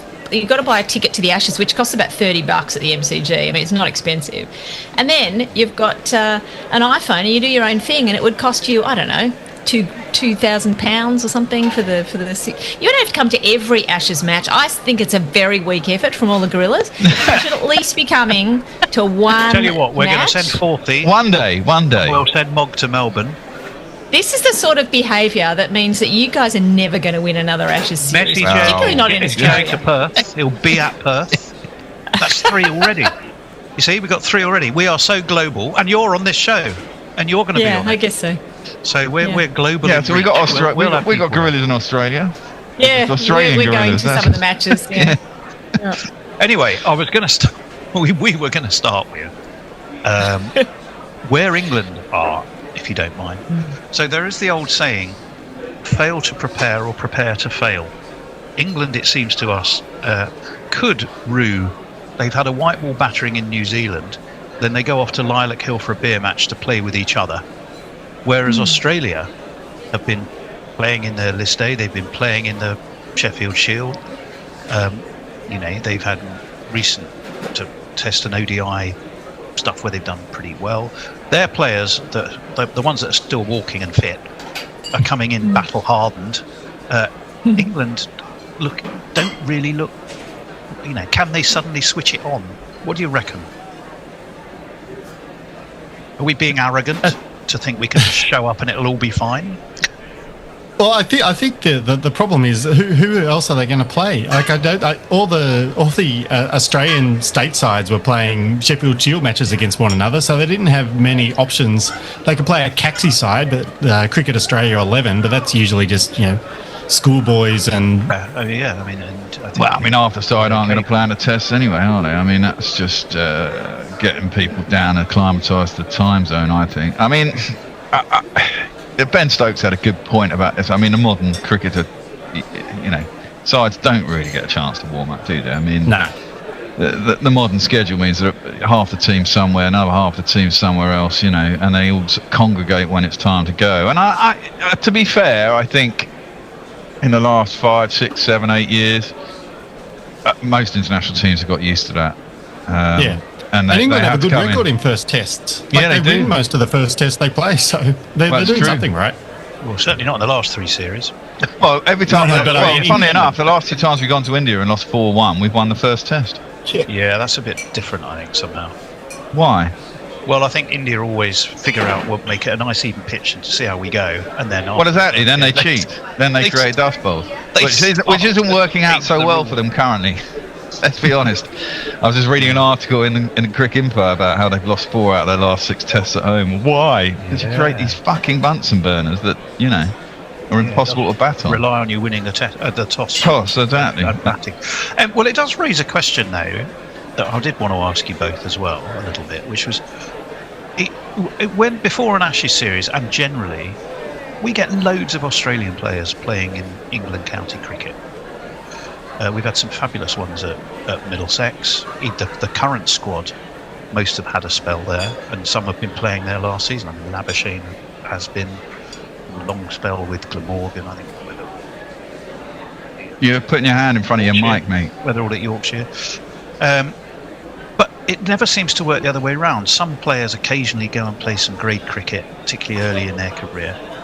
That seems wrong to me. How come there isn't a sort of, why aren't England players busily getting themselves into state sides or into what do they call it, grade sides, and battle hardening themselves under Aussie conditions?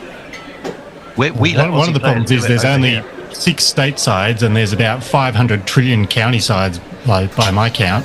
So there is a slight imbalance there. 18. But they could be playing grade cricket. They probably just think grade cricket is a bit of a step down, and so maybe they don't want to. Maybe if they can't get into the state side, which they can't, then maybe they're just not comfortable playing in the grade cricket. But grade 1 is low down. Well, I mean, I guess if you're an international, it's too low down. But I mean, if you're a decent county player, grade 1 or whatever it is, top grade cricket is pretty bloody competitive, isn't it? And in any case, it's still giving you the condition. Yeah. Right. Like, why wouldn't you want a top England bowler or batter on in your grade cricket side? But you've got to then live through all of the. Yeah. You got to live through all the dickheads in grade cricket in Australia. I mean, I think that'd be insufferable. Yeah. It's like playing Surrey Premier League. Yeah, there's a lot of rats down there as well. But you think. Well, I mean, I guess that's it. You're just one level below professionalism, and you think you should be a professional, so you get a lot of twats. But that's the way life rolls. Yeah, Ollie Robinson is out there, isn't he? He's playing for Sydney University or something. So somewhere. I know he's bowling in the nets to New South Wales the other day. Is he just being smart? He'll definitely be playing. Is he thinking, hang on, it only takes another couple of England bowlers to fall over. Mark Wood's already had a go. I mean, literally and metaphorically. If I'm handy, if I'm just round the corner, you just never know. Well, you just never know. He's a quality bowler if he bloody applies goddamn brain to the game and get fit instead of being an idiot. I think it's locked in.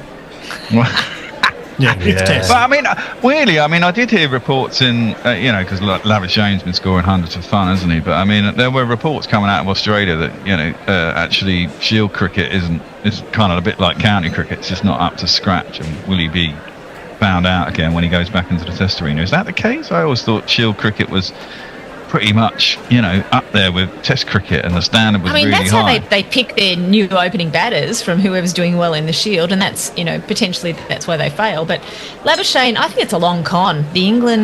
Every England side letting him score hundreds just so that he can fail spectacularly in the Ashes. I think that's. I'm hoping so. He is one of my most hated Australians, I have to say. So, that would be fun.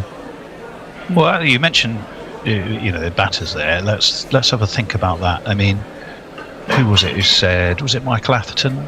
Said this is England. Another one who thinks England won't necessarily win, but it's as good a chance as they've ever had. He's not quite in Stuart Broad territory. What has Stuart Broad been saying about the chance? He 5-0 probably.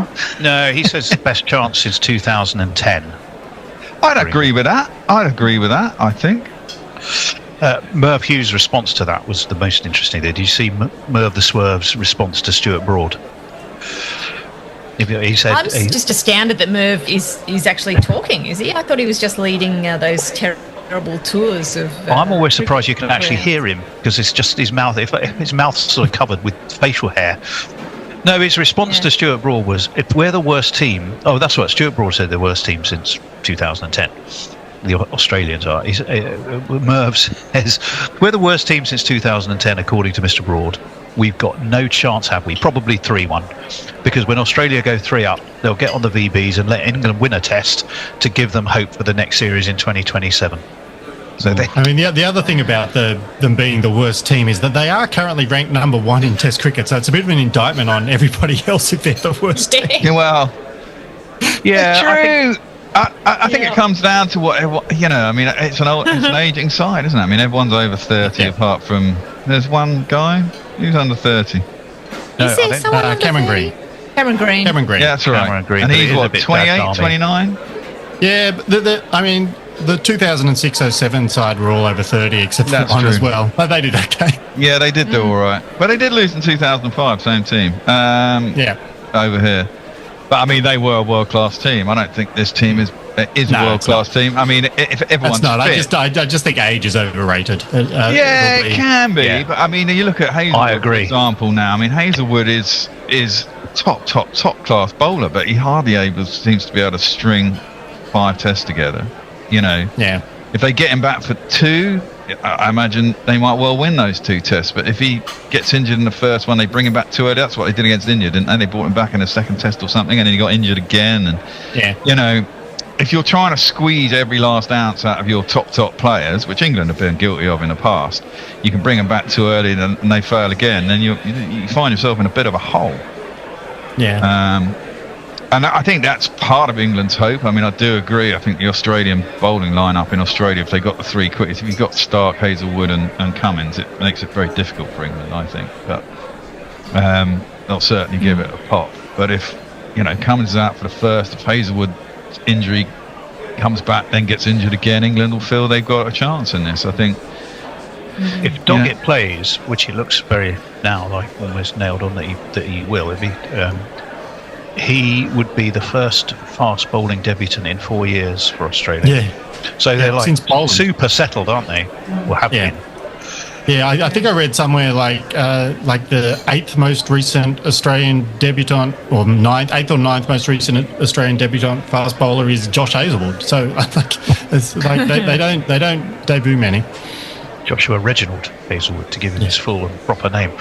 Well, let's have a look at, because if Stuart Broad reckons it's the open, or Atherton rather reckons the openers can be exposed, what is the plan there? Are we going to see Khawaja and Weatherald, or are they going to spring a surprise on us?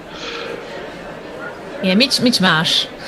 But someone who's not even in a squad. Just please. Yeah, we'll have him. It'll be Khawaja and Weatherald, I think.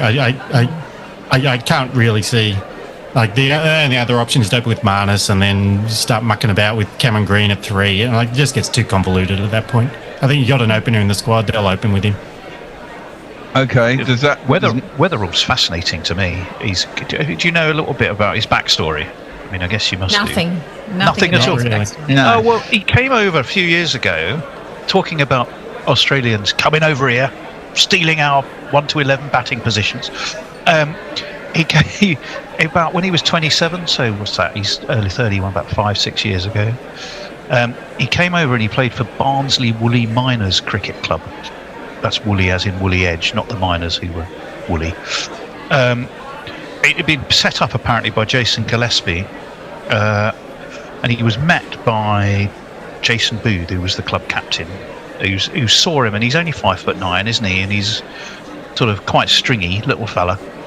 And he said, I saw this bloke come through customs, and I thought, this can't be the bloke I've come to meet. And he went out and immediately smacked 70 off 50 balls, and completely changed the way they did. I mean, you say that, we were talking about grade cricket. That Barnsley and Woolly Cricket Club was formerly, Woolly was who Darren Gough had played for, and Dickie Bird was a member there. Jeff Boycott had played there. So it's like one of the most established clubs in Yorkshire. And he played in a 50 over game. He hit something like 270 off 170 balls, most of which apparently smacked into the nearby churchyard. You had this sort of impression of all these skeletons spinning in their graves as Jake Weatherall spatters them all, knocks their headstones every couple of minutes. So hopefully England will be really afraid of him if they know this history better than the Australian fans do. Well, I just thought it was an interesting story, but it also, to me, it sort of backed up that point a little bit. That, and I think it's a great thing, by the way. I'm all for it. That, you know, Steve Smith came over in, was it 2023? Yes, came over and played a stint for Sussex. You know, why not? Why not? Yeah. It's great for the county. It's great for the public that go to watch the county, and clearly the agenda is that they get ready for the conditions that they're going to play in, and it just doesn't work the other way. And I just think that's a lack of creativity. But then I'm also, I'm old enough to think they should still be on a cruise boat going over there and play about 10 games somewhere out in the Australian country bush, you know. Yeah, but I mean, that's the problem, isn't it? You've got to find sides that are going to take you. In Australia, there's a hell of a lot less sides. There's a population half the size, and a country bloody 20 times the size of the UK, and there's just not that many opportunities, is there? So it is harder, I think. So, well, let's go back to the question then. So you reckon it's going to be Khawaja and Weatherall? Is he up to it? Are you confident of at least a 50-run stand at Perth? Definitely. Easy. Dan doesn't look so convinced. Dan, what are your reservations? I honestly don't know that much about Jake Weatherall. I think Khawaja is obviously in the last potentially 6 weeks, but maybe 6 months of his career, he's definitely winding down. Could be the last 6 days of his career. Potentially 6 days as well. So I think, I honestly don't know whether they'll be able to do it or not, but I guess we'll see. I'm not much for predictions. I'm more a wait and see, which is probably not much fun on a podcast. But there you go. You've also got. God damn it! We need to put colours on a mask. God damn, you know. Well, we'll come round to that. We will do predictions. Don't you worry. I mean, it will. All I know about Jake Weatherall is that he's pretty good in the BBL. That's actually literally all I know about him. He absolutely has been. He was not a good recommendation. Wasn't he third top scorer historically for who's his BBL team? I can't remember. He plays for Hurricane. Yeah, Hobart, isn't he? Maybe Strikers now. No, he's Strikers. Yeah. Okay. Yeah, and he was the leading scorer in Sheffield Shield last season. 906 runs, averaged 50. Yeah. He's vegan. So who else are they going to pick? They're not going to pick Sam Constas again. So might as well take the one who's best in the Sheffield Shield. Seems good as any. Yeah. I can tell you one other thing about him, or two other things. He used to go fishing with Monty Panesar. Really? Oh, that's a bad mistake. How's that? He loves fishing, apparently. And when he came back to England for the second time after his spell in Yorkshire, he played for Great Witchingham in Norwich, near Norwich. It's a village of about 500 people, whom Monty Panesar was also playing for. And he's quite a sort of an outdoors chap. Probably not that. Feels like he's got a sense of humour if he's been doing that. But there is also a claim on his other sense of humour, which is when Weatherall was on another competing podcast, he said he might open with Khawaja, but he wasn't sure if Khawaja knew his name, despite playing against him for 10 years. And that clip went a little bit viral. And then Khawaja responded with the comment of, "Who's this?" which is a fantastic reply. So hopefully they'll be funny. They'll be funny together. So yeah. He also DJ'd forever long they last in the middle. Yeah. Wow. He DJ'd for this club under the name of Teriyaki Tofu because he's vegan apparently, and he went under the name of DJ Teriyaki Tofu. Was a DJ as well. So I reckon he is going to be an interesting character. But more interesting, technically, it does mean, doesn't it, that Australia will have 2 left-handers? Is that necessarily going to help England? Well, it won't help England, I don't think. Well, I think Jofra Archer's pretty good against left-handers. Yeah, he is actually. He is pretty good against left-handers. I think that's an advantage for England there. But Australia have got a lot of left-handers in there. They have indeed. Yeah. So, I mean, that's true. Half the top 6 anyway. So, yeah. I mean, I think the engine room of Australia will be Smith, Head, and Carey actually. Yeah. And I think it's important that England get through them. I think Khawaja's a busted flush. I don't know anything about Weatherall, but I mean, pressure will be on him. He could score 100, could get out for fuck all, couldn't he? But I'm hoping Labuschagne finds it hard coming back into Test cricket. Is Cameron Green going to bat 5 or 6, or is he going to bat 3? He'll be 6. He'll be 6. He'll be 6. Yeah, if Marnus is 3, the only way Green's not 6 is if Marnus opens, and then Green will go to 3. But I don't think that makes any sense. I think Marnus will be 3, Smith 4, Head 5, Green 6. And Carey 7. Yeah. Got to get through them. And then, well, it's quite a long way to go, obviously. But obviously you can get some early wickets. It puts pressure on the middle order, doesn't it? Yeah. Which is what I'm hoping. I'm hoping that the opening partnership for the Aussies is pretty fallible throughout the series, which gives us an opportunity. Yes, and ours, interestingly enough, the numbers in Test cricket stack up reasonably well when you look at Duckett and even Crawley recently. Duckett is the best Test opener in the world currently. Absolutely, and yet he's just come out of not being able to buy a run. That was fucking white ball cricket. White ball cricket. So do we completely think you divorce the two and that there is no relevance of one on t'other? You sound like he's fucking the best Hendo. Northern Hemisphere batter in the world. No, I'm asking the question. Sorry, Dan. What was that? I love the idea that we're possibly going to have Duckett on one side and Doggett on the other side. Like it's a beautiful bit of symmetry there. Very Doggett similar, to Duckett. Doggett and Duckett. And Doggett.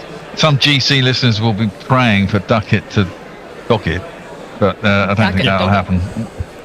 Well, so we could have two debutants. We could have Brendan Doggett and Jake Weatherall. Yeah. So that would be fun. It's always fun to think that we're debuting people, bright young things that are in their early 30s. Yes. Duckett and Doggett. Duck and Doggett, under certain circumstances, they're both verbs as well, aren't they? One can both duck and one can dog. Duckett and Doggett, yeah. I think Weatherall and Doggett. Weatherall and Doggett sounds a bit like a duo from a children's book or a cartoon strip or something, doesn't it? Weatherall and Doggett. Yes, they do. Doggett, is the animal. Weatherall is maybe a bird Batman or something. Bobbin. I'm not sure. Yeah. Or even more, it sounds a bit like an adjective that could be used to describe maybe an Australian sheep farmer who's been out in the sun too long. Weatherall and Doggett. So I can see him now, sort of all craggy-faced. Absolutely. Yes. Snarling at anyone who gets anywhere near his sheep. His hat with so hopefully 2 new caps, 2 fresh caps in Perth. That'd be great. Ooh.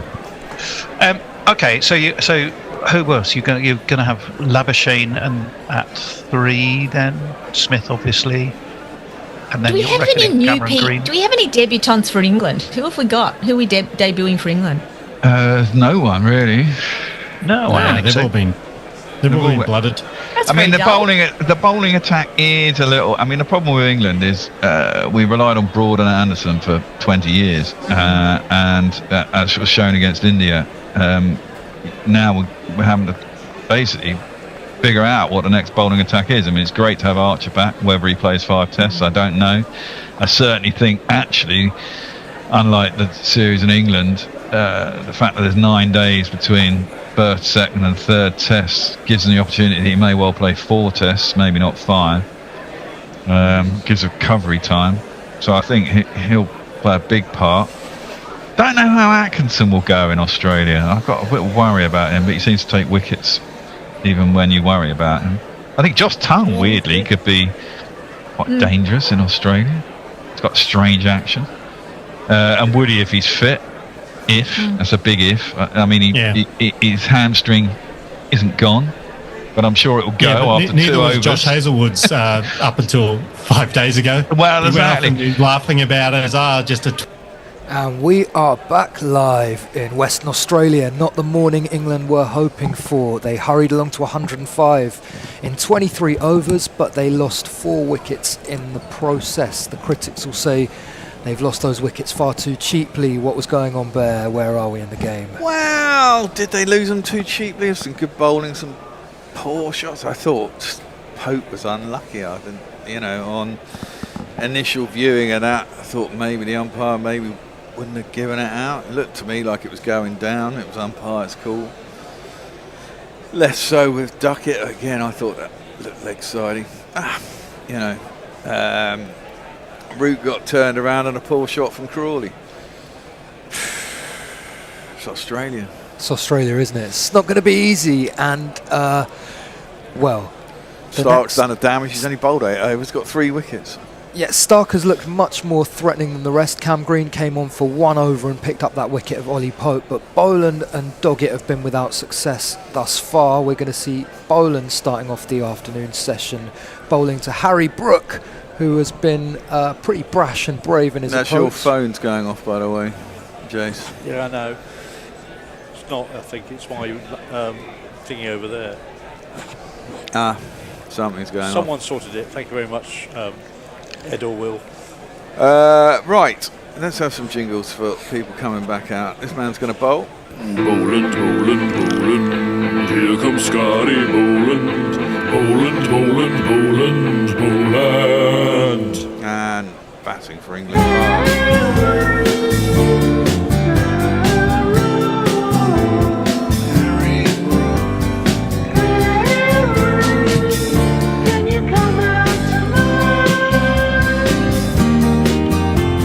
And of course, the skipper.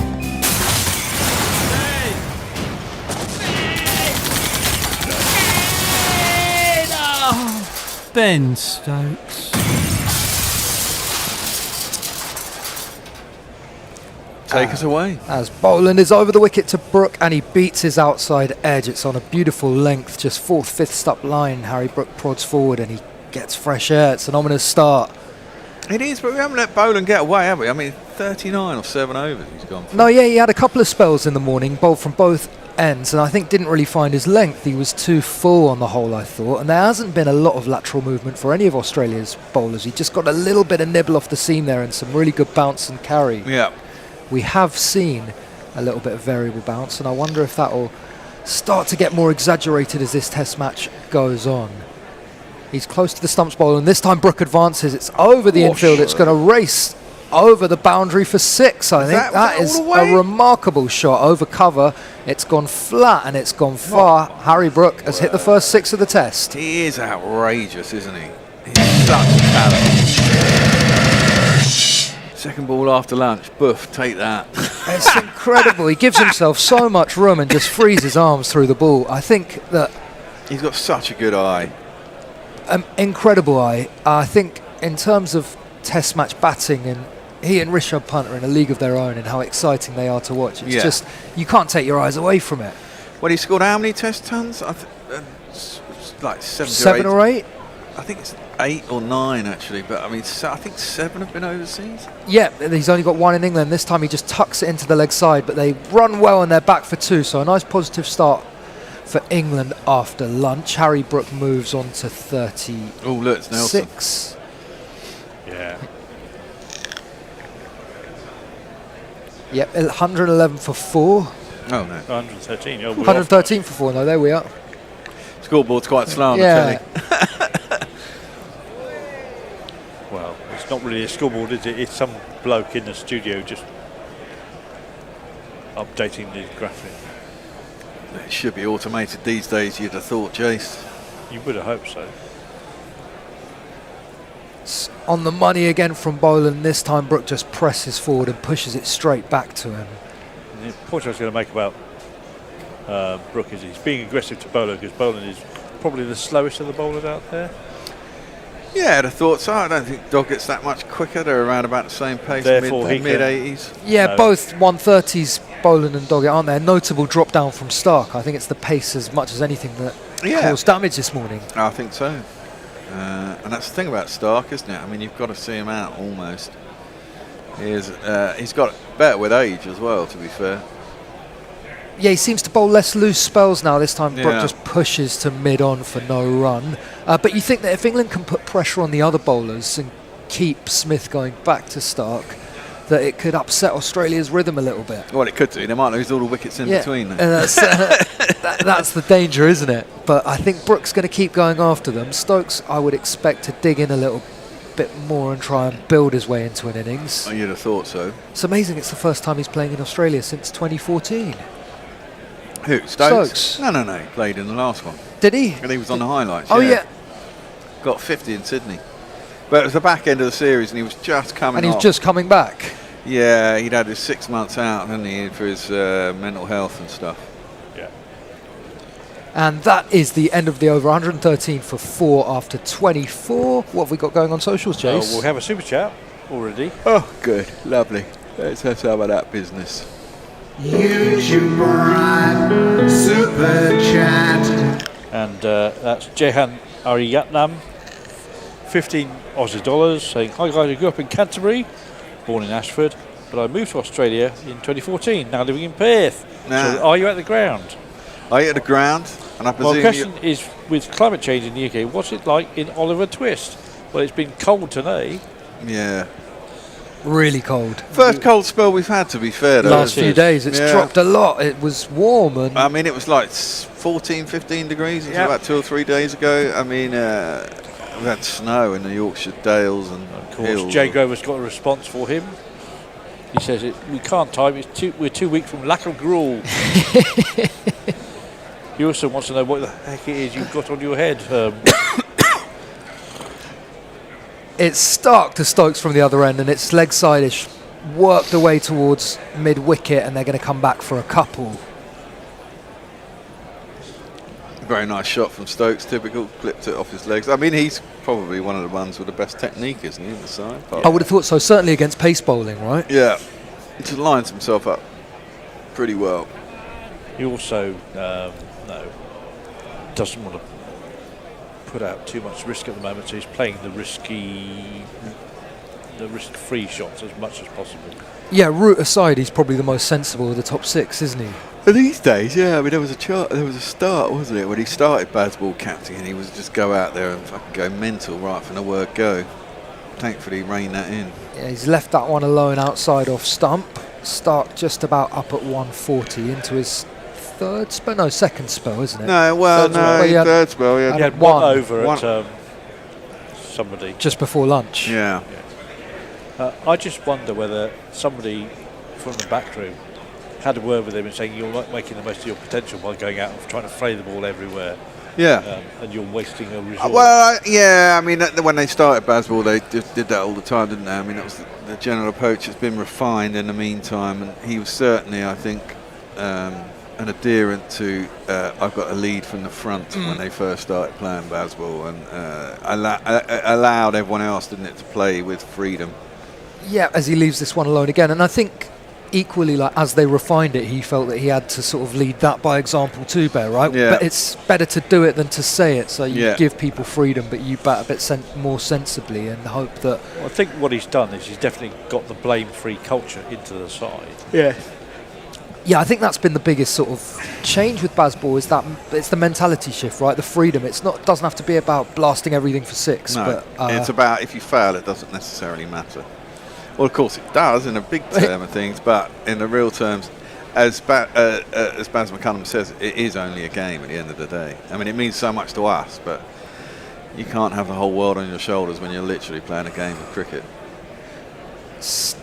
On a good length from Stark again, left alone from Stokes, about 6th stump line. Yeah, apologies, Jehan. I didn't realise that was a reference to Monty and his Mastermind episode, because I've not seen it. No, I think I did. He is fucking thick as a brick. He's not the sharpest tool in the shed, but poor old Monty having his name dragged through the mud by Steve Smith. Well, it was quite funny that he got so wound up about it. He's in his head, isn't he? Yeah. The sandpaper thing really did him. I mean, I've said it many a time. I thought total overreaction. Oh, and it's gone straight through him. It's bowled. Stokes all ends up through bat and pad. It's full and straight from Stark. It looked to be swinging around a little bit, maybe an inside edge, but Stokes is back in the shed. England are 115 for 5. Fucking hell. No, he's not got one of those. No, he didn't get one of those. The crowd says, you're out. We see Stokes once again prostrate on the front foot. Another as the ball sneaks in. Cross seam, and it just sort of nipped in a bit. Nipped in a bit, didn't it? Yeah. And there's a massive gap between bat and pad, and he's splayed all over the place. He looks very unhappy walking off Ben Stokes. He's gone for 6 off 12. England are in deep trouble as Jamie Smith comes to the triple crease. Right, crikey, we're down to number 7 already. Fuck me. Oh well, what's Hendo saying? 140 by 3 o'clock? Are you a good keeper or batsman? Either way, all your hopes of getting a game are fucked. Well, he's missed out on part of that because it's 5 o'clock here already. Well, I was saying if England could get up to 240, they might feel like they've still got a little foothold in the game, but that's a long way off now. I'm not sure they'll get to 200 now. Yeah, got to wait for both sides to bat. I mean, you can't imagine Australia will come out and blaze it around, will they? I mean, we're going along at, what, 4? Nearly 5 and over still. On a very slow outfield as well. Yeah. And you'd expect Archer to be able to do some damage with the new ball, but Stark has been really made to look unplayable. That is the difference, isn't it? I mean, he is just that little bit quicker than everyone else, and we've got 3 bowlers. Yeah, well, I mean, Brian Clarkson hit high 80s when he gets into a rhythm. We have a disinterested hand job who has joined us. Welcome, Mr. Handjob. And he's wondering what we've missed. Well, quite a lot. England being rubbish mainly, and not respecting the genius of Stark. Yeah. 4 for 26. As he comes in for the last ball of the over, Jamie Smith on strike. It's full and it's straight, and Smith defends nicely to mid-on. I think Smith could have a good series here. I like his technique. What do we got going on socials, Jace? No, just saying how much of a snorter that ball was. Well, yeah, but Ben Stokes didn't really help himself with such a gate.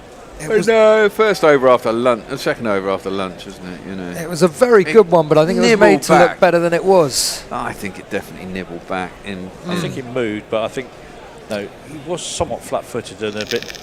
He wasn't really warmed up yet. No, and was caught cold. And everyone's vulnerable. Credit to the bowler. As we watched the replay, Stark was pounding away on that sort of wide line, and then he brought one in fuller and straighter, and it just caught him off guard. Did indeed.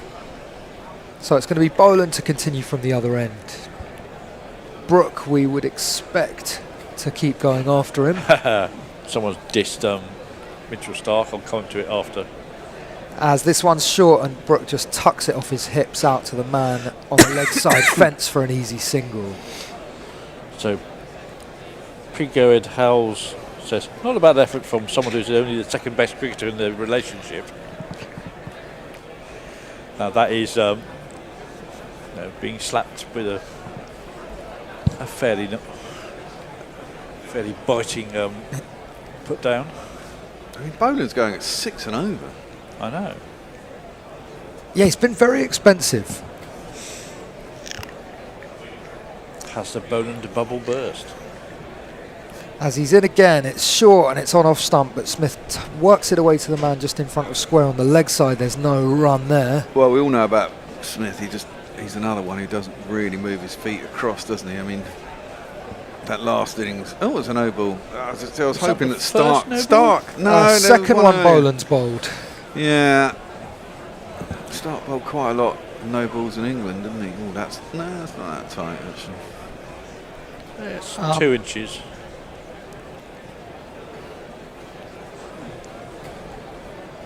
Boland is in again over the wicket this time. Smith just pushes it into the offside. There's no run again. Well, Hendo was saying that he's worried about Smith sort of playing the moving ball, but I think he's got that quite nice pull when it's not moving around. I reckon he can deal with the bounce better than some other English players. Well, he's very tall.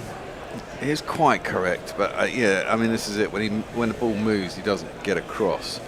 I am more worried about Smith and Nathan Lyon, to be honest.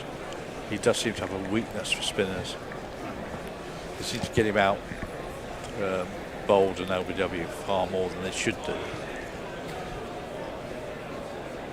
As this time he pushes forward into the offside again for no run. None from 4 so far, Jamie Smith. Well, interesting to see if Australia turn to line with 2 right-handers at the crease.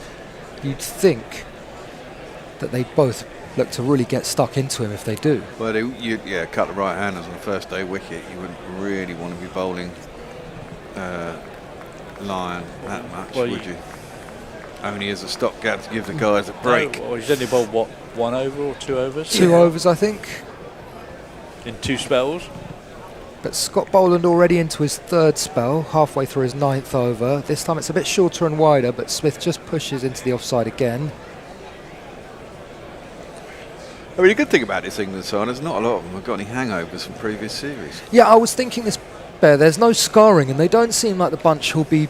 I would have thought, incredibly daunted by the challenge. I think they're sort of quite a young, confident group, but that can dissipate quite quickly. Well, it can do, but I mean, their approach will remain the same throughout the series. I don't, if they go 1-0 down, I don't think it'll. It's a 5-test series. It's not a 3-test series where No, I 100% agree. I mean, we were 2-0 down in England, weren't we? Yeah. And morally, we fucking won that, actually. Absolutely hammered them. This time it's on leg stump. There's an appeal for LBW, but I think it's going down leg side. Jamie Smith really looked to flick that away and got nothing on the ball. They're having a little conversation, Smith and Boland. Smith is asking Carey what he thinks. Gamble. He looks interested. There's 5 seconds left on the clock. If I were them, I would go for it. I think you've got to, because and he does with 1 second to go. If you get England 6 down here. Well, exactly. I mean, they've not used a review, have they? I think that's very similar to the Pope delivery, and this time the umpire didn't give it out. I think that might well be umpire's call on leg stump, but. Well, Scott Boland looked interested straight away, and he looked very animated, didn't he? He did, and Smith was animated as he always is, waving his arms all over the place. It's hit Jamie Smith in front of Midland leg. It's going down. You can see middle stump. I mean, it might be clipping leg stump, but I mean, if you gave that out as an umpire. I mean, it's hit him on the knee roll, and so it may well be bouncing over as well. Yeah, he's quite a tall man. Unless it's one of these things where they have the camera slightly off to the offside, and so it looks. Well, we get a better view here, and that's going down, missing leg stump. Lose a review. England don't have any left, or we got. I can't remember. I think we've burned 2. You get 3. We get 3. Yeah. Because it used to be 2, and then they got restocked after 80, didn't it? And now you just get 3 throughout the entire innings. So Jamie Smith survives a DRS decision. Australia burn 1. Scott Boland still looking for that first wicket. He's gone for 49. I mean, that was the right shot to the ball, to be fair. It was. He just missed it. Yeah. And I thought, this is it. I didn't think Pope was playing the wrong shot to the ball. He just missed it. Which you shouldn't really be doing when you're on 46. Yeah, no, on his way there, he got cut in half a couple of times, didn't he? There's just always these mad moments with Ollie Pope. He does tend to fall over as well. This time it squirts away off Smith's bat through the slip cordon, and it's going to run away to the fence. So Smith is off the mark after 26 overs. England are 121 for 5.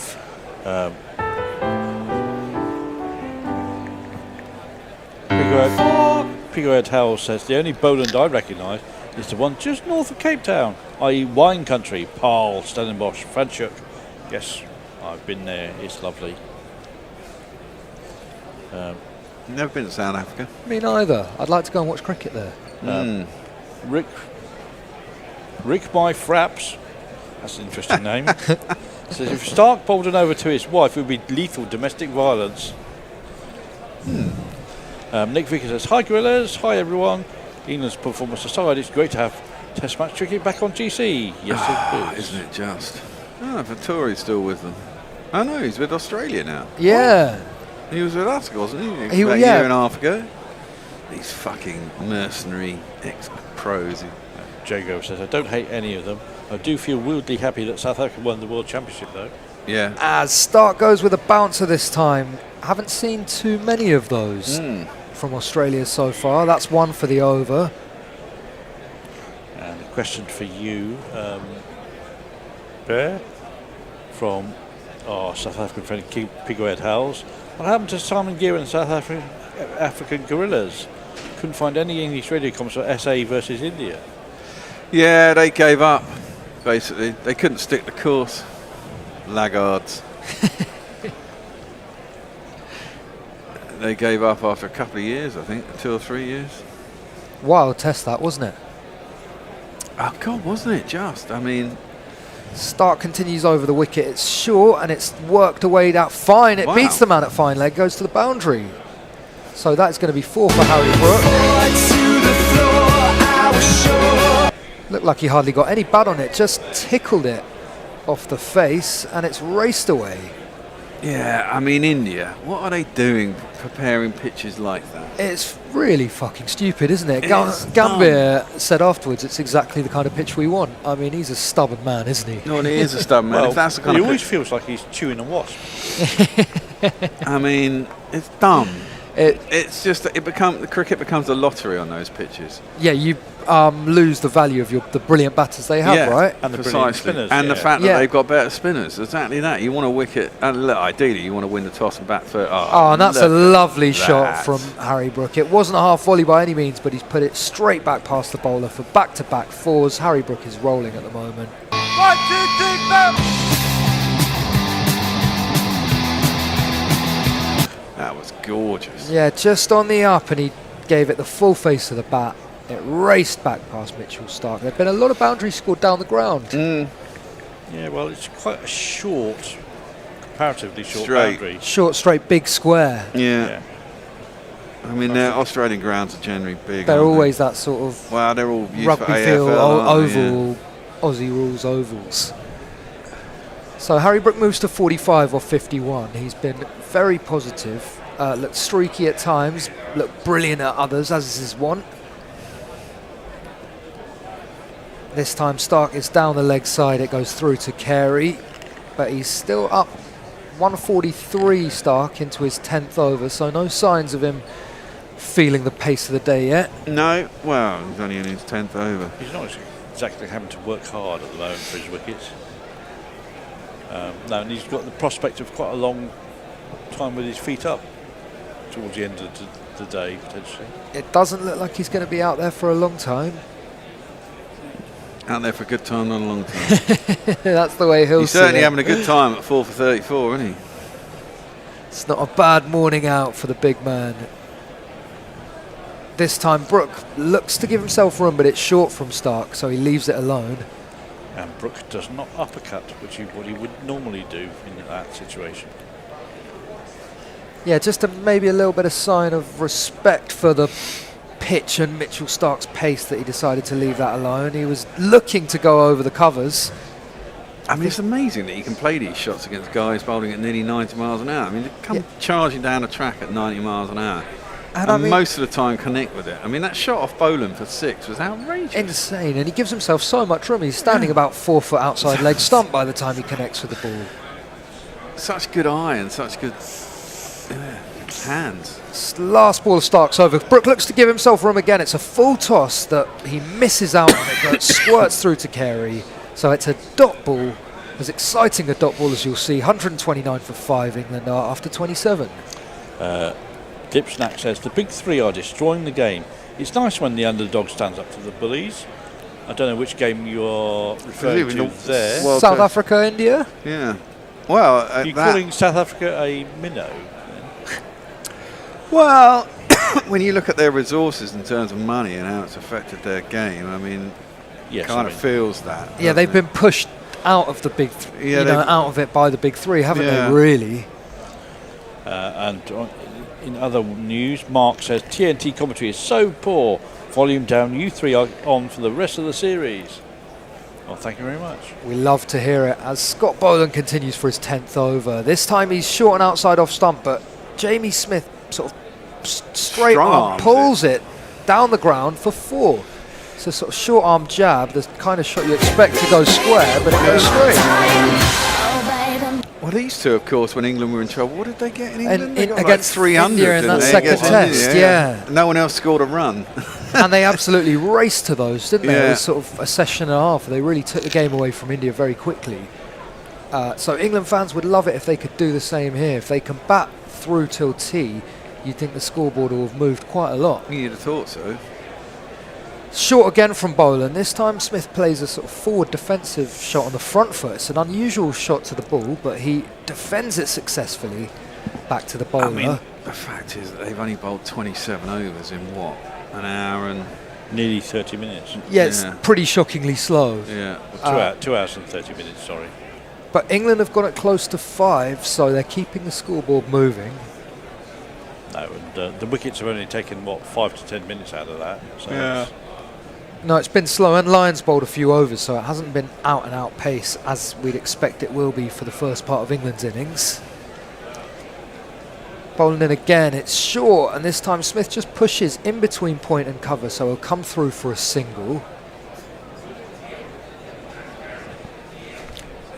Yeah, and you just don't think Australia will bat the same, will you? I mean, Larishane's never going to be fucking proactive. Khawaja isn't. I don't know. No, I've heard that Weatherall has batted at a sort of the best strike rate out of the big run scorers in the Sheffield Shield over the past couple of years. Struck about 70, but Smith will fucking dig in and caught death by 1,000 singles. And then it's when Head comes in that there'll be a little tempo shift, right? Head and Carey, you'd have thought. Green's not a quick scorer either, is he? No, not massively in Test cricket, which is strange because in one-day cricket he looks to slap everything.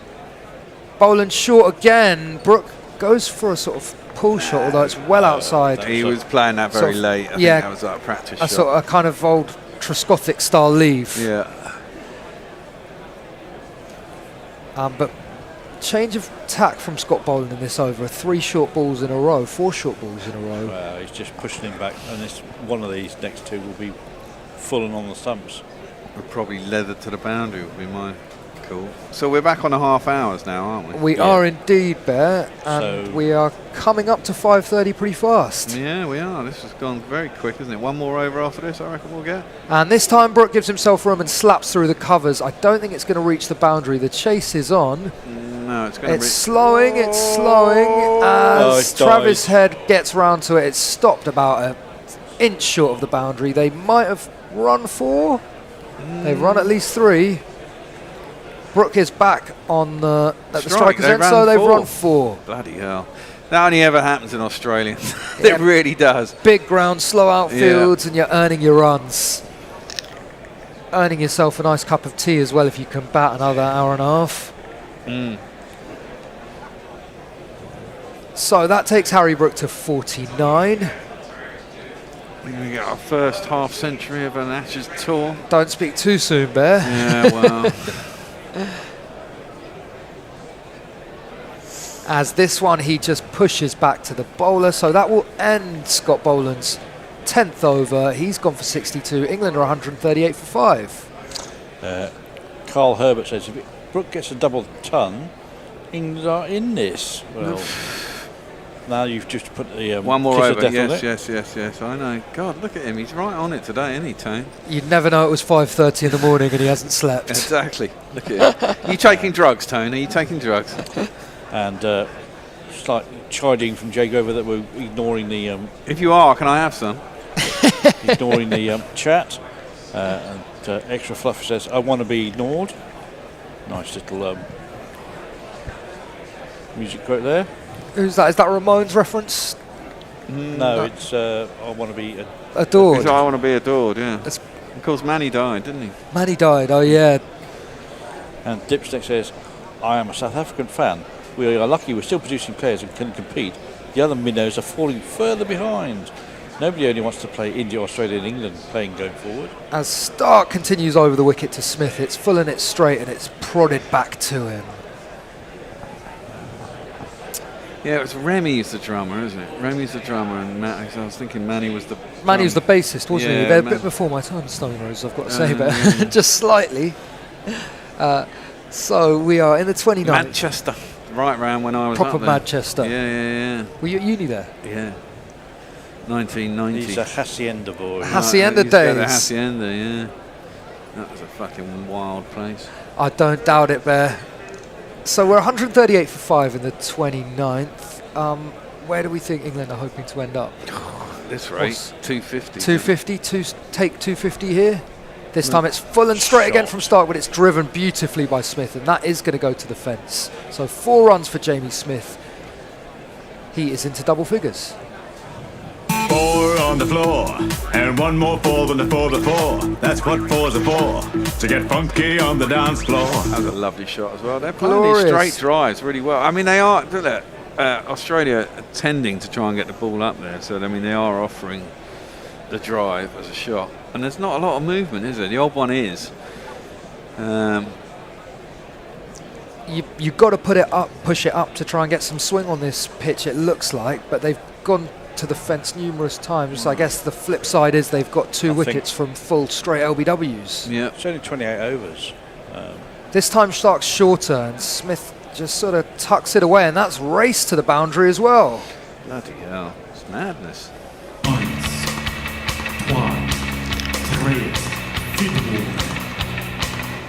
I think when they decide the ball's had it, they'll bring on Green, they'll bring on Lyon, they'll bring on Doggett, and they'll bowl a slightly shorter length and a slightly more containing bowling.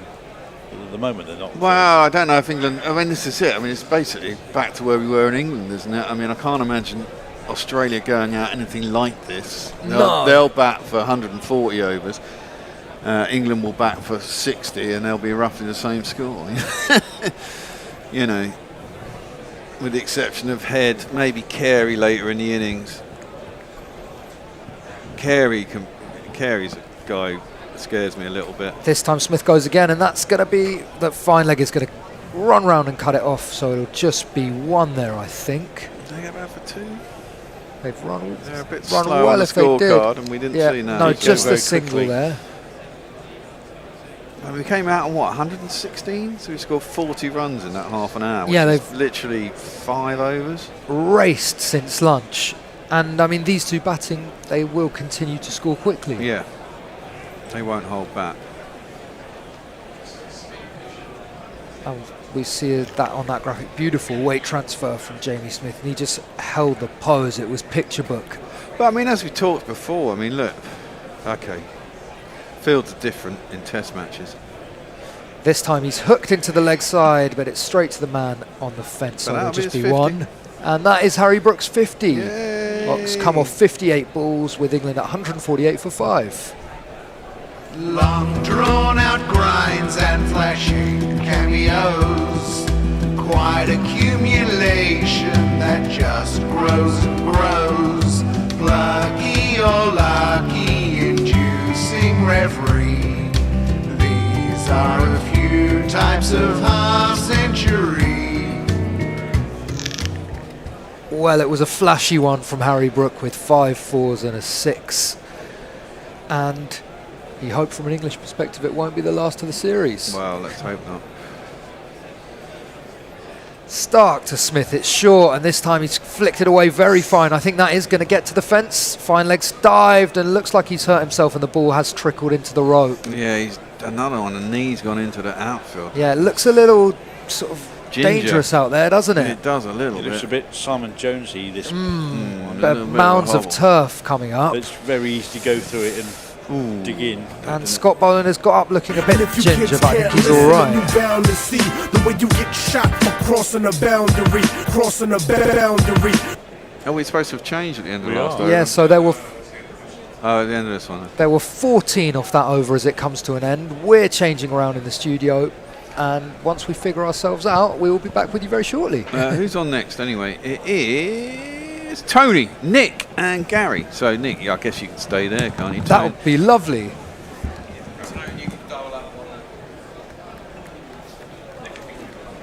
Oh, I'm on the socials, am I?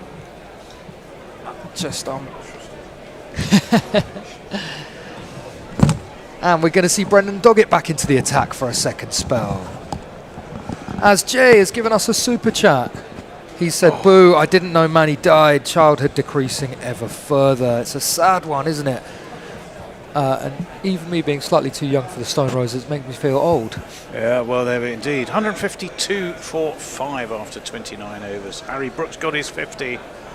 And England are in dire need of these two staying here. Doggett's going to take up the attack wicketless so far. That's because Mitchell Stark has scoffed most of them. And that's short, and it's pulled beautifully by Harry Brooks, but straight out to Jake Weatherald, who is there at deep mid-wicket, and they'll take a single. The score will tick on to 153. Yeah, one of my big things about Bazball is that it moves the field around.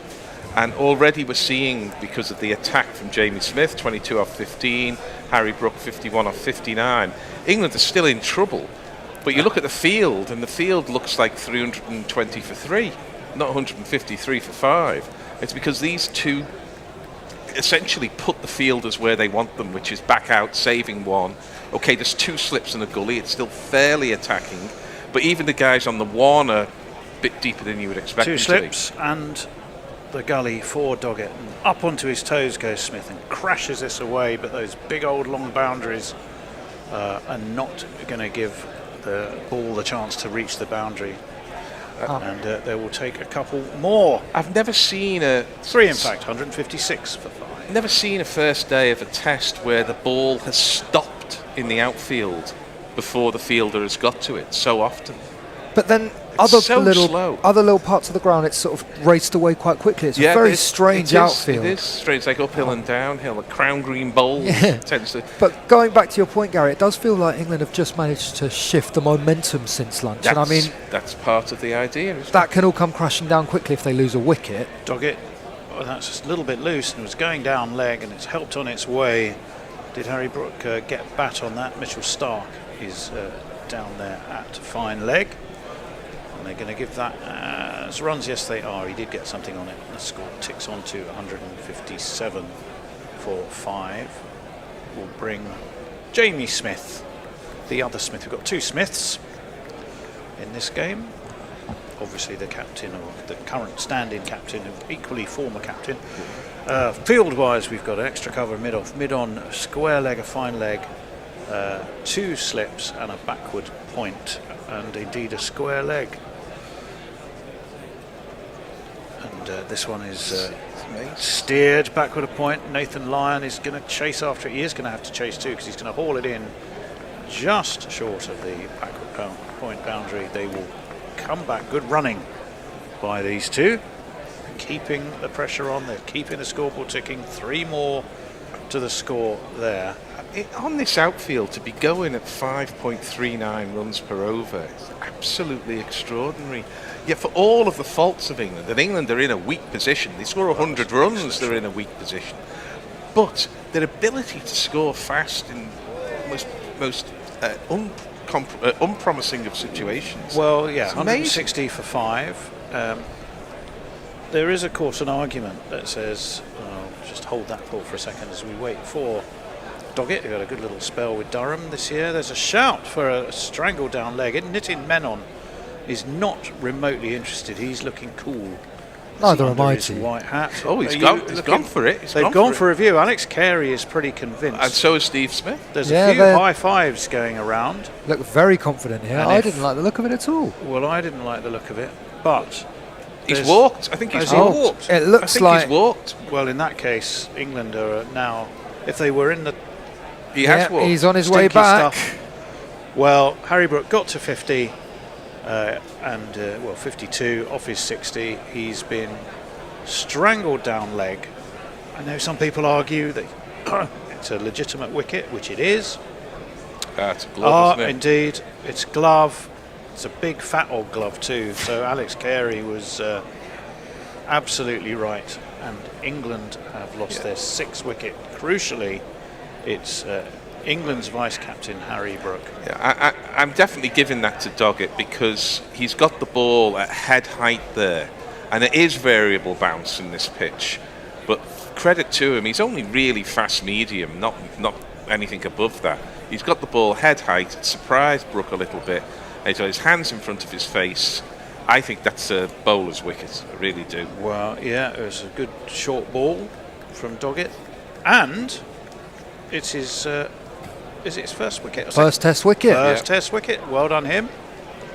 Doesn't matter. He's not going to say this. He will just say they don't draw pictures in the scorebook. No. And Harry Brook is not too bad a wicket to get on the first day of a first Test in an Ashes series. So, well done, Brendan Doggett. So he didn't hear that. He must have seen it, because you're not going to hear the ball coming off if the it's glove. Off the glove, no. And there wasn't much of a deflection, but he's telling him, look, mate, you hit it. Well, there it is, 160 for 6. England now in all sorts of poop. But the good news, T, is we got super chats coming in. Super chats. Those super chats. We have got Quagadan saying times like this when a Nestle joke would absolutely lighten the mood. Yes. Glad he's got top row tickets for the Ashes finally. And Jay is back with another £2 saying, why am I getting obituaries from Gorillas FFS? We've also got some celebrations coming. Hooves is saying English pride 6 down. Extra Fluffo is saying the dog howls. He does indeed for the first time, probably not for the last this series. Has howled. He's gone at 5 and over, hasn't he, pretty much? But he's got his first Test wicket. Yeah, there's been some barking mad shots today. Clouds come over Perth. There is some cloud over Perth, you're absolutely right. And starting to Gus see Atkinson is the new man to the crease. We'll jingle him in a minute. I've been quite remiss. Short, pulled by Atkinson, but pulled straight to mid-wicket. He will get just a single. They do know, Australia, that Gus Atkinson bats at number 10 for Surrey. They've set the field back for him. Like Viv Richards has just come to the crease. Well, give this to the batsman. You silly little boy, what on earth were you playing at? Oh! 50s are great, but they don't win matches if the rest of the team don't rally round them. Someone has to go big normally. There was only 150 in the recent match between South Africa and India. Match-changing 50 from Temba. A match-changing 50 from a man who's reborn as captain. Yeah, the new man is this fellow. Gus Atkinson, he's not one to complain. He hopes he's not like Jafra, breaking down after every 3 slips and a gully. That's more like it. A backward point, a short mid-wicket, mid-off, mid-on. Mitchell Stark back into the attack. 4 for 48 for him. That's edged and taken.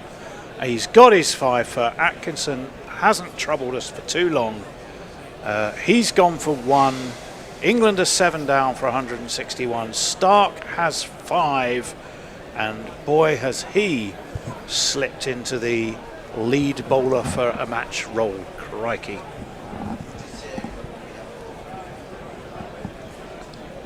Hendo is pointing out that England were going to be all out by 3:15 local time. Not quite, so he may well be right.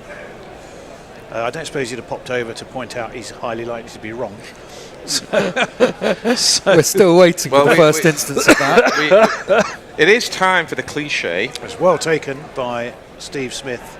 You can't judge a pitch until both sides have batted on it. Well, we shall see. We Mitchell shall see. Stark, who's got plenty of movement off pitch and in the air. He's holding the ball aloft as he should. It's 7 wickets down for 161 runs. And this is not the script that England would have written when they said, we'll have a bat, please. I'll tell you what, looking at that ball, looking at the outfield, talking as we have with the outfield, this is not a match in which reverse swing is going to happen. No. There's not a mark on that ball. Here we are in the, 31st over. The outfield is green to the point of Shaming Island. The pitch is not breaking up, so you can take your reverse swing and target. Here is our new man.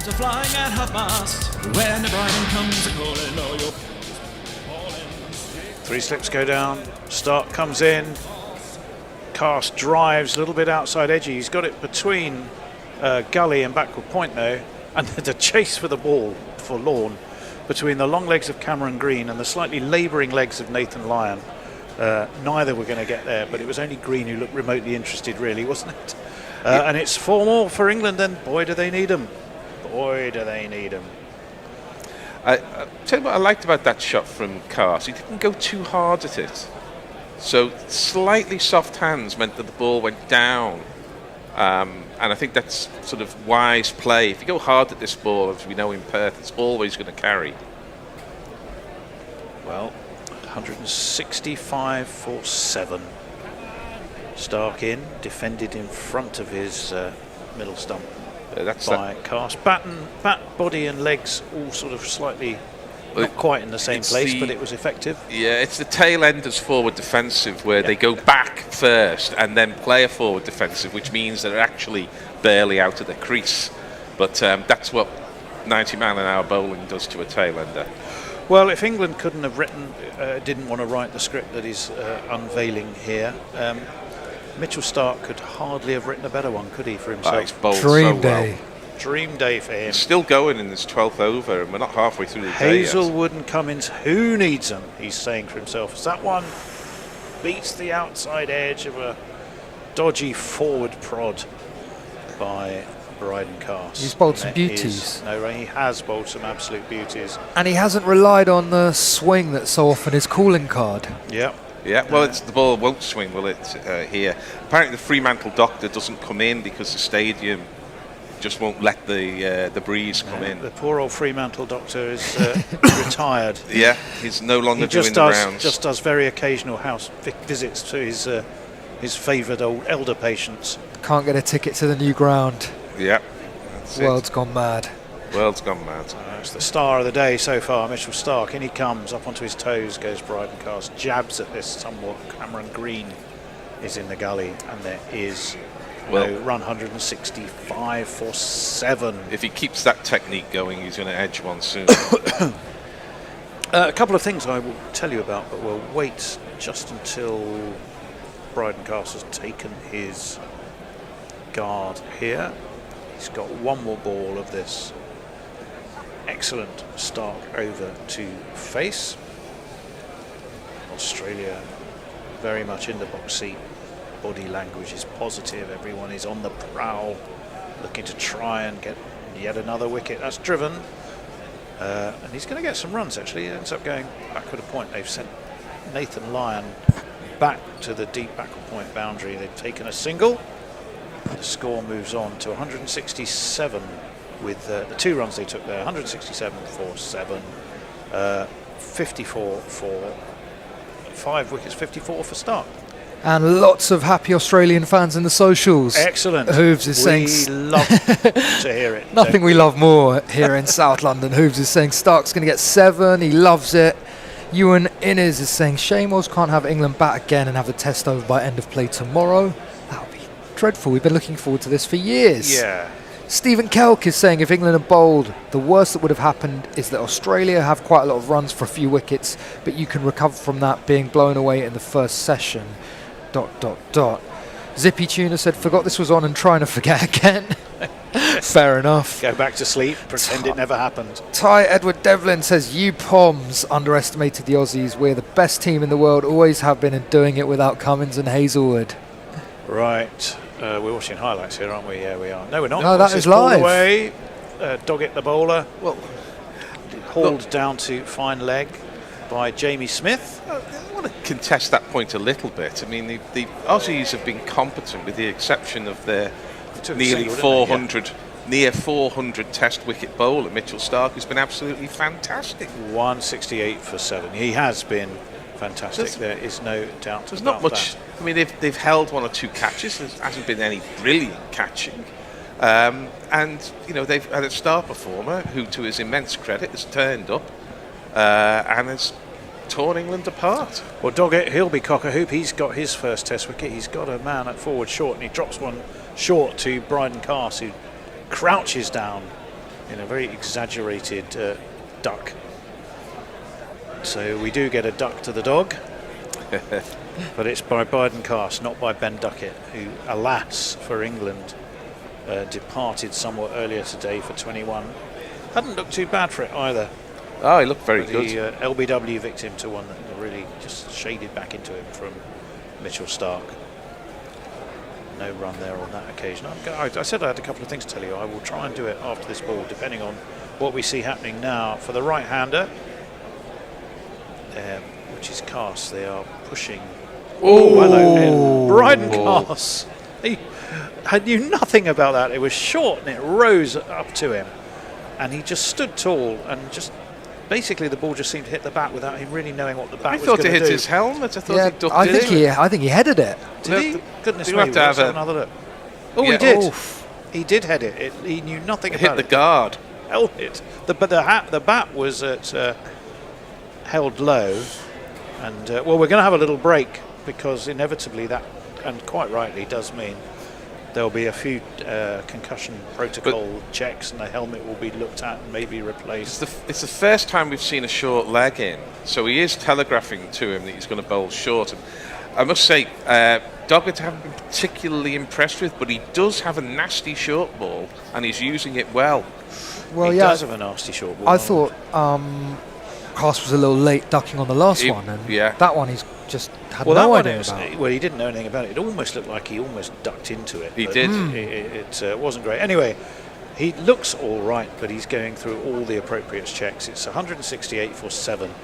The couple of things I was going to tell you about are, one, if you are a Guerrilla Cricket patron, and let me tell you, it's well worth becoming because you get heaps of interesting benefits, chances to visit the studio, merchandise, you get you get all of our podcasts first, you get exclusive content, you get a chance to become a member of our chat group, you get the Roll of Honour that scrolls across our YouTube screen, and other things besides, many other things besides, so check out Patreon.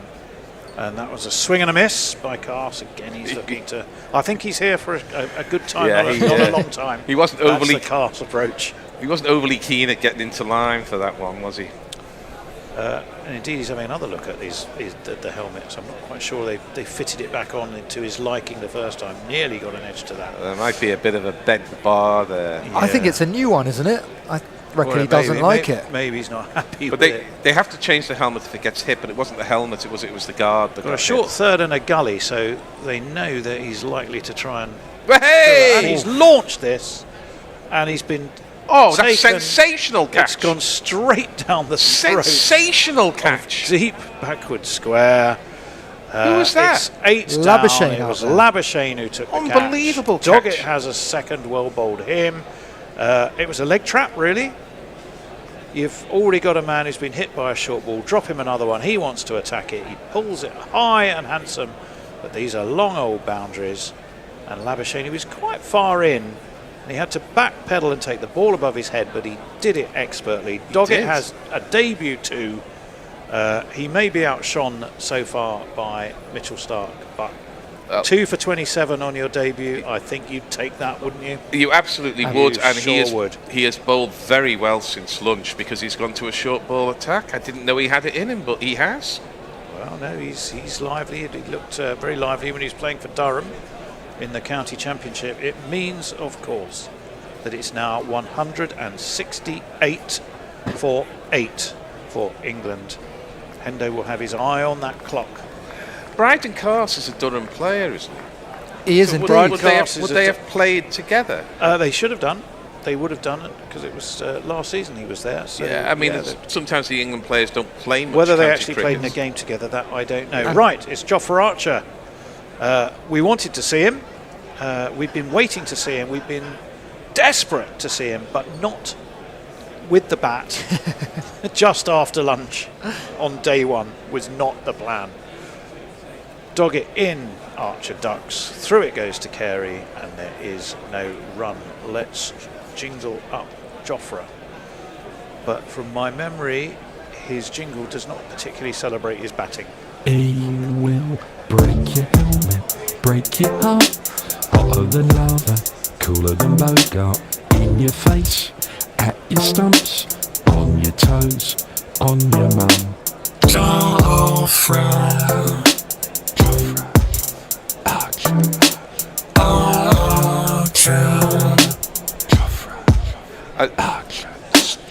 just one side effect of this bouncer attack at England's number 9 is that Josh Tongue will play in this series and he will bowl bouncers at the Australian tail. But we've seen now that bouncers to the tail are fair game. Well, 168 for 8. That was the last ball of the over, the one that went through to the keeper. Mitchell Starc's going to be back into the attack for the 33rd over the day, his 12th. 5 for 54 for him. And, well, last man standing, really, from a batting perspective, is Jamie Smith. Can Jofra keep him company? Can England get to 250? That's a long way off from here. 200 is a long way off, let's be honest. Stark, left arm over. Thump goes Jamie Smith. Have some of that, Mitchell Stark. He slaps this and to long on and gets himself 4 runs. What a shot that was. There's not one boy for me, I must have 2 or 3, I need 4. It's a straddle, wasn't it? Well, he hits that front foot pull better than any England player I can recall seeing. You've got to be really good to play that shot there on the front foot, pulling it through mid-wicket. Amazing shot, really.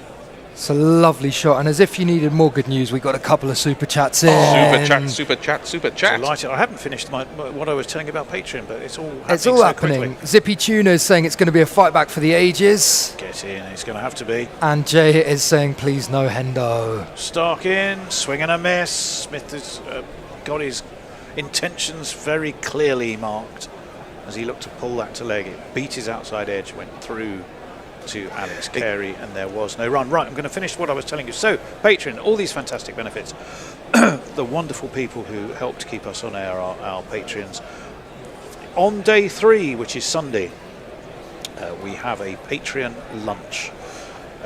Alas, we can't invite you all into the studio, and many of you are in different parts of the world anyway. But we can do it virtually. You have the chance to ask us any questions you want. You send them into our email, guerrillacricket@gmail.com. You can put them on Discord, or you can put them onto Patreon. Sure, Fightful rather. Outside of off stump, Tad Floaty from Mitchell Stark, and Jamie Smith just bumbles it. I've got one towards mid on. Hang on a second, let me explain. So, get those questions. Lunchtime will be all about Patreons. It will be all about your questions. And when you do send the question, let us know if you want to come on air, and we'll invite you on via Zoom so you can be part of the discussion. It's going to be chaired by William, I think. Have I got that right? William or Ed, but I'll tell you who William and Ed are in a minute. That one's pulled by Smith, and he's pulled it straight to deep mid-wicket. Cameron Green was plenty tall enough to just reach up. It's 6 for Mitchell Stark. Smith has gone for 33. The wheels have come flying off the clown car of Bazball here, and it's 172 for 9. Oh dear, oh dear, oh dear, oh dear. Well, my question for Sunday is, what the hell are you doing here when the game finished yesterday? Well, that would be a good question. So, fingers crossed the game is still on. It was the Sunday lunch, our Sunday lunch. Yeah, will be all about patrons and all about whatever patrons want to know. I'm giving Jamie Smith a pass there, because I don't think the England tail are going to be able to deal with Stark and Doggett in this mood. He had to go for quick runs. He was trying to hit it for 6 over Cow Corner. It's fallen some way short. Still a decent hit, but they are another good catch in the deep. This is always a lot of the discussion around this ground was that if England try and take on the short ball square or on either side of the wicket, then they're going to be vulnerable to being caught, and so it has proven for Jamie Smith. But I'm with you, Gary, to be honest. He might as well. Jake Weatherall's taking the opportunity to psychologically get himself geared. He's already stood at the crease, practicing in his head exactly how he's going to face his first ball. But we have to say goodbye to Jamie Smith.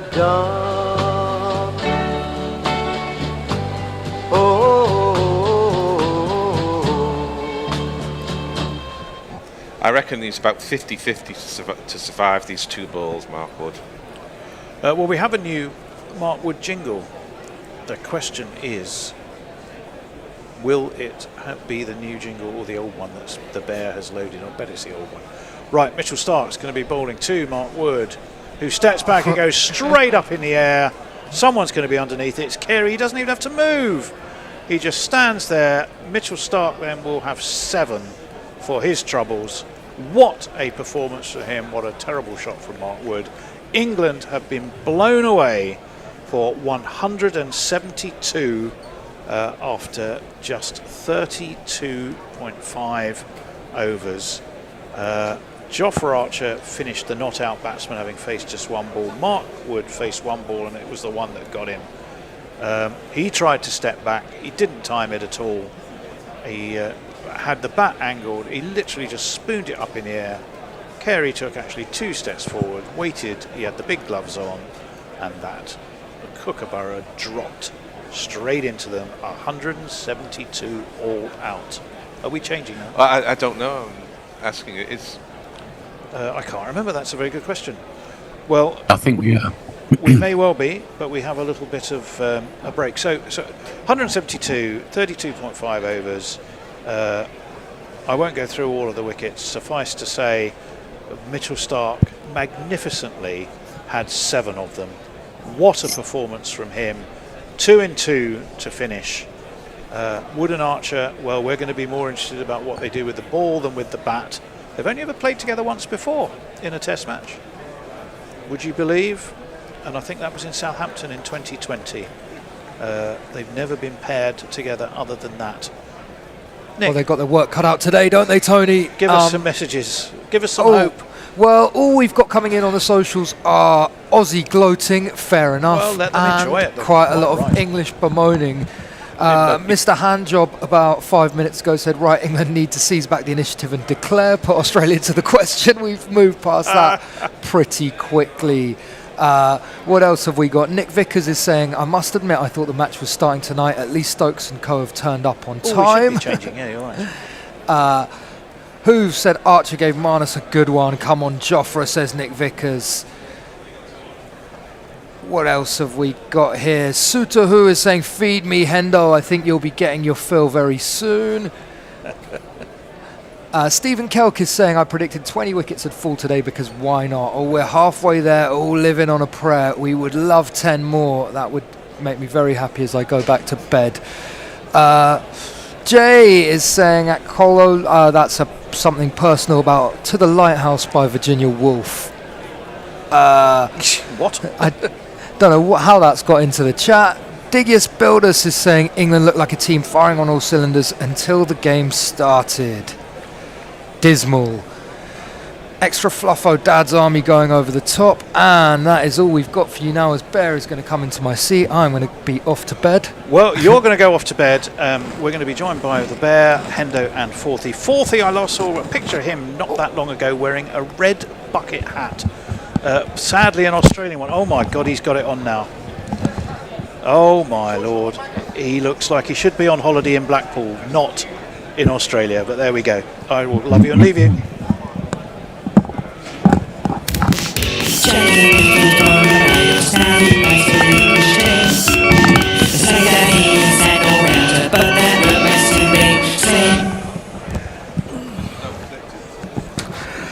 Well, there we go. That was predictable. Yeah, it was pretty shit, really, wasn't it? All right, Forthy. Hello there. That's Westpac, isn't it? It is Westpac, Australia's oldest company and sponsor of the Australian cricket team. I don't really know what the connection between the two is. Why would you like a bank because they sponsor the national cricket team? Don't know. Does anyone really like banks in general? I mean... No, I'm going to take this off now. No one likes them in England or Australia. Just do you know they make $2 billion profit every year, Westpac, and there's in fact more. I think $3 billion last year. There's only 20 million people in Australia, so you do the math. Yeah, well, I can't. There's too many zeros.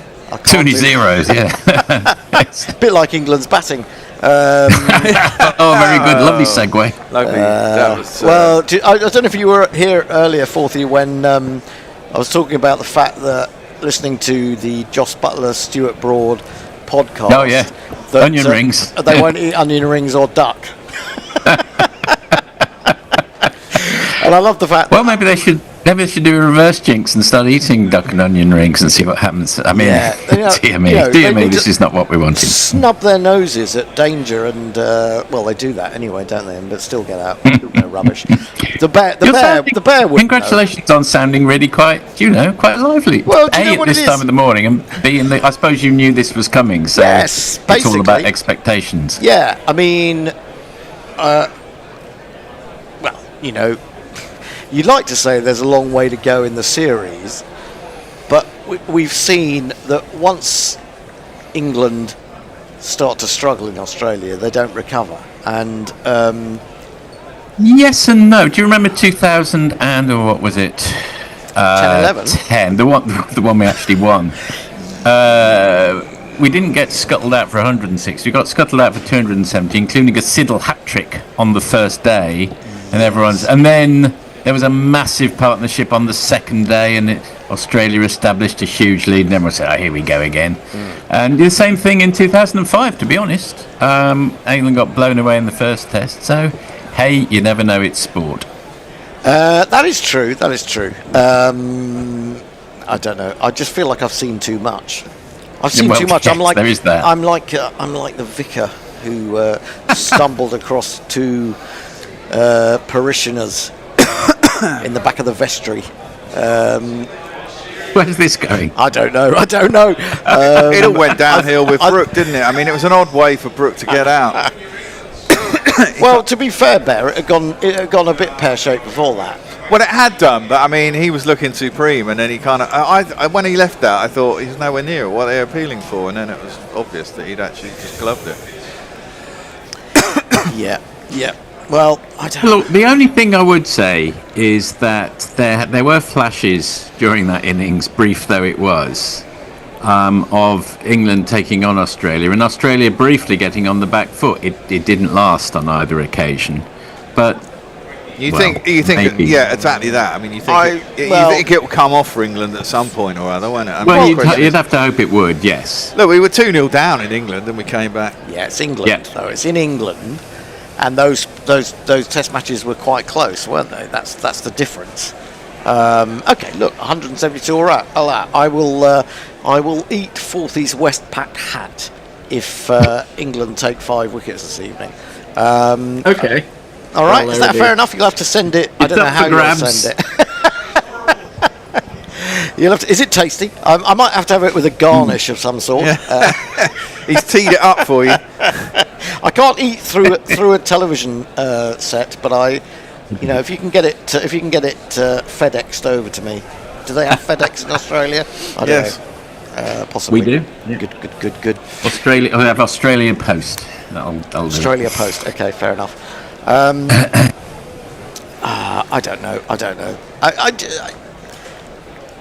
I know I am a pessimist. Yes. And with you so far? Happily admit that. I optimistically admit to being a pessimist. But kind of, I felt this was going to happen. I just don't. It was what I feared. Well, yeah, of course, because it's it's very England. It's technique. It's just technique, and it's brain. Okay, you want Crawley and Duckett to set the tone to a certain extent, but I mean, Crawley looked like he was going to get out immediately. Yeah. And Pope, all right, he's got 46, so he's second top score. But it was a horrible 46. I mean, apart from there were 2 or 3 lovely shots, but and the dismissal was.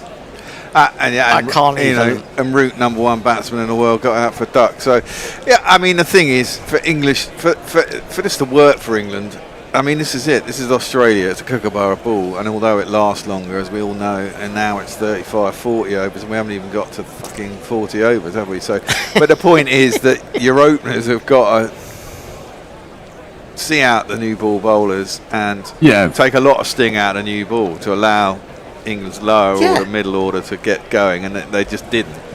Well, that's all true, and I suppose the only thing I would say is it's a very crucial passage of play coming up. If England can intimidate Australia and put them on the back foot, they're not going to win this match, almost certainly, but they can set down a marker for the rest of the series. Well, I think there's an element of that.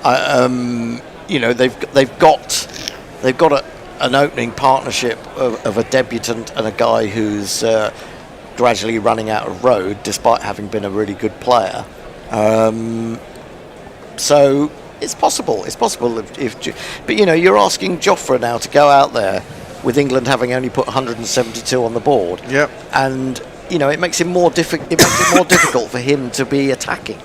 But I suppose that's what he's got to do. That's what. I mean, we're looking at the scorecard from a year ago. India got 150. Australia were blown away for 104, and then India got 487. So it's sport. It's very unlikely to happen again.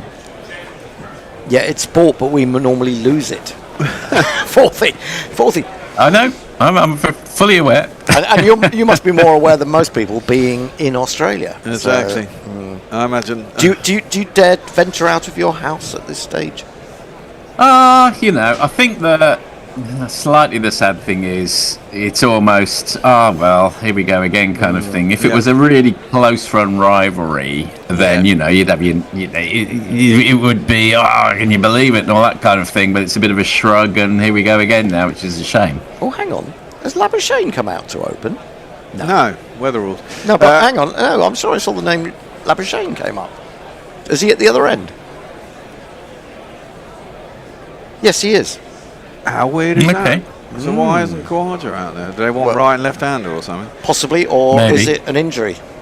Well, did he? Also, I don't know if Boland. I don't know whether he actually is injured. He pulled up, Simon Jones style in the turf there. But you never know. I don't wish an injury on anyone, of course. No. But if they're a bowler down in the second innings. Yeah, but he was their least effective bowler. He was indeed. Right, okay, let's have some jingles. This new guy. Everywhere you do, you always take Weatherall with you.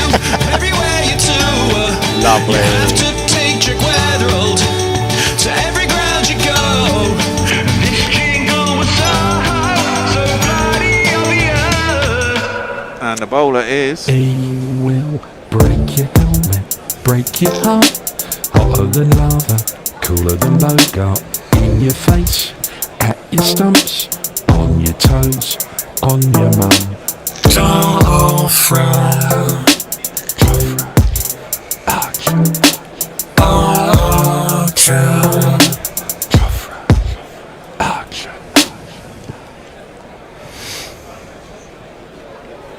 And he is going to come in to bowl to Weatherall. First ball, lively, goes across him. And he gets squared up. Goes through the keeper and there's no run. I think I might have worked out possibly why, apart from the right-hand, left-hand combination, Jofra Archer, of course, has a much better record against lefties, doesn't he?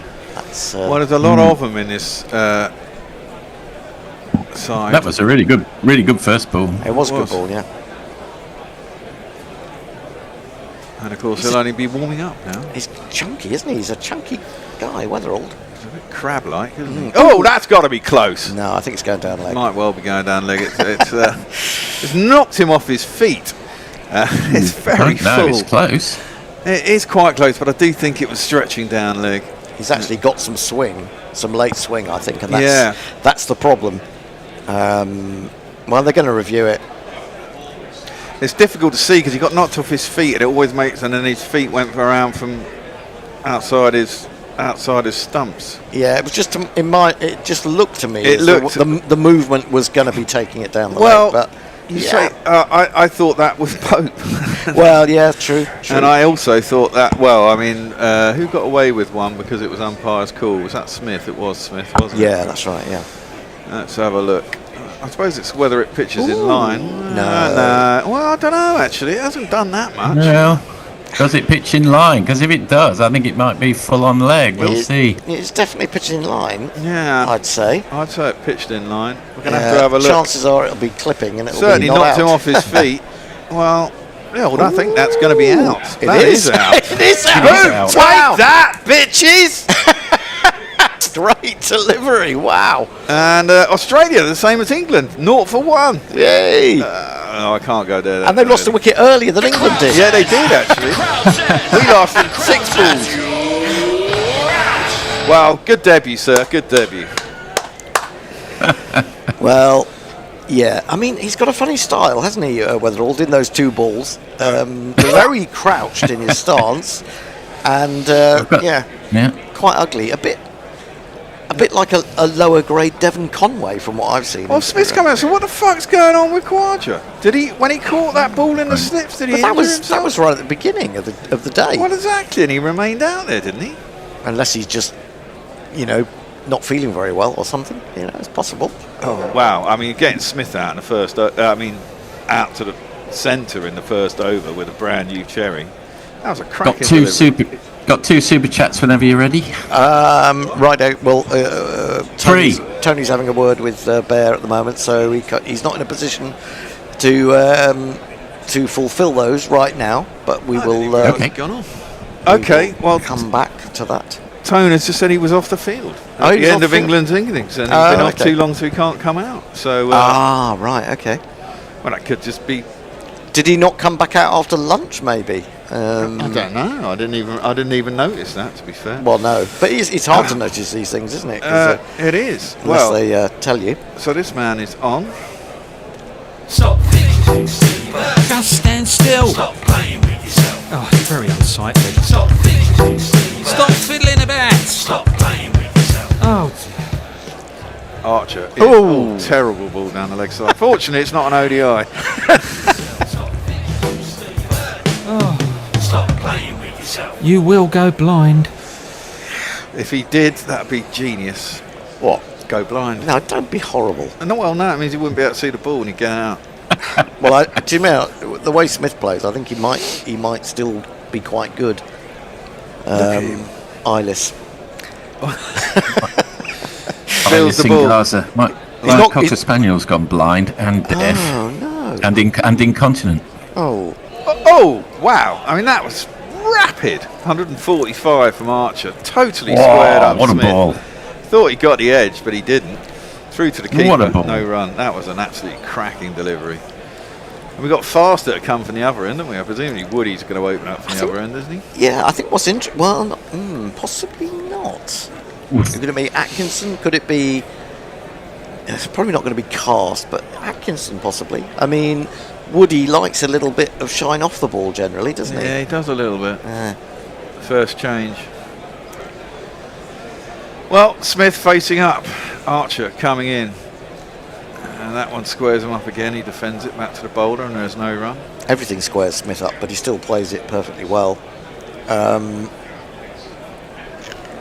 don't enjoy watching Smith, not simply because he's out there for so long, but he's not. To me, he's not a stylist. But at the same time, he does always seem to have a lot of time to play. He does. However, the ball's coming quick at him. Archer in again. That one's flashed out outside his off stump. I mean, it was given a little bit of width. He threw his bat at it though, and there's no run. Wicket maiden, a Waden. Exactly this mirror image. Mirror image of England. Well, we've got 3 super chats. I don't know whether you want to give them up. A hat trick of super chats. We'll give you one of these. We'll give this one. YouTube super chat. £2 from Jay. Loving Hendo sock jumper combo mint. Oh, I hadn't really noticed. It's whatever fell out the drawer. Good to know. So that was £2 for that. £2 also from Zippy Tuna. Woo! It's about 30 O's. Joffre. And 10 Aussie dollars from Brian in Brisbane. Fuck, I fell asleep and missed the collapse. I'll have to rewind and listen to Hendo's rant, but in time now to hear Bear give it some to Oz. Well, let's hope so. Labby Shane, he's the man I fucking hate. I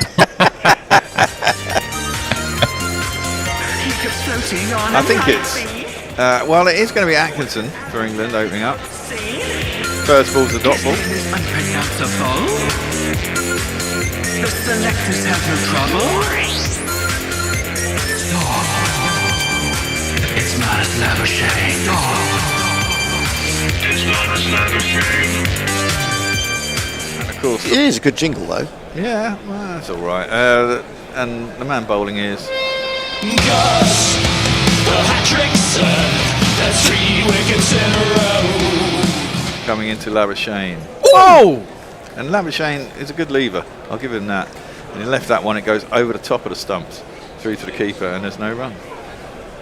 Sort of. Well, I don't think it really came back, did it? No. But he just sort of left thrust his arse back towards square leg. Left it on length. That didn't goes he? on length, yeah. Scramble scene. Well, England really have to, they won't have a better chance, will they, to get these two out early? No, absolutely. Brand new ball, both of them at the crease. Atkinson in, and again defended at by Labuschagne. Beats his outside edge through to the keeper, and there's no run. Has everyone forgotten how to bat? Yeah. it would appear so. Just looks that way. I don't know. I think it's just there's a little deviation there. Not a lot, isn't there? But you don't need a lot. Not a lot. No. Not a lot. But this is where England have, when there is this movement or a little bit of movement, this is where it's got to count for them. Well, indeed.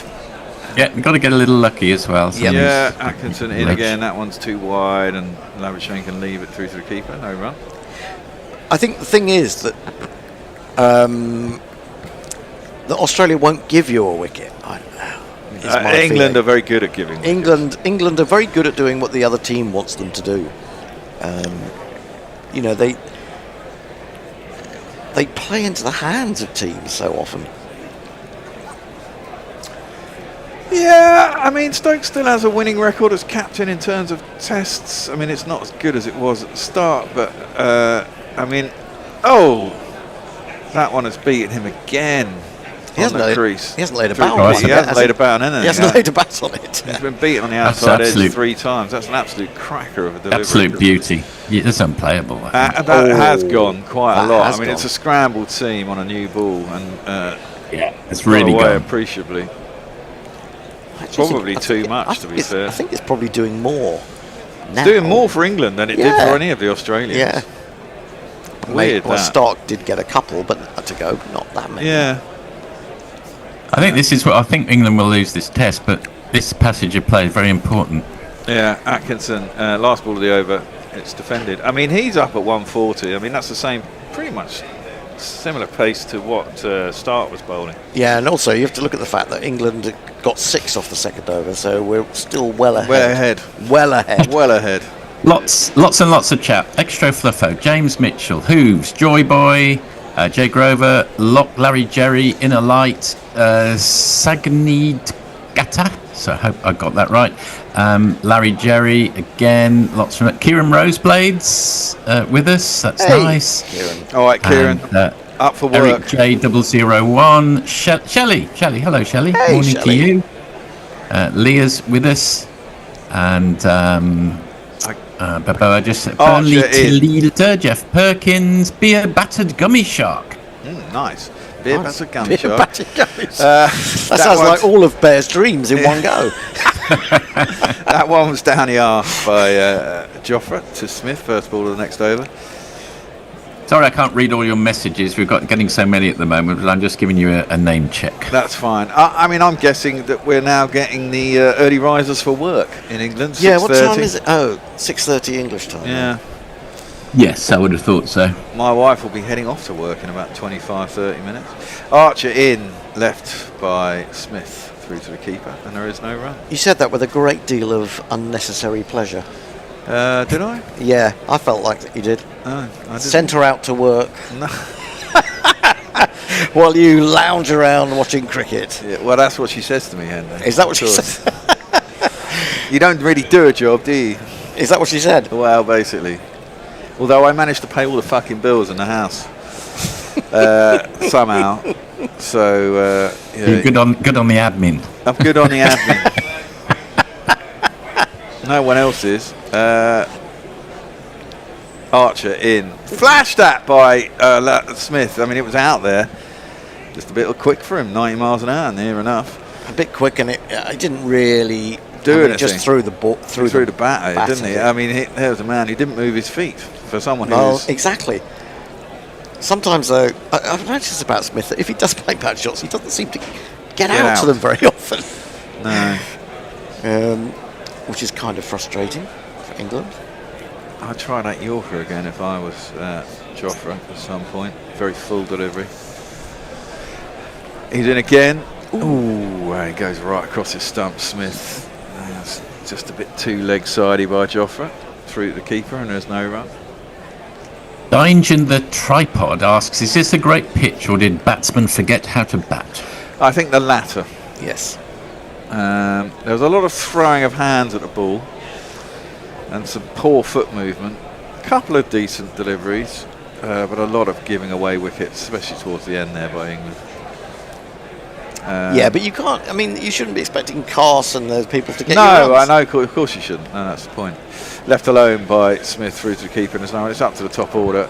Root got a duck. Crawley was Crawley. Duckett was looking good, and then got a very full one that was pretty cool. I mean, this is the thing. That's where pace counts, isn't it? I mean, he got beaten really for pace. He just couldn't get the bat down quick enough, and pretty much the same with Pope as well. Really? No, it wasn't. Well, Pope fell across his stumps. He fell across his stumps. He played across the line horrendously, and actually Cameron Green wasn't bowling that quick. He was in his one and only over, and he'd already gone for 10 at that point. Yeah, true. Archer in again. Oh, that one's squared up. I think it's beaten the bat and caught the second with his back leg, essentially, but thigh high. Bounced out into the offside, and there is no run. So presumably Khawaja, well, it depends how long these lies last, I presume, as to whether Khawaja can even come out next. If he can get another wicket now. Sorry? You want to go for it? Yes. I'm getting messages from Hooves, from Extra Fluffo. George McPherson is back with us. George. What is George? Let us know what George is saying. I'm sure what George says is, what a start from England. The batting proved to be a disaster. But then, and one of the most positive things I've ever heard George say, this first day could be heading in favour of the Aussies, unfortunately. So, I think, thank you for that, I think George's body has been taken over by an alien. By an alien, yeah. Extra positive. Shining Knight 259 is with us. Goal for England is to get them all out before Khawaja can come out. Well, that'd be nice. Atkins is in. An inside edge. Oh, there's a deep set short leg, and it bounces just before him. It's Pope, of course, who's always short leg for England. Collapsed his front leg, so there was a gap there. It came off the pad as well, didn't it? Did he get an inside edge on top? I thought he did. I thought it came straight off the bat at first sight and at full speed. Well, same here. So. Actually, Pope's quite a long way back there. I think he should take a couple of steps in. Well, no, because he's bowling quite full, so it is that kind of back pad, or it's the what was the little James Foster? Was it? No, not James Foster. What was his name? Chris Reed? No, the little short guy, James Taylor. James Taylor, yeah. He was 5'2", wasn't he? Left alone through to the keeper, and there's no run. Yeah, but I mean, that series in South Africa where he kept snaffling catches at sort of deep set short leg. Helps to be low to the ground. Yeah, very much so. Yeah. Pope's not very tall. Again, a lot of wobble scene going on here from England. They've decided that's the way to go. And that one did again, it nibbled. Maybe it's the only way to get it to move in Australia. Labuschagne facing up. Atkinson in. Left through the keeper, and there's no run. They still haven't got one. No. Yeah, still on one, yeah. They're still 0 for 1 in the 4th over. Very different approach than England. Yeah, unfortunately, we have to take. Presumably, we're taking the Australian feed as in terms of.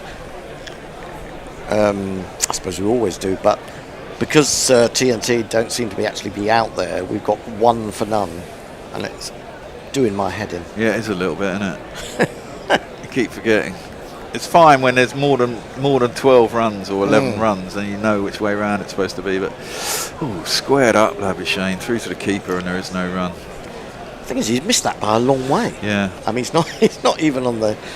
But he's been scoring runs for fun, hasn't he, in the Sheffield Shield? But this is a different level, isn't it? Well, it is, but I don't know whether you saw any of it, Forthy. I was watching now. YouTube seems to have highlights of the Sheffield Shield.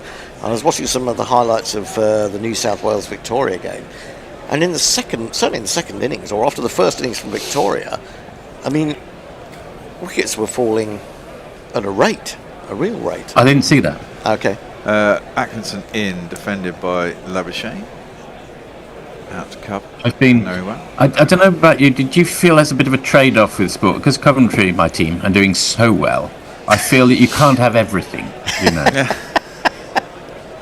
Yeah, but that's just you, Forthy. I mean, I don't know how Wimbledon do, but Liverpool have managed to fuck up their perfect start. Well, we had a good start. We had a good start, but fashion. we are careering off the rails now. We were cheated out of goal at City. Oh, did we? Oh yeah, I agree with that. There was a man in front of the goalkeeper. No, he wasn't in front of the goalkeeper. The goalkeeper.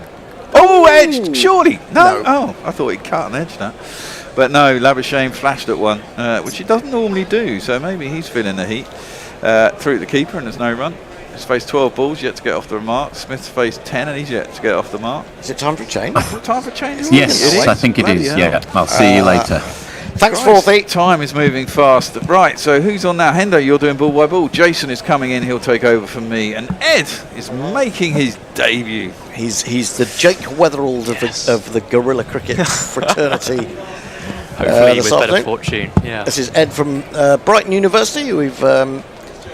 We've cajoled them into giving up their sleep and coming in to watch England struggle.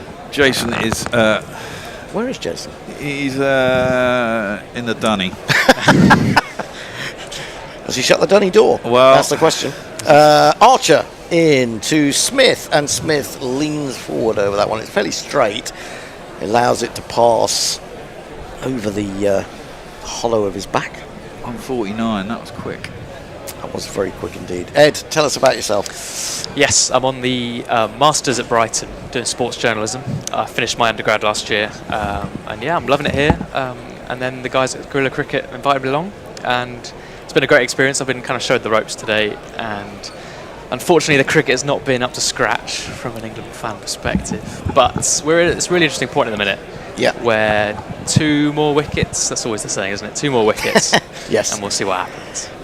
In comes Archer again, foolish, and this one squeezes out off a thick outside edge. From Smith, goes to backward point. Stokes in that position, I think. I don't want to get too excited about Jofra because we're looking at the biomechanical movement, the skeletal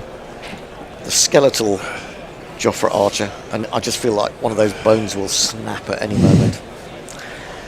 And then where will we be? Do you reckon 4 tests for him? 3? Well, do you know what? You know what's difficult? I'll come back to that. Archer in bowls. Smith getting in behind that one, plays it back to the bowler. The tricky thing for him is, what does he play? 1, 3, and 5. Surely you can't play him back-to-back tests once Melbourne and Sydney come along. That's true. Yeah. But the temptation would be if he played at Melbourne, and by some miracle it was 2-2, that you would want to play him, wouldn't you? But it's a tricky one, isn't it? We've had it with Bumrah to a certain extent, haven't we? It's a growing problem. First run for Australia, would you believe it? It's taken 4.5 overs, and Steve Smith is the man to grab it. 1 for 1. The Australians all standing, as a standing ovation for Steve Smith. One thing I will say about Steve Smith, of course, is that in that game that I was just referring to, Victoria, New South Wales, he got 2 50s when no one else in the New South Wales team really got any runs at all in either innings.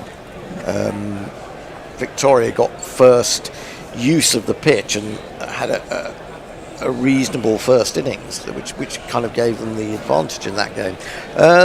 The short square leg seems to have come a little bit more forward. In comes Archer to Labuschagne for the first time, and he rides that. Well, I think in the chest in the end, or in the chest guard. And, there is no run. Yeah, it's what we need from Jofra really. It's just getting the batters uncomfortable. I know Smith's the hardest person to rattle in world cricket, it seems like, but I feel like he can get at Marnus. He can kind of have those ones that just ride up and then just see what happens really, make him jittery. They're such a fidgety pair of batters, and if you can make him move around a bit, a chance is eventually going to come. Here comes Archer again in full, and he's met that one nicely. It was too full really, just presented the full face of the bat, and it didn't really have to power it away. The timing was enough, and it's gone straight for 4 runs.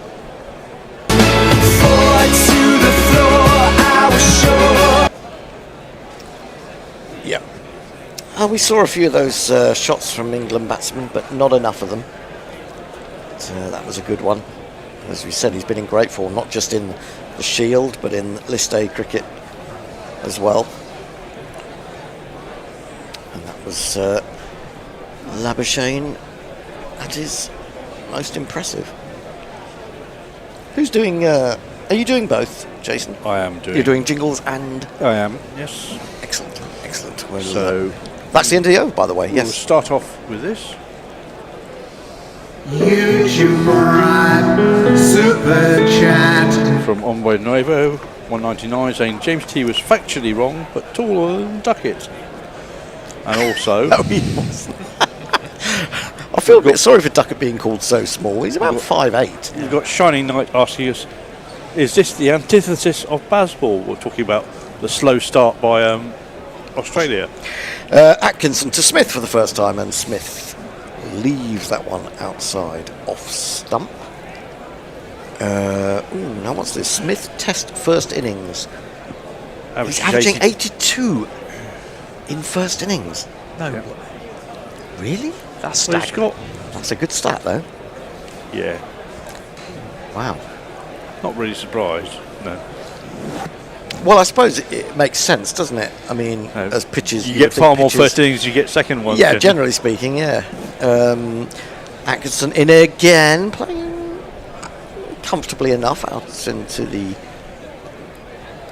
gully backward point area. Cars does the fielding, and the fidgety Smith fidgets away towards backward square leg. Steps back up the crease, scratches out his guard imagine again. his idea of purgatory to be put in chains and restrained. Yes. Particularly to be fair, I don't really want to be put in chains and restrained. Well, but it might be even more for him. Maybe. Atkinson. Because you could be after this ball. Into Smith. Smith plays that comfortably. A lot of time on that occasion, plays it to extra cover. There is no run. Smith won from 17, but that doesn't really bother Smith, does it? Labuschagne 4 from 14. Atkinson's line's been good so far, I think. When he's kept it close to the body, he's been doing pretty good stuff with it. It's not getting a huge amount of movement at the minute, which he'll want to change. But maybe that's just a thing with the ball getting slightly older. Already, yeah. I mean, 5 overs, yeah. They don't last long. That's why England need wickets. Atkinson in. Oh, now he's really got that to move. And it's hurt Steve Smith. Has that hit him on the elbow on the right arm, I think? He's dropped the bat and he's shaking that arm. Not one to show pain too readily, like any Australian. That has leapt on. Oh yes, it's right on the under part of the elbow, isn't it? Ooh. That has got to hurt a lot. There may be a bit of a delay here, I would think. Could be some magic spray. Yeah, I think he's going to need something, isn't he? But that looked... Did he edge that onto his elbow? Not convinced. Not sure. Indeed, the physio is out there. having a look. And as long as he's better than Murray Walker, prodding his finger. What was that? Is it the 86 tour? Murray Walker? Whoever it was, the journo who said, where exactly did you hurt you, Mike, getting with that? Oh, no, that broken was... nose? Well, that was in the West Indies, wasn't it? It was, yeah. Yeah. And then proceeded to poke him right where it hurt most. Yeah, I thought. No, Murray Walker was, of course, the F1 commentator. You don't mean Murray Walker? Don't know who you mean, but anyway. Let's see. Smith is in some trouble. Yeah, he's grimacing. If he can't hold a bat, we'll have to get someone else. He's having the bone felt, almost. He's grimacing, isn't he? Yeah. Doesn't look good. He's almost using really his thumb and forefinger as a sort of tweezer on his elbow bone. I don't think the physio's going that light on him. He's really prodding in. Well, no, nor should he really. No. Well, he's got to be I fit to wouldn't play, be and surprised if he has to retire. Go off and have a bit of ice put on it. I think the stat was 111 kilometres on impact. Oh, really? Yeah, didn't look good. Right on the point of the elbow. I mean, not just the pain, but sometimes the old thing of the reverberation you get through. I don't think Two Aspin's going to do it. No, Steve. I'd be interested to see. I mean, I suppose. I mean, you might be survive on adrenaline long enough for them to kick in, but yeah, I mean, it depends. Presumably, it's not a break or a crack. Otherwise, the physio would have yanked. He would have picked up on the idea of that and said, ideally, you should come off. But he's not going to. Gloves back on. He's going to battle it out. Well, we know where everyone's going to bowl now. Well, You're going to be aiming on that part of the body. He faces up. Atkinson again, coming in to bowl to Smith, and he's gone for the pull shot to a short one, and well, gets away with it. He doesn't make contact. Could easily have feathered that through. Got quite big, didn't it? Yeah. Just kept going up. Quite high. I wonder if they got someone down at long leg or fine leg. I presume they will have. Let's see what Atkinson can do here. Final ball of his third over. He's in, hits him on the back pad. I think that's too high. Nitin Menon says no. Throw comes in, and I don't know how they've ended up getting a single from that, but somehow they have. I think Ben Stokes says that's too high. Yeah. Move on. Right. So presumably that was a leg by, but it means that Smith keeps the strike. He's got 1 off 20. Australia 6-4-1. Jason. Extra Fluffo says runs, or ones actually, for the first one that they scored. Yeah, it's missing. Over the top by some distance. Kieran Roseplay says, I'm sure about Ed's camera angle. It's rare to see the full leg on the gorillas. Well, you have to normally get it past the gut first. Well, that's true. Well, we brought the average age of gorillas down by quite a considerable margin tonight, which is always good. Oh, now Jofra is coming out of the attack after 3 overs, and Mark Wood is going to get a blast. Time for a great jingle. A new jingle, I believe. New jingle. A new Wood jingle. We've retired the horse. The horse was getting a little bit too lame, I'm afraid. So, here we go. Do you know Mark? No, we haven't. The horse is back. Yes, he is an England bowler, quite good. And He's pretty in. quick. And bowls to Smith, who tucks it away. He's looking for a single. It could be out. Oh, the throw came in, and it couldn't have missed by very much at all. Labuschagne was running to the danger end. Was it Ollie Pope? Oh, it's missed by not much. Let's have another look at this. Not very much. Oh, that's so close. Oh, it's quite He would have been out by miles. He was well short of his ground. Those margins. 7-1, Australia. They're not looking confident, but they are surviving one way or another. And Wood is in again, and he turns Labuschagne around a little bit with that, looking to aim it away on the leg side, and then finding it was a little bit straighter to his middle stump than he suspected. I reckon that was the quickest ball of the day, 148. Don't think Stark got near could that. Be. Did Stark? He was hovering around 145 from memory. Right, okay. Well, this is going to be interesting, isn't it? Because Wood is basically coming off after another injury scare. Was it in the nets or was it in the? No, it's in the mat. Actually, no, you're right. It's in the nets. Yeah. Then he pulled up in the match as well. This is defended by Labuschagne. There is no run.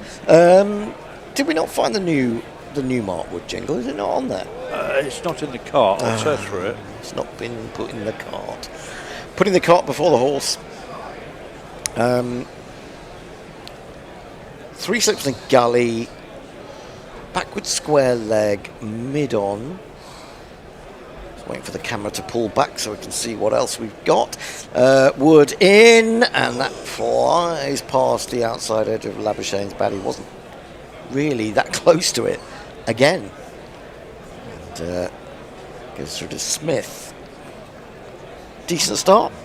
It's been good. Yeah, he's been just good areas at least for the start. It hasn't been a huge amount off the seam or anything like that. I mean, it's fairly straight stuff. He might have actually just pulled his bat inside the line of that one. So. Yeah. We've got 2 other Mark Wood jingles. Definitely got a new one. I heard it last night. Wood in again. Bowls. Ooh, what's that come off? Bat down into the gully. Outside edge, but straight to ground. I think Wood is someone who kind of needs an over to get his line perfect. He's not someone that can charge in 148 kilometres an hour and get it right straight away. So this is good for England, where he hasn't been expensive in the first over by any means. So just keep on plugging away at that length and something good will happen. Yep. I always think that where England lag behind Australia is in their general accuracy and consistency. That's shortish, and again give Labuschagne the benefit of the doubt. Maybe just dropped his hands and allowed that to fire through to Smith. It's the end of the over. Okay, let's give this one a go. No? What? That's Harry Brook. That's not what I wanted to do. Okay, we'll try that again. Don't worry about it. Let's we can live with the old Mark Wood jingle for now. Yep. James Mitchell says he's been watching Sheffield and didn't realise Labuschagne had been out of the Aussie team. It's funny how they don't rate Labuschagne. Yeah, Bear doesn't rate Labuschagne. I think he's a pretty good player. Yeah. Shining Knight says Steve Smith now has a higher average than Joe Root this series. Thus far, we now know who's the better batsman is. Of course. Well, 1 versus 0. 3 slips and a leg slip and a forward short leg and a short mid wicket as Atkinson is in, but it's of no bother to Smith, who will take a single. So it's down towards the gully region.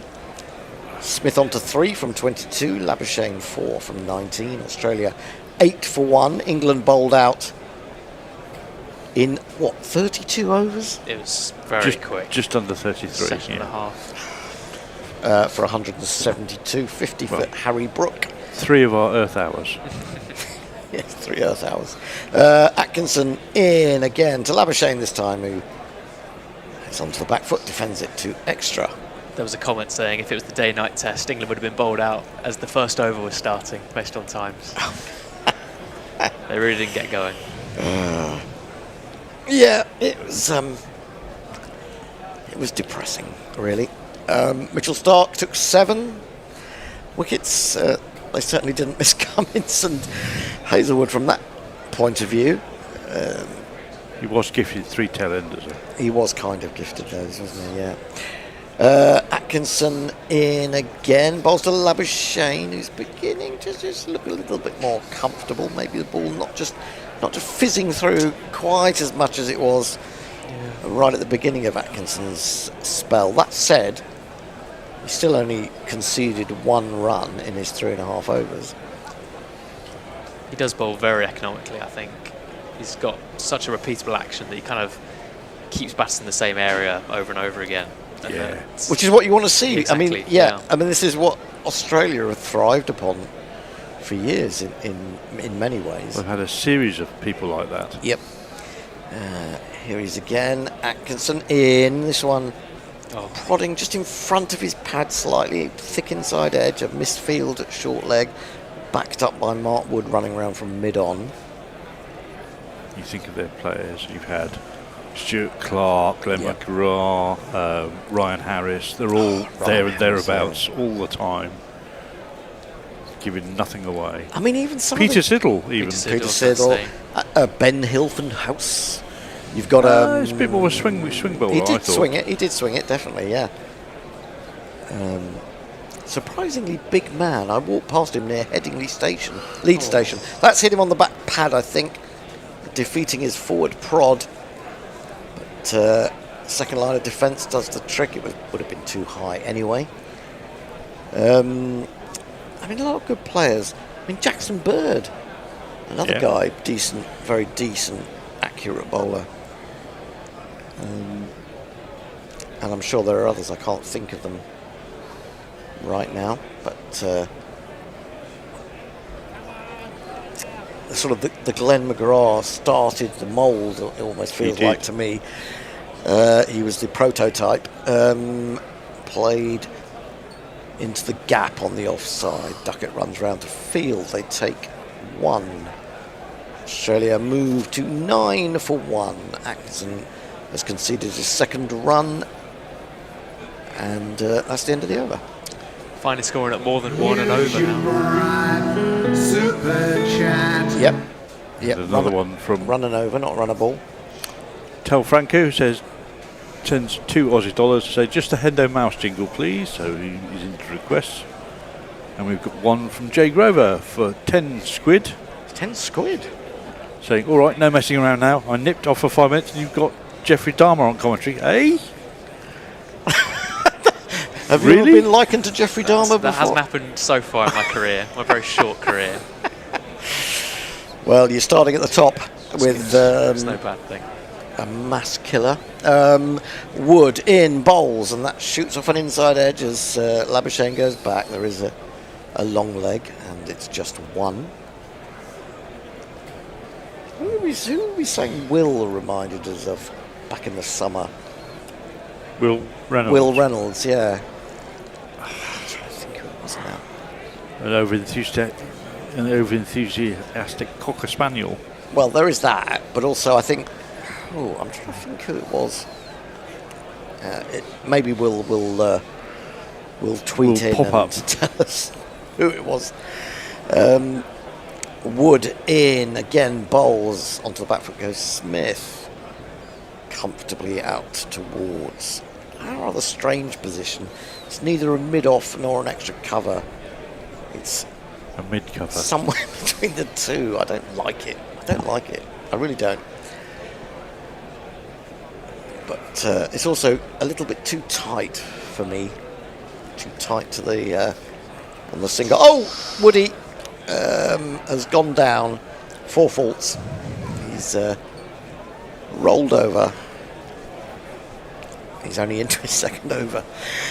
Here he is again, bowls, and this is easily tucked away by Smith. It was angled down the leg side, and he moved across as he often does, and helped it on its way. Another single to him. 11 for 1. I don't think it's quite time yet, because Kieran Roseblade is calling for the Duckster. Have we had Varong on yet? No, I don't think he's been. Has he been? Oh, he's probably watching Bangladesh v Ireland. Yep, I would have thought so. Just got that replay of Wood kind of throwing himself over. It's something he does so often, isn't it? I know. Gets himself in tumbles. Oh, well, that's a better ball, which has Labuschagne bending his back to get out of the way of. Through to Smith. I'm getting fed up with the skeleton. Yeah. Arm speed and wrist snap. Let's see. Hang on. The wrist snap of Jofra Archer is 10 kilometres quicker than that of Mark Wood, apparently. Arm speed, yeah. And their run-up is exactly the same speed, 23 Ks. Things you didn't know you needed to know. Defended with a slightly open face by Labuschagne. Stokes gallops into field. Come on, Captain. No, you might have to turn your own arm over shortly. We'll get to that point, won't it? It will. I mean, we're coming up to tea, aren't we? We're fairly... Yep, we are 5 minutes away. 5 minutes from tea. These 9 overs have been much more enjoyable for England fans than the preceding 32 overs. But they do they need could have been another... so much more enjoyable. Yeah, they do need another wicket, don't they? Wood in, bowls, turns him around. It was a fuller delivery, and he was looking to whip it into the onside, but came off that leading edge away out into the covers, and it's a no ball. No, we did see a no ball from Boland earlier, but I'm not sure whether there was more than one. I haven't seen that many today. Still looks like he's rolled his ankle going into that as well. He always looks like he's about to break something every time he bowls. The amount of force that must go through that leg, it's not really surprising that he's always getting injured. It's a really wearing thing on the frame, isn't it? He's in again, bowls again, finding a thick outside edge, but to backward point there is no run. 9 overs bowled. Australia in reply to England's 172 are 12 for 1. James Mitchell says, I love guerrilla cricket. You guys rock. Thank you very much. Be a best Government Shark says, shout out to the crew. I'm back from the last Ashes series. I subscribed for the Ashes series, then hibernate. Stop doing that. And James Mitchell, with slightly doom-laden voice, says, this great bowling is going to be nothing, isn't it? Yeah, it's not translating into results at the moment. No. Jay Grover, not Doug Bollinger. Doug Bollinger. We had a brilliant jingle for Doug Bollinger, didn't we? It was the sort of a monster from the Adams Family or something like that. Cass is into the attack, and Smith has some difficulty in controlling that and signals rather obviously that he felt the ball jumped on him. He's got a nice jingle. He goes like this. Stick your hopes of victory up to broadcast. Your hopes and dreams are flying at half mast. When the Brighton comes a-calling, all your crews will be falling. Stick it all right up your Brighton cast. Here he comes again. Bowls to Smith, and Smith drives fluently through the covers, through extra. There's a gap there. It's not going to run. Well, it's going to be about 10 yards short of the boundary. In fact, they'll get back for 3. And Australia moved to 15 for 1. Very full. So it's full, and he's got a squarish cover or backward point, and then only that mid-off, and it was to the left of that mid-off that it went. I think that kind of thing can happen to Cass quite a lot when it doesn't climb up. You see the one earlier, and it really caused some problems, but as soon as it doesn't, stays at a reasonable bounce. That's a better ball. Gets that one to fiddle away from the Australia...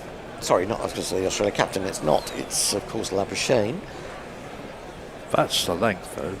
Sure. Yeah, I mean, Cass, I think, is a good bowler, but he can be expensive. It's true. If he doesn't get it right as he wants or intends, he can be hittable. Long legs, tall man, coming in, 3 slips in the gullies, in, bowls, and Labuschagne is knocking that down as the offside and wanted a run. Smith sent him back and is now explaining why. Don't be stupid on us. I don't necessarily think it probably would have been, but it's a reasonable way to approach things when things are tight. I mean, he's dropped it as short as he can of the cover field and is looking for that quick single. Maybe with Stokes coming in, and Stokes can do wonderful things. Yeah. Maybe thought better of it. Why take the risk? Cast again, goes a little bit wide on the crease, full driven, straight to mid-off. And there is no run. 15 for 1. Smith 7, Labuschagne 6. Weatherald out for a duck. A second ball duck on debut. LBW to Jofra Archibald. Just for 3 overs, his first spell. Looked pretty impressive. Do you think he was taken off a little early? Maybe. It was pretty prompt, but I guess Stokes would have had this plan before tea to give everyone a couple, maybe, just to see how they're all feeling. But ooh, that's wide. And wasted, and Labuschagne leaves it. 15 for 1 at the end of the over. 10 have been bowled. People are asking what's the fastest ball bowled in an Ashes Test series. I think it was. I think we spoke about this earlier. Was Mitchell Johnson? I believe. Yeah. I think Sean Tate has bowled 100 miles an hour, but it's not in an Ashes series. No, I have to say, although he wasn't necessarily the most accurate bowler, Sean Tate, he's frightening. Scary bowler. So slingy. Yeah. Came with such a low trajectory. Yeah. He was, I mean, I think he was marginally quicker than Brett Lee. It's tea, by the way. Yep. I thought we might have another over, but seemingly not. Australia would be happy to get in there and have a little break. And I think, it's important that England don't let the good work that they've done so far go to waste when they come back out again. We have seen that from time to time from England. yeah, it's true. When you've done, it's only been 10 overs, but it felt like 10 overs going for 15. It's been pretty tight. I know they haven't made that many extra chances than the one they got, but for the situation, they've done okay. But it'll be about coming out to tea when it's probably a bit harder to bowl, and then seeing what happens for the next hour. But it's still very much Australia's position to throw away from it. Yeah, and you feel like if England don't get 2 wickets in the first hour after tea, it's especially gonna these be a two long way back. These ones will very definitely blunt the England attack and get miles into their bodies, which is what England failed to do to the Australian bowlers. Any more YouTubes? Good one from Perco. Wood is setting up his Tumblr account. Very good. Extra Fluffo is saying, I'm impressed with your commitment to the cause. And the people are asking if we're having a sleep in the green room. Well, the Bears had one. I tried to have one, but I came back on air. I wanted to have one, but I like to sleep on my left when I'm watching TV. And there's quite a lot of people in here today. And there's a lot of people here, and then there's no pillow up that end. So it's really annoying. You could always take Samantha with you. Well, it's not so much that. It's how far the sort of L-shaped sofa goes. I want an arm at one end, not something at right angles. Anyway. And I think that's probably going to be it.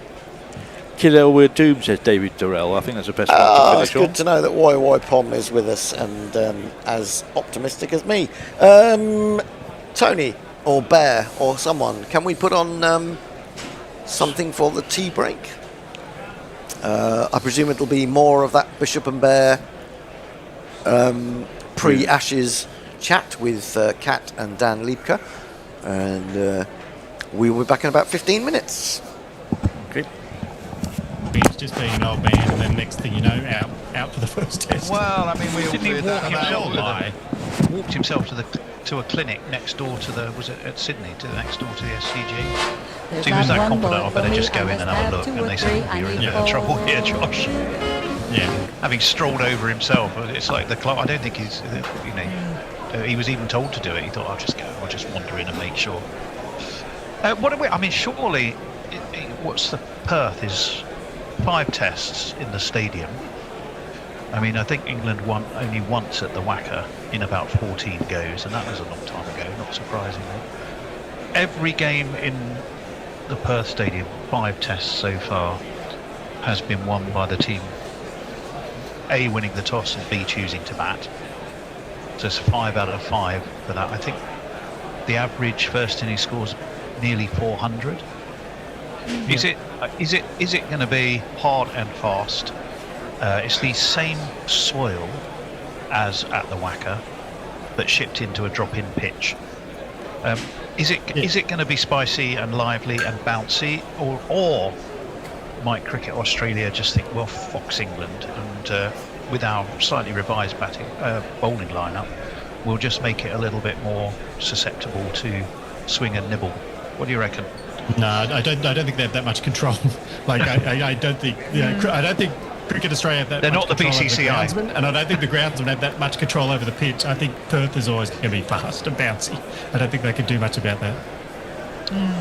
But Messi, our weather god in the weather cave, who lives in Perth, he reckons the forecast, at least for the first 2-3 days, is there might be slightly more cloud than you would expect, which could help. Well, frankly, probably both sets of bowlers. So pound for pound, then, what do we reckon if we stack England's top order against Australia's top order? And obviously, we will come on and think about the bowlers that are going to be bowling at them. But do we see it as pretty even, or do we think there's an edge one way or the other? Kat, what do you reckon? I think that Australia has the edge on batting. Doesn't even matter who they open with Khawaja. I think it's the middle order that we have the edge. So I think Australia has the edge on batting, and the middle order and the all-rounders. Bowling, I think it's pretty even on bowling. So that's where it could get really interesting, because as long as the injury, it's probably comes down to the injuries then, doesn't it? Well, and who can stay fit? I think, from the second test onwards, I think you can see Cummings coming back. I don't know how long Hazelwood's likely to be out, but I think he's due back for the second or third. I think that the Australian attack might have a more familiar look by the time they get to Brisbane. And Brisbane, that's a pink ball test as well. Yeah. We're already planning either days in bed or social days out for days 4 and 5. So, having done our all-nighters. That comes down to who gets the bowl at dusk, doesn't it? It's the usual thing in a pink ball test. You've got to time it right so that you're bowling at the right time of day, and then everything goes haywire. I actually think the opposite to you, Kat. I think that England's batting is slightly more settled and in form. I think Crawley will do all right. I think Duckett will do okay. I think Root, Brook and Stokes in our middle order are probably a bit stronger. Certainly score quicker. And Brooks away for, he averaged 57 in 30 tests at a strike rate of 87. I don't think he's going to back down when it comes to Australia. If he gets going, it's going to be interesting. This is the thing. Everyone bangs on about Bazball and but the clear rule with it is to try and put pressure on the oppo batsman. And if they get off to it, the opposition bowlers, and if they get away with it, with Root ticking along and everyone batting around him, they can really take games away quickly and mess with it. That's what we saw in England in the Ashes, right? Australia went completely the other way, batted for 130 overs, and England were always batting for 60 overs, and we ended up with a 2-2. But you could see that Australia got a bit frazzled early on, straight from the off, pretty much, with the way that England batted. And I think they'll try and replicate that in Australia, and if they get away with it, that's why I think it's the best chance. Because if they get away with that in the first test and win the first test, Australia are going to be trying to come up with answers. And that's where Australia lost the first test against India last year as well, and they did. That's comfortably bounced back. I don't think I think it's far more important for England to win the first test, especially now that both Cummins and Hazelwood are out, than vice versa. I think Australia can lose the first test and bounce back. I think if England lose the first test, things get a bit scarier for them. Yeah, true. One test series, though. It's a long series. I'm sure you'll know this, but was it since 2000? 14, Australia.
And it's the usual thing in a pink ball test. You've got to time it right so that you're bowling at the right time of day, and then everything goes haywire. I actually think the opposite to you, Kat. I think that England's batting is slightly more settled and in form. I think Crawley will do all right. I think Duckett will do okay. I think Root, Brook and Stokes in our middle order are probably a bit stronger. Certainly score quicker. And Brooks away for, I mean, he averaging 57 in 30 tests at a strike rate of 87. I don't think he's going to back down when it comes to Australia. If he gets going, it's going to be interesting. I mean, this is the thing. I mean, everyone bangs on about Bazball and da-da-da-da-da, but the clear rule with it is to try and put pressure on the oppo batsman. And if they get off to it, the opposition bowlers, and if they get away with it, with Root ticking along and everyone batting around him, they can really take games away quickly and mess with it. I mean, that's what we saw in England in the Ashes, right? Australia went completely the other way, batted for 130 overs, and England were always batting for 60 overs, and we ended up with a 2-2. But you could see that Australia got a bit frazzled early on, straight from the off, pretty much, with the way that England batted. And I think they'll try and replicate that in Australia, and if they get away with it, that's why I think it's the best chance. Because I think if they get away with that in the first test and win the first test, Australia are going to be trying to come up with answers. And that's but Australia lost the first test against India last year as well, and yeah, they did. That's comfortably bounced back. I don't think it's. I think it's far more important for England to win the first test, especially now that both Cummins and Hazlewood are out, than vice versa. I think Australia can lose the first test and bounce back. I think if England lose the first test, things get a bit scarier for them. Yeah, true. I'll tell you one thing, series, though. Yeah, it's a long series. I'm sure you'll know this, but was it since 2014 Australia have only... Yeah, they did. If they get off to it, the opposition bowlers, and if they get away with it, and with Root ticking along and everyone batting around him, they can really take games away quickly and mess with... I mean, that's what we saw in England in the Ashes, right? Australia went completely the other way, bat for 130 overs, and England were always batting for 60 overs, and we ended up with a 2-2. But you could see that Australia got a bit frazzled early on, straight from the off, pretty much, with the way that England batted, and I think they'll try and replicate that in Australia, and if they get away with it, that's why I think it's the best chance, because I think if they get away with that in the first test and win the first test, Australia are going to be trying to come up with answers. And that's but Australia lost the first test against India last year as well, and yeah, they did. That's then comfortably bounced back. I don't think I think it's far more important for England to win the first test, especially now that both Cummins and Hazlewood are out, than vice versa. I think Australia can lose the first test and bounce back. I think if England lose the first test, things get a bit scarier for them. Yeah, true. 5-test series though. Yeah, it's a long series. I'm sure you'll know this, but was it since 2014 Australia have only twice played a test at home without Cummins and Hazlewood. They did win both of those. One of them was against England 2021, the other one the West Indies a year later, and in both those tests Michael Nisa played, or Nessa, tomato, but those were his only two tests, and he bowled pretty well in both of them. So you know, the analogy I always have, which probably means nothing to either of you two, is whenever I read the Watford Observer before a Watford game, and there's a big article, and it will go, who's not playing for the opposition? You know, Charlton have massive injury crisis, all these, you know Watford are going to get beaten. If the more they talk up the players who aren't playing for the other team, somehow the less well your own team ends up playing. I'm just a bit frightened that's going to happen here. We're going to be so expectant that, you know, oh, thank God, you know, Hazlewood and Cummins aren't there, and yet I've got this feeling that, you know, someone's going to Bolland. England have only got to look at him, and well, certainly in Australia they've only got to look at him and get worried.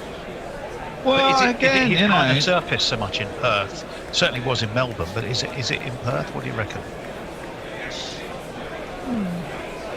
I think the biggest problem for England is, in terms of the way they bat, is that the grounds in Australia are that much bigger. So if they miscue ball, it will be caught in the outfield. They won't go for six like it does in England. They will be caught in the outfield. So the risks they take are bigger, and you know the risk might still come off, but I think it is a riskier game plan in Australia to bat the way they do. Yeah. Got to keep it on the ground a bit more, I think. Yeah, we'll see. I don't know. I'm quietly confident, but then I usually am. I wasn't last time, I have to say. I knew we were going to get. You're only confident till England are 7 for 75 on the first day, and that's it. Then you're out. Right? Well, I'll be having a fit then, Kat. You know. Yeah. Swearing at the TV. No one's awake, so it doesn't happen. Or asleep. Right? You or poor asleep, guys. 2:30 in the morning. Is that what time it starts? Yeah, it's a terrible. Yeah, it's the worst one. It's the worst one. What's the worst? This is my 5th go round on the Ashes away in Australia, and now, when I first started, I was in my 30s, and now I'm 54. So it serves you right. See, if you were in Australia, it'd be a lot easier if you were in Australia. One day, I swear, we're going to get there. We did one at the Gaucho, didn't we? We did one at the Gaucho. Yeah, that was quite a fucking disaster. Well, it didn't. Well, it was all right for you guys. I had to drag all the kit there on the day before, and then we were told we weren't there for the 5 days, and I had having not slept all night, I had to drag it all back to the flat in a taxi, go and sleep, and then go back to the flat and set it all up, just in time so we could get on air the next night. Yeah, it wasn't much fun. Oh, that's bad. Yeah, it was. We just take you for granted, don't we? Yeah, you bloody do. Assume it will all be there. Well, there's a couple of names that haven't cropped up yet. Joe Root, the albatross that hangs. Does it sit on his shoulder or hang around his neck? Hangs around his neck, doesn't it? Hasn't scored 100. Plenty of people have got opinions on the technical reasons for that in Australia. You can delve into those a bit. Is this, or the other name then, is stack him up against Stephen Smith. when you put those two I together, think Steve first Smith has what do scored you 100 in Australia. Oh, He's got yeah. some big ones. No, I know. But I was more thinking about likelihood. We're very relaxed here. Morning, Annie. Morning there. How are you? Lovely. Oh, lovely at 7:20 in the morning. Just Have you been up watching any of this? Yeah, of course. I've laid in bed listening and watching. So yeah, I've watched quite a lot of it. Typical England, really. Disaster. Right, we're going to introduce a newbie. We've got Santi, who is joining us on my left. She has come all the way from Beaconsfield, which is quite crazy at this time in the morning. But welcome along to you. Thank you so much. It's really nice to be here. What the journey, I think. Well, yeah, you've come along to watch England's humiliation at the hands of bloody Marnus Labuschagne and the Pigster. Oh, you love the Pigster. Oh, I hate the you Pigster. Absolutely I do hate Marnus more than I hate the Pigster, though. We are coming back after lunch, tea even. We shall give you some jingles because Joffre only bowled 3 overs this morning, 1 for 5. Bowled very well, and he is coming back after tea, and he sounds like this. It will break your heart, break your heart. Hotter than lava, cooler than Bogart. In your face, at your stumps, on your toes, on your nose. First ball to is that Smith, and he's hit him exactly where he got hit before tea. Jeez. We're not going to have any players left, are we? Well, no. I thought England bowled very well, but I mean the problem is you only got 170, didn't we?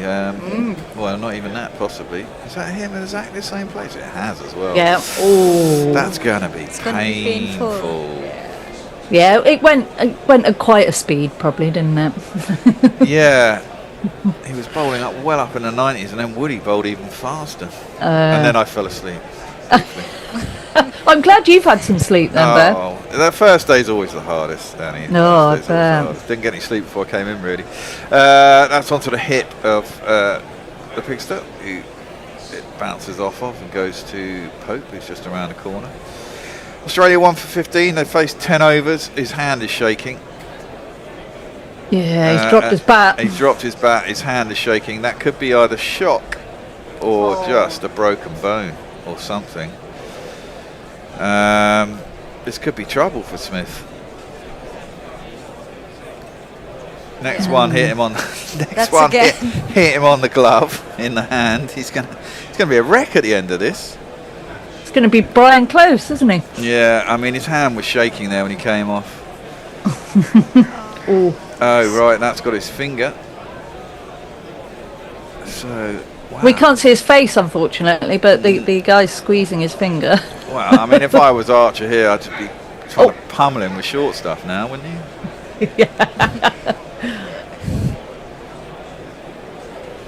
Yeah, ow. He's not happy, is he? Yeah, He looks in pain. He does indeed.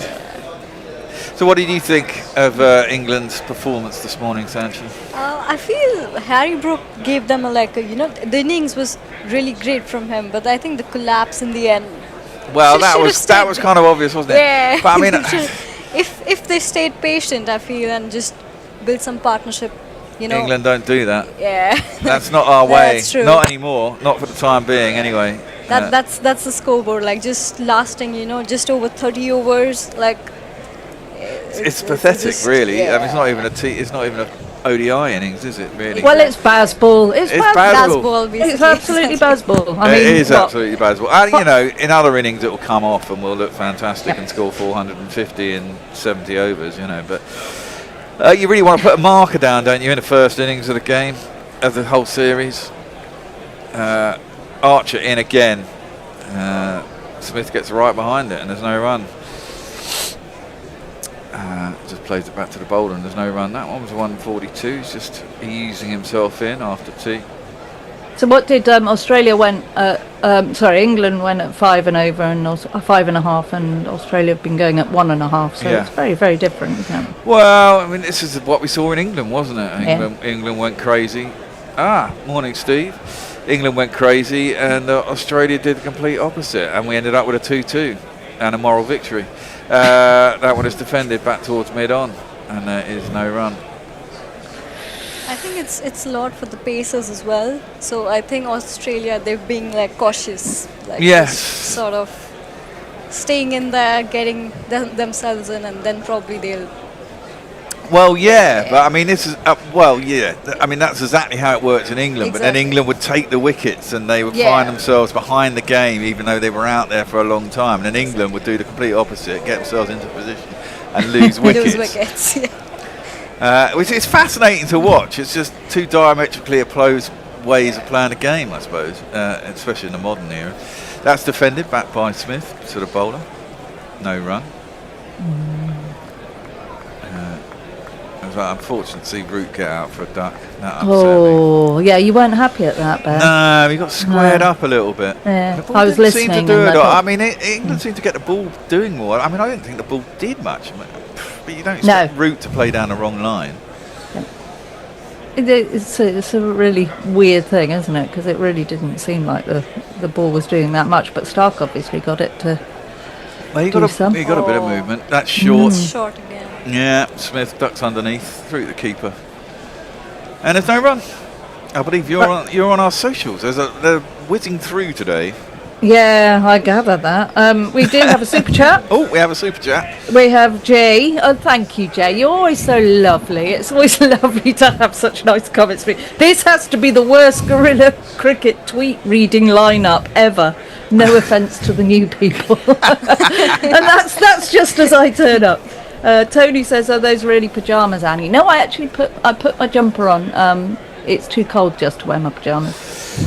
Yeah, it is freezing. I was a bit worried about this place actually because we got no curtains and it's just a big old brick block. Yeah, and all your warm equipment enough. might freeze. You don't want your equipment Well, to no, freeze. that's fine. It'll all run in the cold. You know what computers are like, don't they? Like the heat.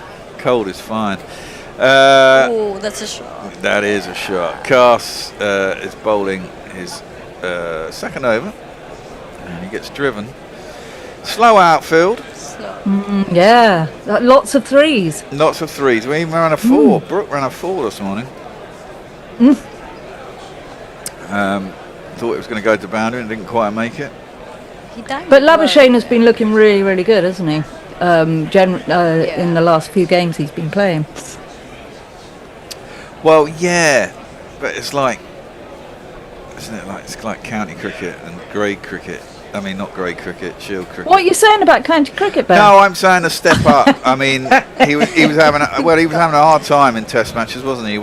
Got told to go away and play in shield cricket. Now the question is it the level that's going to bring him back? I mean, he is a class act, I suppose, even though I don't like him.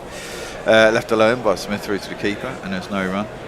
I just want to say we're getting quite a few chats in about the new person and welcoming you and asking who you are. Who you are, what do you do, where are you from?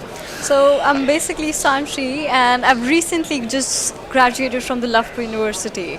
So I have big passion for cricket. Basically, I've played it myself. Like I would say professionally because I've played it like Yes, he's gone. Smith has edged it.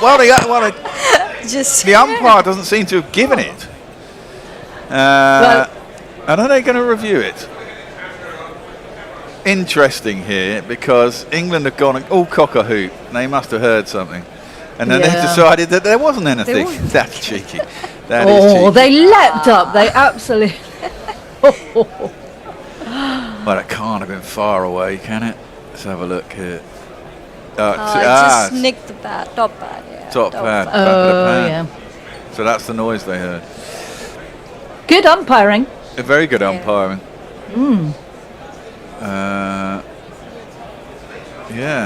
I saw a couple of your videos. Quite good batting technique. What number did you bat at? Opening, actually. You were opener. Yeah. Okay. That one is. Now the short leg was in, and now the short leg isn't in. As you can hear in the background, people are getting apoplectic over there in the stands. Yeah, the green room is in the same room. It's just very confusing. You can hear it. Yeah. They are quite noisy. Indeed. But that one did pop up just popped up on the leg side, and they managed to get through. Smith is now off strike. He's been peppered today. And Labuschagne will come back on. 19 for 1 now are the Australians. In the 12th over, cast into Labuschagne. Oh. That time there's another big appeal. And again, I don't know. Have they heard something? Stokes Well, is really there's questioning another this. big appeal, and they want to do something. Smith is adamant that he heard something. This time was at the pad. No. This time they have gone up as you from the green room. Well, Labuschagne doesn't think he hit it, but sometimes that's not always the case. You don't always know, as we found out over the last few years. Whatever, it's been a dramatic over. It has been a very dramatic over. 3 off the first ball, 2 dots, an appeal that didn't get reviewed, and another one that has been reviewed this time. Well, Smith was absolutely certain. He was certain on the first one as well. And I guess the question is, that could be. It looks close. It does, unless that movement is after it's gone past the bat and it's another pad. Let's have a look. Oh, there's a little murmur, but I don't think that's going to be enough. Well, there's definitely some movement there. If it's anything, it's not a spike, but it is as it passes the bat. Not sure I want to be third umpire on this one. No, I'm not sure I do. I think there may be a little feather. I mean, it's enough to pip it up a little bit. You wouldn't want to be given out on that. And they're saying it's not out. Well, Gary thinks it's out. No, I'm not sure anyone thinks it's really out. It's difficult to say. I mean, that could be boots just scraping on the ground to make it murmur that much.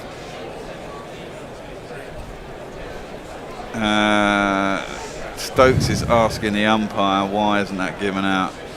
England lose a review as well. England do lose a review. I think that would be harsh to give it out. I mean, there's clearly some noise as it passes the bat. The question is, what is it? It doesn't look snicky-like, but then there's nothing else near it. That one goes through to the keeper and there's no run. He leaves that one, doesn't he? Yeah.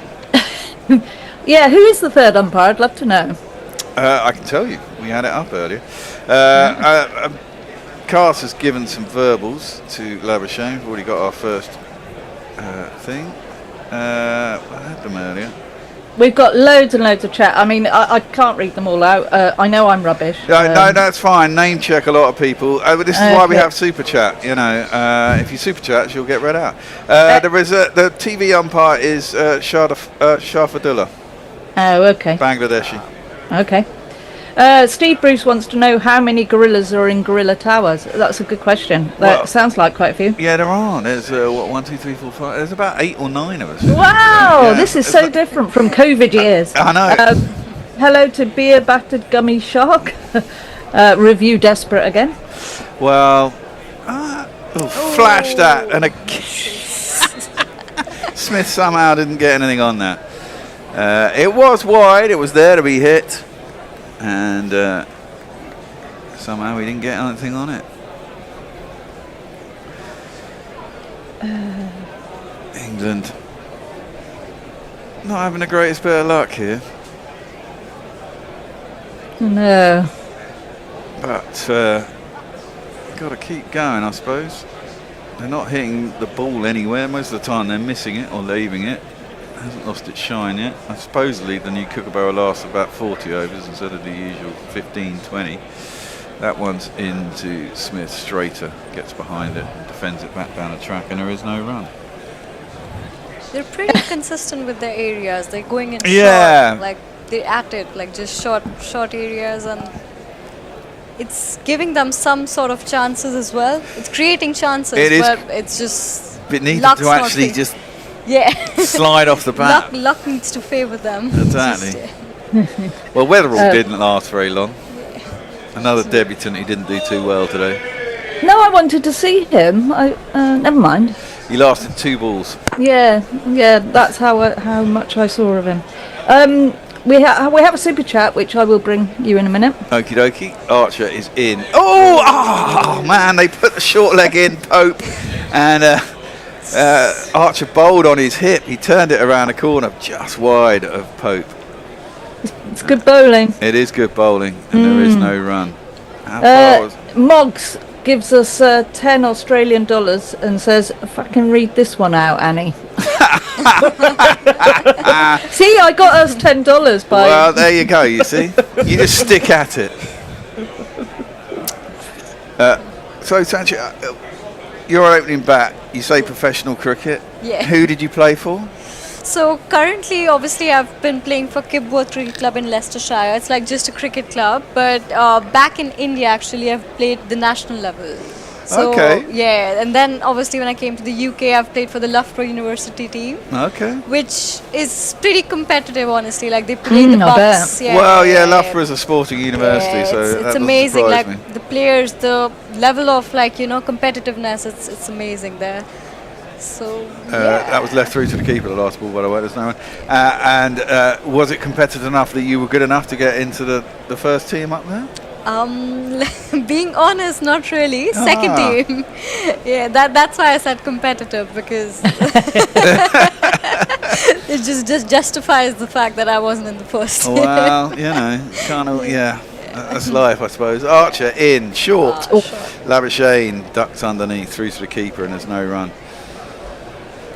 Archer's bowling well. It's nice to see. It's really nice to see. Woody was bowling quick earlier as well. That's when I fell asleep after his first over, I think. But I think if you bowl them in short, sharp spells, I mean, the over rate today again is they're going to have to, aren't they? atrocious. Yeah. I mean, we faced 32 overs in 3 hours, 3 and a bit hours. I mean, they were literally about 10 overs. Gary won't be happy. No, Gary wasn't happy. But yeah, generally over rates have been appalling. That one's short again, and Labuschagne this time leans back and lets it pass through to the keeper, and there is no run. We've got another super chat. Oh, lovely. Jay Grover says, "Don't read it, Annie. He is not what he seems." I've got a little competition going. Now Mog has said, "Go on, Bear, boast about your IPL spin credentials to the professional Indian cricketer." Listen. Go for it. Oh, no, I just think, you're cannon fodder in the IPL. I think I could bowl at around about a strike rate of 8 or 9. Oh, wow, actually. Well, it's not that hard, is it? You got 5 fielders out in the outfield. Some of them get hit over the boundary. I'm a left-arm spinner. I reckon I can dart it into the pads 4 out of 6 and probably get hit for a 4 or 6 and maybe another 4 or 6. So you carry on boasting. I will do. Yeah. Well, maybe not now. I'm 54. That's 4 runs. That's short wide. And Smith cut it. Sorry. Down to the boundary. And it will be 4 runs. I better read this super chat. Go on then. Brian from Brisbane, not only does he says delivery in 30, mind, Bear will get the code. Aha. So he has ordered us some food. So not only has he done that, but he's paid, super chat. Well, thank you very much, Brian. He also donated some money. You didn't need to do that, Brian. You did donate some money. I did go to Sainsbury's to get some supplies, but thank you very much as always. That one was defended out into the covers by Smith, and there's no run. He's 13 off 40, and Marnus is on 9 off 39. It's snail pace, but they have only lost 1 wicket. But they are only 24. They lose another one now. They're 24 for 2. It's not really going anywhere, is it? Well, that's aerial. There is anyone out there? There is a couple of people out there, but Pope not in the right place. Well, Pope was 2/3 of the way back behind square, and Cass was down at long leg. So just found the right gap. He found the right gap, and it's 4 runs. There's not one boy for me. I must have 2 or 3. I need 4. Good shot, got inside the 9. Considering he's been hit twice on the elbow, twice on the elbow, once on the hand. He's worn it a fair bit as the big stuff. He's got 2 4s in his cast over though. As he comes in to bowl, left alone through to the keeper, and there is no run. Decent line, decent length. He's up at 140. I mean, England's bowlers are actually quicker. Yeah. Well, come on, they're younger. True. That's true. Well, I don't know. I mean, Woody's what, 33. Archer's, What's Stark though? He's 30. Stark's 36. 36. 35 or 36 in January. I think Boland is already 36. I think Doggett is 32 or 31. And Cameron Green's 29, 28. Flashed that again outside the off stump by Smith. And he never bloody manages to get a nick on it. Everyone else does. But not Yeah, but he gets his elbow on it instead. Yeah, well. Yeah. Unfortunate. It's not that far from the bat. Quite easily could just sneak that through and do us all a favour. Yeah, I think England have been unlucky actually. A little bit. Yeah, they've been really close to the edge. They have, but we're almost through England's allotted overs here. Yeah. You know, ooh, that's played back. I think it was a bump ball though by Smith to Cass, and there is no run. End of the over. 28 for 1. Over to you, Annie. Yeah. James Mitchell says Wood is 36. Yeah, Fucking he is. hell. Yeah. Jay Grover again says. Sorry, I won't read that one. Larry Jerry says this is Test cricket, not 30 overs a side cricket. England lost the game in the first 2 hours, which is the issue. Well, they still haven't had an innings yet. I will say that is the only defence I have to that. If they're still back tomorrow lunchtime at 450 for 5, then yeah, I will concede. But currently they're 28 for 1 after 14 overs. There's still loads coming in, but Beer Battered Gummy Shark says Smith needs to fidget more. I love it. He is the most fidgety player ever, isn't he? He is. Archer is in again. It's left alone through to the keeper, and there is no run. Larry Shane facing up 9 off 40. Archer has only gone for 6. He's got 1 for 6, and he's in his 6th over. He's bowled extraordinarily well. Great comeback. This is his 3rd over in this spell. He only bowled 3 in his first spell. So you wonder whether he'll get one more, or they'll switch out to Woody at the end of this one. And he's in again. Oh, he's bowled him. He's got him. Labuschagne has gone. Trying to pull the bat away. It's leapt on him. It's got the under edge. Cannon back into the stumps. Labuschagne, having scored tons of runs in the Shield, has managed 9 in a Test match. And it is 2 for 28. And so, whilst they have ridden out a bunch of overs, they, as happened last year, they're going nowhere fast. And therefore, if you do lose wickets and you're going nowhere fast, does you as little favours as going very fast and losing wickets. Funny old game, isn't it? He played on, didn't he? Yeah, he did play on. He did. Did he do that? He was in 2 minds, I feel. Just either wanted to play it, wanted to leave it, just too late. Exactly. It was quite into his body, wasn't it? It's going at quite a pace. You've got to make that decision quickly. Anyway, we have to say goodbye to Marnus Labuschagne.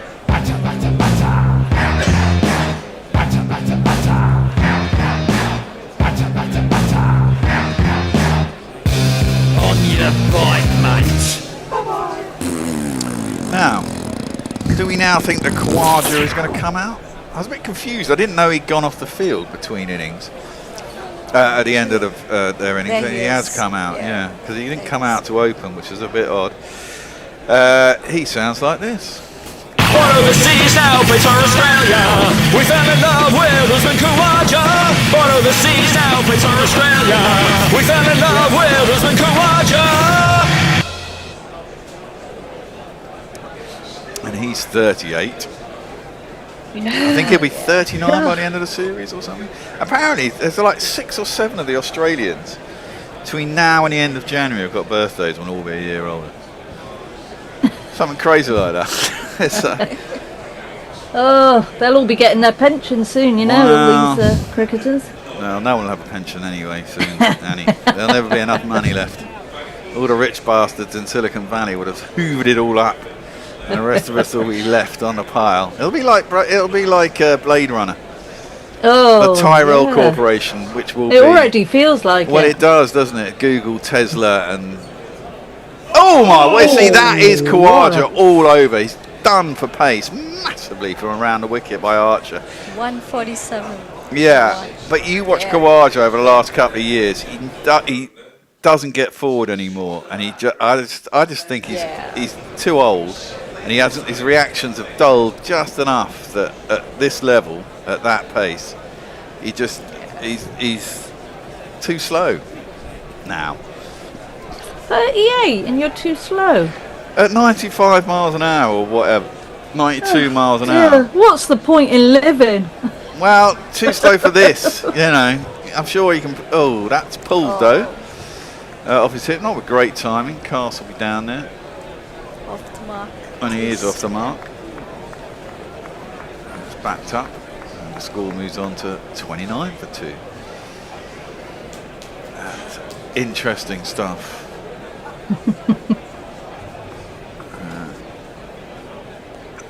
Pace 90 miles an hour, most of the deliveries on this over. One just under, probably 89-ish. We have a super chat from Jay Grover. Jay, you won't have any money left. What does Jay tell us? He says, give the new Ween a chance to speak. That's beaten Smith outside the off stump. There's no one. You can jump in whenever you like when you've got something to say, you know. Just enjoying the first time, seeing how it all learning works. from the best. Well, you know, I'd like to think I was the best, but I think Hendo's probably takes that call. You're both best in different ways. Well, why? Thank you very much, Annie. Much appreciated. Smith will face the last ball of Archer's over. Just one run off this one. 2 wickets. Much like Stark. I mean, Stark got 7 for bugger all. Archer in. Short. Smith. Is that official analysis? What? 7 for bugger all? Yeah, because I can't remember exactly what it was. But it's either 30 or 40 or 50, but I can't remember. But it wasn't a lot. Archer gets another wicket, only 1 run off the over. He has 2 for 7 off 6 overs. Great bowling. Over. Yeah, and Australia 29 for 2. Nick Vickers says, hi Annie and Bear, and welcome Sanchi and on your bike Marnus. Yes. West Sack says, England are back in it. My heart tells me what a shame my head doesn't agree. Yeah. Well, I think you've got to. I mean, the engine room is. You've got to get one of those two out, Smith and. Well, ideally, you've got to get both Smith and Marnus out. I'm never that worried about Marnus so much as I am about Smith. Well, we've injured one and got the other one out. True. Yeah. Around the wicket is cast to Khawaja. And. There we could see some front foot movement from him, at least. What, Khawaja? No, yeah. Well, this is it. Yeah, I don't think he does. He just he gets stuck on the crease. Yeah. And he does that jumping back defensive shot, which I think, you know, is not serving him particularly very well. He did it a lot against India last year against Bumrah. He did, looked hopeless against Bumrah. He's facing up now to Cars. Approaching the wicket. He's around the wicket to him. That's into his pads. Clipped nicely. There's 2 men out on the leg side, out in the deep. That one is clipped down to long leg and it'll be a single. Presumably for a pull, but that one was full. The bluff, not the double bluff. He gets himself another single. Hello to Mayank, who doesn't think this test is going to reach lunch day 3. We're about to witness the shittiest Ashes series in history. Well, what India won. That's positive thinking. Yeah, well. Cast over the wicket. Smith. I don't know if he's playing inside this or he's missing it. I mean, in the past, I'd have said he's playing inside it, but he looks less sure this time around, it has to be said. there isn't that exaggerated movement across his stumps that he used to go so far across his stumps like that sort of ball on that sort of line. He might go so far across and try and work it into the leg side. Doesn't seem to do that so much anymore. I think we're due a change at the end of this over, are we not, peeps? It's because he's so old. Yes, I think we are. Cast in. That's cut, but only as far as Stokes is at backward point. There is no run. And Smith remains there on 17. Off 48. He's going to be a crucial wicket, though. Yeah, he always is. Always you know, is. yeah, exactly that. Stokesy seems to be warming up a little bit. Maybe he fancies a go himself. Well, he makes things happen, doesn't he? Would it bring in Head? Head will be next, yeah. That'll be interesting. And that will be... Edge gone! Yes! The pig has gone! And the Cast gets his wicket. It bounced and it took the edge. It was taken, was it third or second slip? Second slip. Second slip. It's pretty wide at second slip, but it ballooned up. And England now, they are back in it. Whoever said they're not. We talked him out. We did, 30 for 3.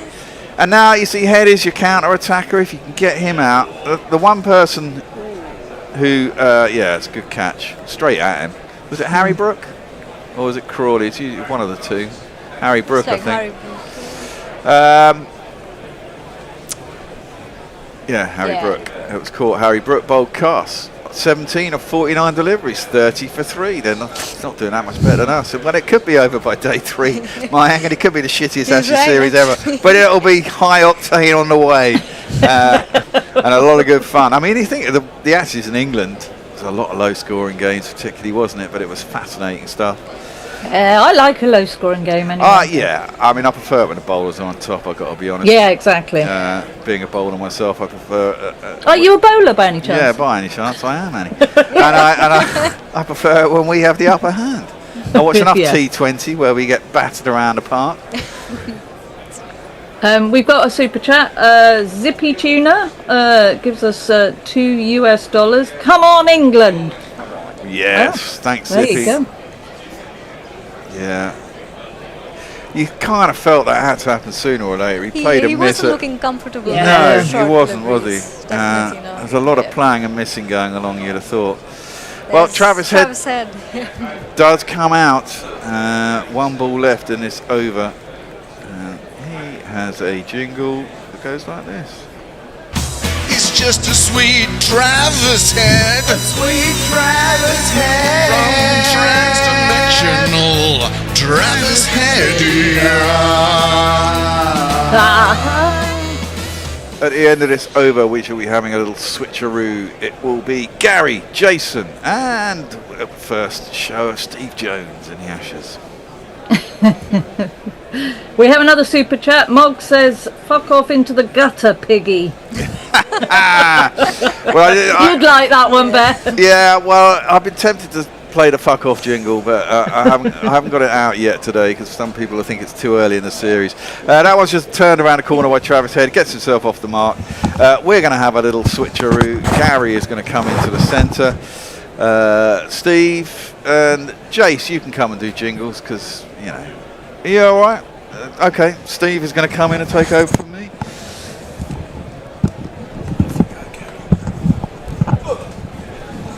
Well, this is a lot of fun, isn't it? This is a lot of fun. Steve, are you enjoying it as much as the rest of us? Oh, throwing you under the bus there. You didn't have the headphones on. I did, yeah. I am now that we've got 3 of the back in the hutch. I think we're ahead in the game. Possibly. Of course, they're ahead. Crucial half hour though, because Travis Head is going to want to counter punch. Yeah. And Travis Head is usually quite good against England. I think he's got a pretty good record. He's a good player, but we've got some good players out. And they were lucky to last as long as he did. Well, Smith lasted 49 balls. I think he missed 40. Yeah, I think so. Well, it's Jofra who's bowling absolutely beautifully round the wicket to the left-handed Travis Head. And then he bowls his worst ball. Yeah, it's taken on the pad. There is no run, but he's got 2 left-handers to bowl at. And as we know, Jofra averages 140 against right-handers and 2 against left-handers. I may be exaggerating a little there. That's a member of the that might be a left-handed dubious club. point, maybe. Yes. Hyperbole. Yes, indeed. But what a match. 13 wickets. But that was definitely too quick for Head to start off with. It was. We're going to have to hope that Jofra's going to get one in the right place before he gets wisely up He's to the in base. again, and he defends this one from the crease, does Travis Head. He doesn't get too much onto the front foot. We've seen what could be claimed to be batsman error. You know, there's been strangle down the leg side. You know, I think Doggett, didn't he, got 1 wicket when he gloved in front of the batsman's face, or the batter's face, and we've also seen a drag on by Marnus. But all of those things were coming because the bowling has been hostile, and the batters have not been able to line the ball up with any conviction. We have a kind of deepish short leg, if that makes sense, but we would have another wicket if we'd had a proper short leg in earlier. This is taken from the outer part of the bat, and Ben Duckett, who does a lot of good work at gully, scoots round. It's important to keep new batsmen on strike, and Head is on strike. But as poorly as some of England's batsmen did in giving their wickets away, England's bowlers have been absolutely sensational. And this is, I think, another part of, dare one say, Bazball, is you completely believe all the time in a positive attitude, and Ben Stokes is very good at that. You know, Root would have been down to 2 slips, maybe 1 slip, but oh no, not Ben. No, not Ben Stokes. You attack all the time. Here is a short one from Jofra to Head, who misses out on it. Very few horizontal bat shots have been middled in this innings. We've seen lots of balls go over the square cut. We've seen missed times. We have barely seen a boundary hit square on either side of the wicket, really. I don't think we've jingled up Travis Head. Oh, yeah. So I just finished that point, though, because... Oh, go on. Sorry. Let's get it done. Oh, very unsightly. Stop fiddling about. Stop playing with yourself. Oh, dear. It's the wrong jingle. It's the wrong jingle. Just push it back down there, Steve. Here's Jofra is in, and this goes past the outside edge, and there is no run. So I think this pitch will calm down a bit, but it's been volatile. What day? Day 3? Day 4? Day 2. I think it'll be quieter by lunch tomorrow. But it's definitely been volatile. I mean, volatile, of course, means turning into a gas, but the ball has been coming up off it. And therefore, we've seen batsmen hit on the gloves. We've seen them hit on the elbow. Stephen Smith was peppered. This is not an easy batting wicket. Now, you could say, just look at the scorecard, it tells you that, but it's also watching every delivery. As Archer is in again, and he leaps in the air, does Travis Head, but he just dabs it down into the offside. And Jofra has the extraordinary figures of 7 overs, 2 for 7, and we have your thoughts. Oh, go for it. It's just a sweet Travis Head. A sweet Travis Head. From transdimensional Travis Head. 138 kilometres an hour. Yeah, pacey, isn't it? Well, I'm going to take a step to the right, or to the left here, and bring you in, Jason. Beer battered Gummy Shark says Head is in.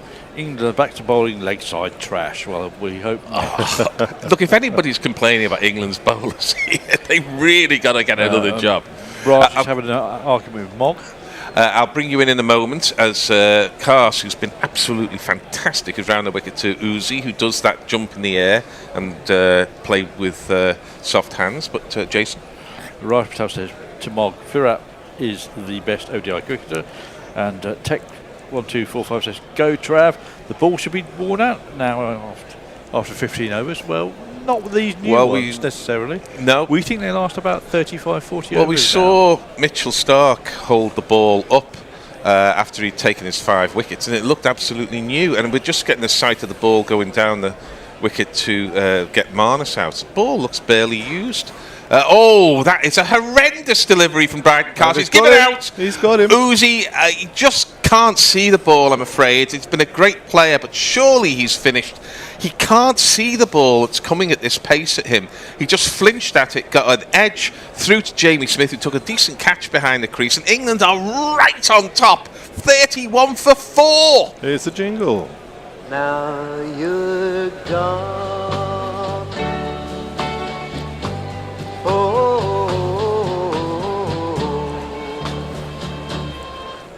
A contemplative jingle. That yeah, it was. But I mean, what the Australia going to do with? Oh, might he get a reprieve here? Does it hit the glove after the glove leaves the bat? Well, it didn't help Casper, did it, all those years ago? Anyway, so no, he's not reviewing. He's walking off. I mean, if you were going to say how is Uzi going to get out, you'd say the ball was too quick. He didn't move his feet. He flinched at it and went through to the keeper, and that's exactly what happened. He's been a great player. I don't want to bag him too much. If he comes back and makes another double century, he got one earlier this year, I'll take my hat off to him. But I just don't see it, I'm afraid. Jason. Mayank says 31 for 3 can easily still be 150 for 3 if England take it away. Well, not anymore, it can't. No, not anymore. And they've buried that hatchet. And Lack 1245 says, don't get the truth get in the way of a good yarn. Not to us, I don't think. We are truth-telling. Well, it's the golden boy who's no longer a boy, whose Test career seems to be stalled just when he's about to achieve greatness. Well, he has an opportunity here. Here's his jingle. It's a long one. Green Appreciation Society. God save Mitchell Marsh's brand of all-round variety. We are the Cameron Green Preservation Society. His injuries cause all of And he stands tall and pushes the ball to Gully, where England's fielding has been excellent, I must say, behind the crease. They missed a run-out chance early on. You can't really be doing that if you want to win away series in Australia. But other than that, they've been immaculate. And the game looks a little bit easier at 6'6" on this pitch, don't you think? Just able to ride the bounce a little there. Did you say that, Steve? You're a tall man yourself. I would like to think that's what I did, but Crawley's quite tall, isn't he? 6'2", 6'3". This is defended by Crawley, 6'5". So yeah, I can say he's not short lad. Is no run. So it's Cameron Green, who I think is the tallest player on either side. He's not quite as tall as Stephen Finn, who was on the pitch earlier with Alistair Cook. Commentating, I presume. Not, yep. Not warming up. I think it's taken the top hand, which is still on the bat. But I mean, I might have been inclined to review that, but he was happy to go, as Harry Brook was earlier in the day. Seems a million years ago now that England were batting. That's just pushed into the leg side, where Mark Wood always worries me a little bit in the field. He always seems a bit too keen to kind of throw the ball very, very hard at the... Just remember your hamstring. At the... the more I look at this dismissal, the more I'm thinking, is it quite right? Was he holding the bat? Maybe not. That's what I'm thinking. That's what I'm thinking. Good point. Yeah. Thinking. Well, too late now. What was Richie Benno's commentary? It was something Kaspervitz Bowden, wasn't it? When at Edgbaston, it was. Was it Edgbaston? This ball is through to the keeper, and there is no run. It's the end of the over. Extraordinary stuff. England's bowled 18 overs, and they've packed enough into those 18 overs to last a whole series, really. The bowling has been that good. Australia have progressed to 31 for 4, with head on 1. Green yet to get off the mark. And Jason, you're in. Larry Jerry says, lesson 453, Test cricket, always surprises, always humbles. Oh, look, the more... Very deep. The more I know about this game, or the more I look at this game, the less I understand. Siasta says, listening to you on YouTube whilst watching 7 Plus on VPN with the sound off. So why is 7 Plus flashing a red alert banner under my picture? Wrong answers only, please. Well, there's a change of bowling. And we just go from one outstanding bowler to another at the moment in this England attack, which is supposed to be the weak part of the England's team. It hasn't looked it today. The as yet unjingle bowler is in. He absolutely turned him round. Oh dear. He absolutely turned Travis Head round. There was a big fat edge, and somehow it looped over Gully. I'm amazed that the ball got so far in the air there. But again, It's this man who's bowling. Gus, the hat-trick son, that's 3 wickets in a row. Gus, the hat-trick son, I'm bowling impresario. Very lucky. Yes, it is Gus Atkinson, and that was another superb delivery. They got 2 for it, but Head didn't know where it was going at all. 2 slips, a finish gully, and a deep. Well, it's gone again towards the gully area, and Ben Stokes is at forward point, and he has his hands on his knees. But there's a wicket could come from literally every Travis ball Head is here. shaking his head, wondering what the hell have I got to do? Yeah, that's right. He may have a Travis Bickle haircut here, but it might be taxi for Travis if he doesn't start getting behind some of these deliveries. Oh wow! He's playing well out in front of his body. Well, and that's why it's going up. It's scrambling the brain here, and all the pitch readers telling us how good this pitch is going to be. It's a bit of a minefield. He's taken the thing there. Was he taking on the body? No, he wasn't. Inside edge. Inside edge. It goes down to fine leg. When was the last time an Australian middled the ball? Was it before tea? I don't think they've middled the ball. There was a nice off drive, wasn't there? Was it? Shame it didn't reach the boundary. Yeah, maybe that was it. But it is hard work here. It's as hard as Test cricket should be. And a nice little moment there. Travis Head smiling, just gives a tap to Gus Atkinson. Well bowled, son. And Atkinson smiles. It's good to see that. 2 warriors facing up against each other. I think Head was just pleased to get a run. Yeah, but nice to see. This is very full, and Cameron Green shows his class. That is a classy shot. It was a half volley. Certainly middled that all the way to long on for one of these.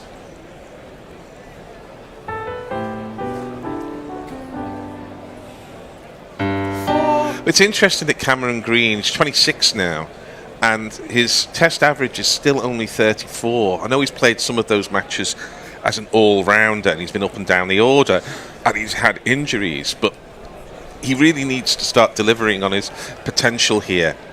Well, he needs to do it today, doesn't he? He does. It would be a good time to start. He gets this outside off stump, and there is no run. I mean, I think he is an outstanding all-rounder. He'll have to be careful managing his bowling. But that was a lovely on-drive, though, wasn't it? Yeah, his batting is also excellent. Beautiful. But he needs to start producing the output now, because this country definitely need him. The next man in, Alex Carey, is also a classy bat. But if England can get through those 2, oh dear. Atkinson leaking a few runs, 2, 1 and 4 already hit in this over. 7 off the over, which, considering he had 3 overs for 2 runs, 4 overs for 2 runs before this, shows a bit of difference. That one, a little bit of movement for Atkinson. Goes through to the keeper. It's the end of the over. 19 gone. Australia 38 for 4. And Jason. Leah is with us, who says, wait, what? His hand was off the handle when there was a spike on Snicko. How is that out? Yeah, well, he kind of walked, didn't he, really? He did kind of walk. He has the opportunity to review. He chose not to, but I tend to agree. Beer Battered Gummy Shark says, Green is due for a ton, and Head is due for a quickfire 200. Fingers crossed. You might need fingers crossed. Got to love them experts, says Errol Fluffo.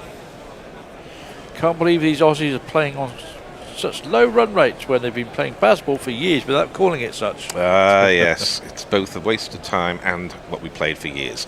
As Cast is in, it's hit hard, high and handsomely actually over the infield. Didn't entirely time it, but you get enough bat on it and there's nobody out deep, you're going to be safe. And Head picks up a couple. So are we going to see Travis Head counter-attack that we were all expecting? 41 for 4. Got 3 actually, not 2. Did he get 3? Oh wow, yeah, thank you. 41 for 4, so Head goes to 7. Cameron Green on strike. Next into bat is Alex Carey. Mitchell Stark, who can be dangerous. And then really, if Nathan Lyon's at 9, then you've got 3 number 11s really, for all of his brilliant performance at Edgbaston. Like our tail.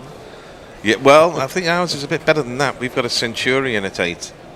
Oh, Mitchell Stark's got a 99, but still.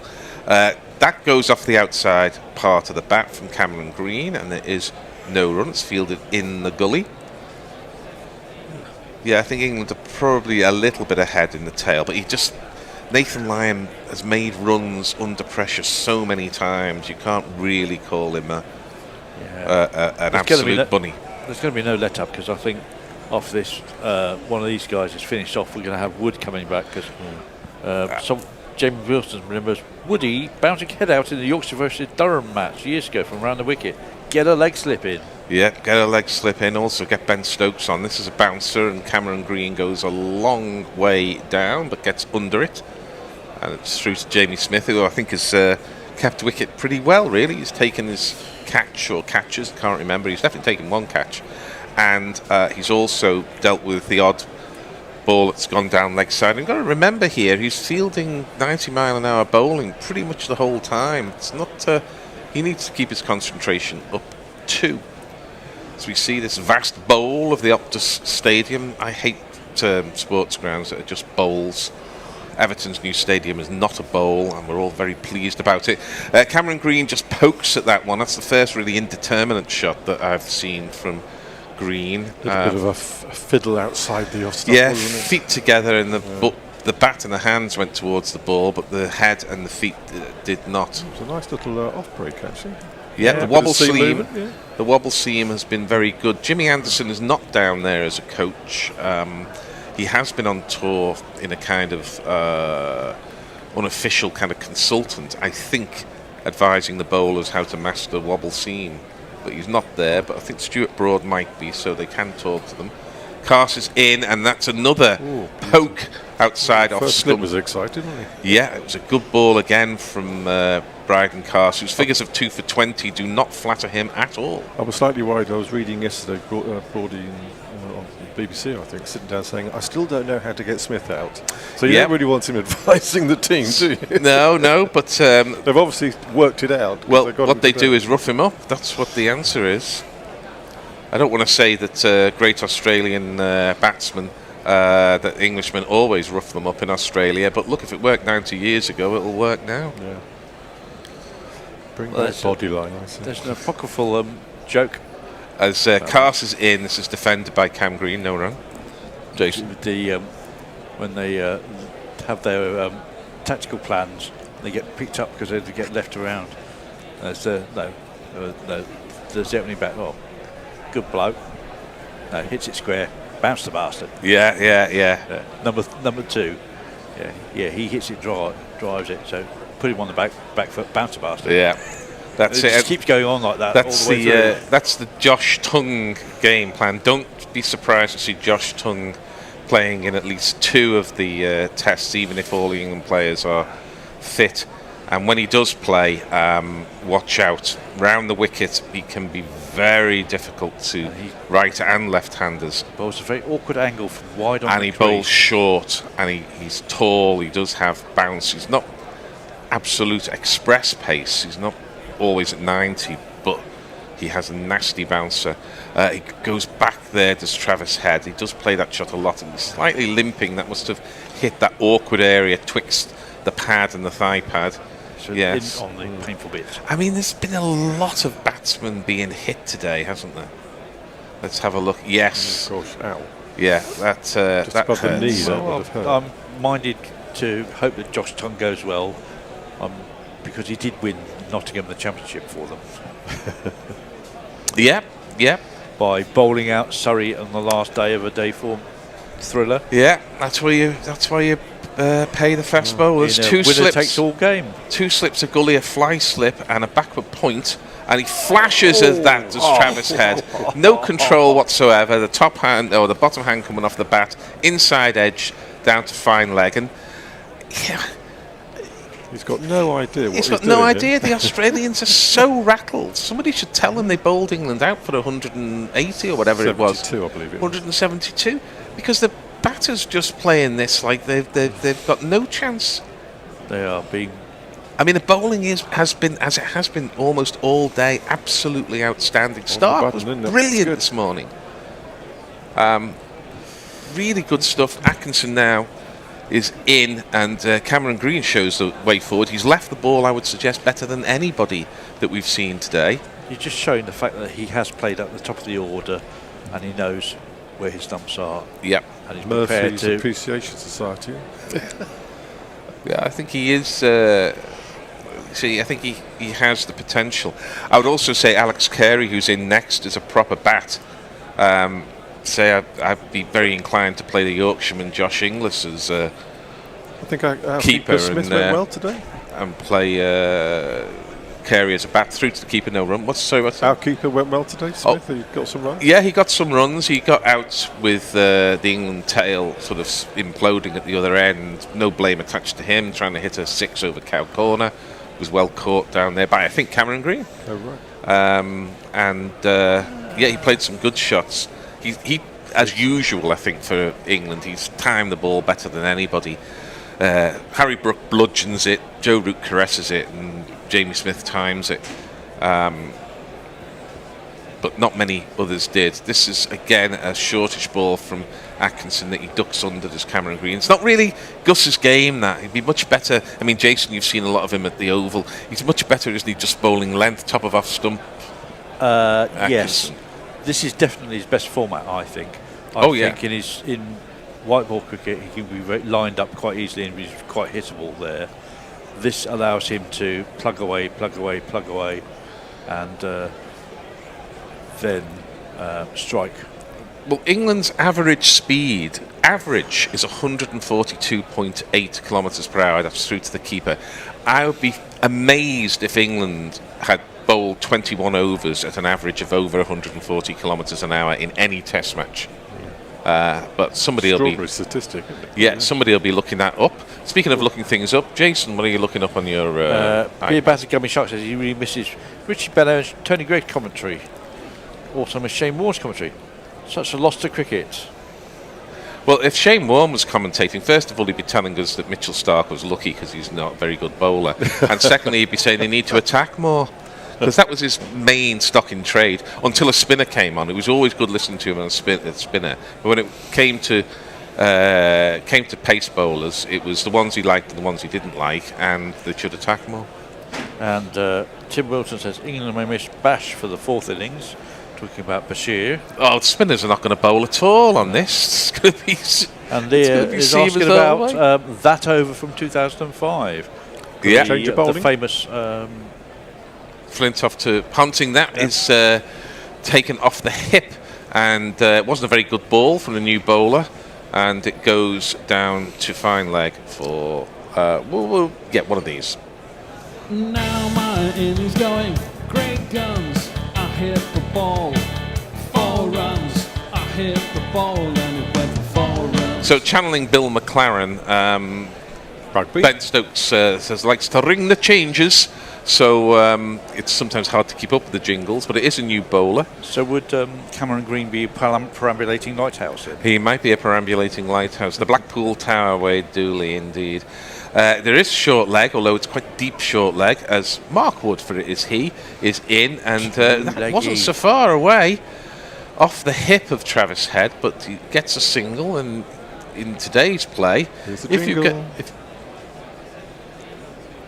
do you know Mark Wood? Yes, he is an England bowler, quite good and pretty quick. So just a normal guy, of course. Except for just one thing. What? He thinks that he's a horse. Go on, Jason. What? England are 53% on WinViz, says Tim Wilton. Right. And also, there's a cyclone heading towards Perth that's coming from India. Jasprit Bumrah? Yeah, that's what I thought. Arriving today or in the week? Woods in, 4 leg byes and a single from the 2 balls of this over, and Cameron Green again playing that quite low on the bat, but because he's so tall, the ball is being hit around about stump height.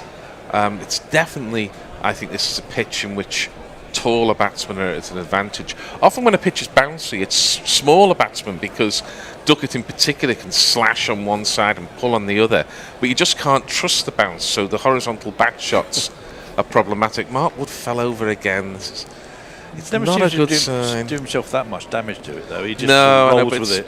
Lack of balance, so ball's going down leg side. There's a half-hearted appeal from Jamie Smith. He's the only quizzical one. Look from Mark Wood.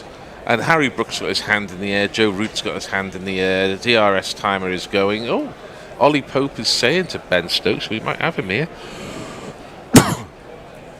Ollie Pope is saying no, and we all know how good a referrer.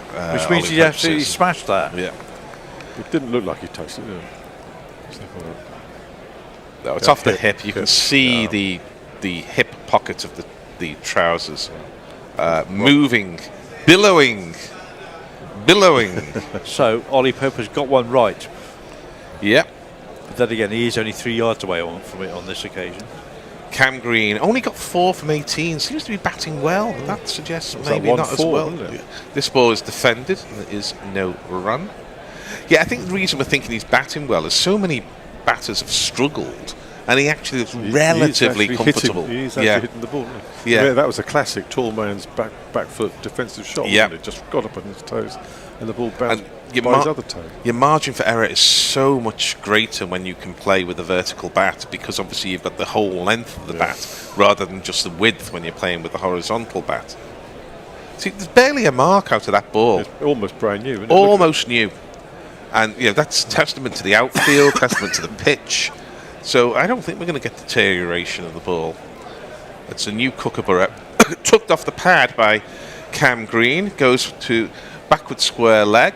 The ball is returned. It's the end of the over, 48 for 4, 22 gone. And speaking of gone, we're gone, because we're going to get some new gorillas for you. I think that might be it for me for this test, but I'll be back. Right. Whilst they're moving away, I shall just give a couple of quick updates. Jordan Cox has got a 40 for England Lions, so we'll get the scores for you. You coming in here?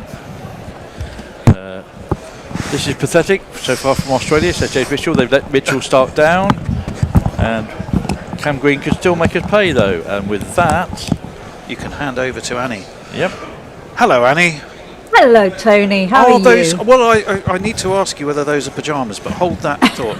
Atkinson in, rather squares up Green, who just prods the ball back down the track to him, and there was no run. Yes, they don't look like Jim Jams to me. It's a jumper. I put it on. It's too cold just to wear pyjamas. You promised us Jim Jams. I know. I will in later tests. In later tests, what, in the summer? Yeah. When it's warm enough. No, when when I'm doing other Ashes tests. Ah, well, we shall all look forward to that. Yeah.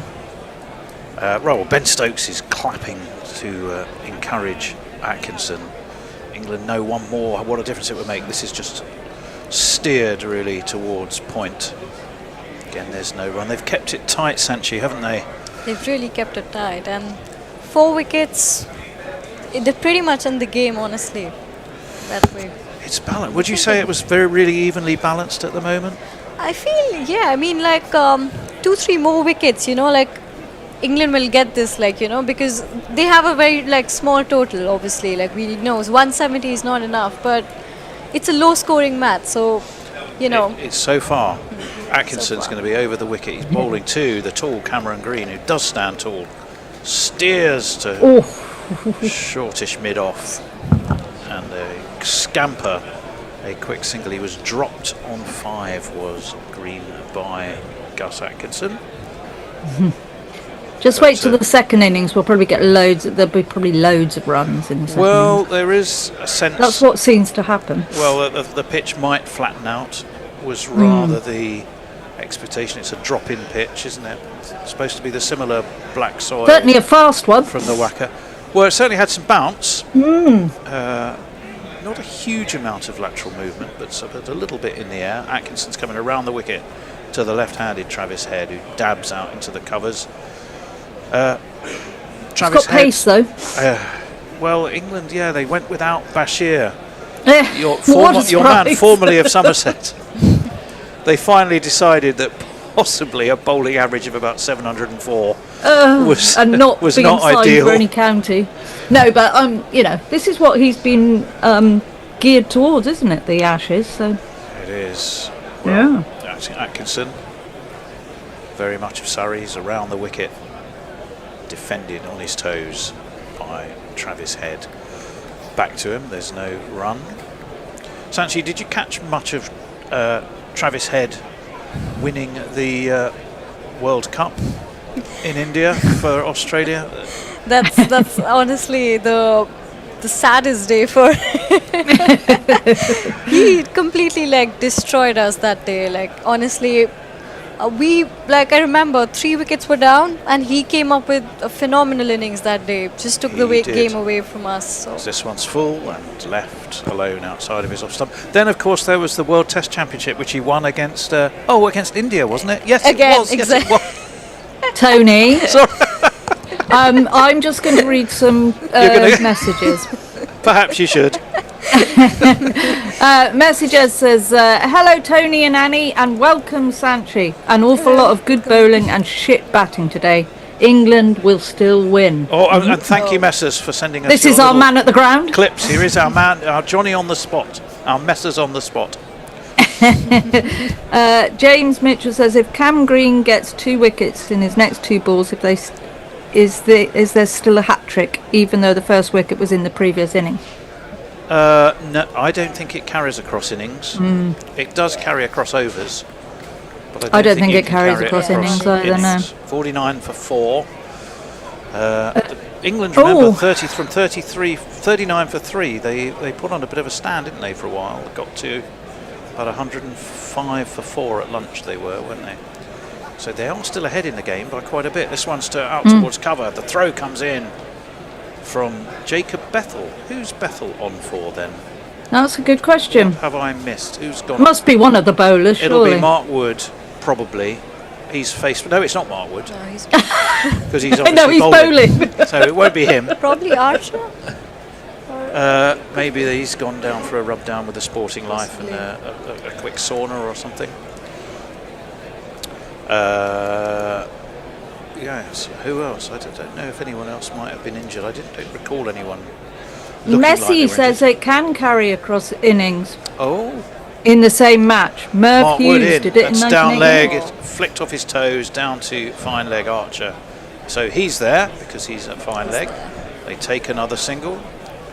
And the 50 is up for Australia. 50, but for the crucially, after 23 overs, for the loss of 4 wickets. 122 is what they trail by in Perth on the first day of these brand new Ashes. The Ashes that they say England have never had a better chance, well, certainly not in the last 15 years.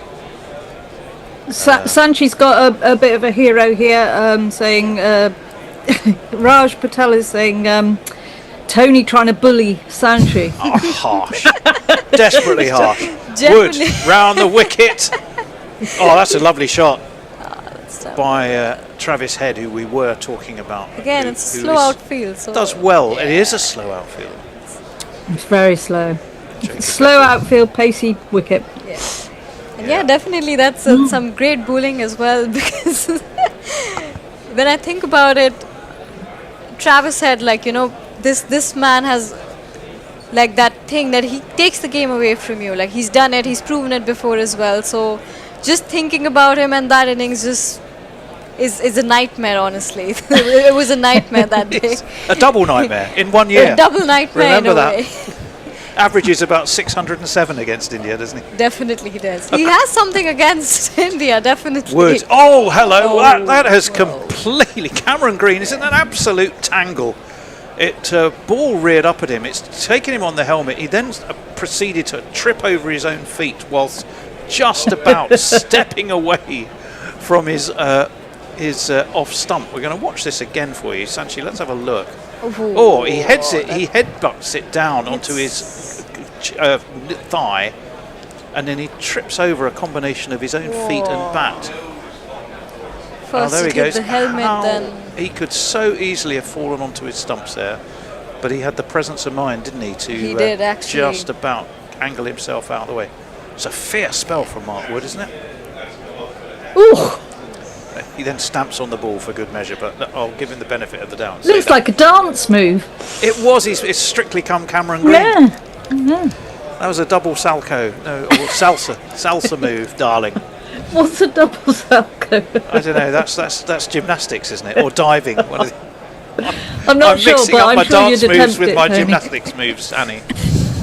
Oh, I've seen your gymnastics moves.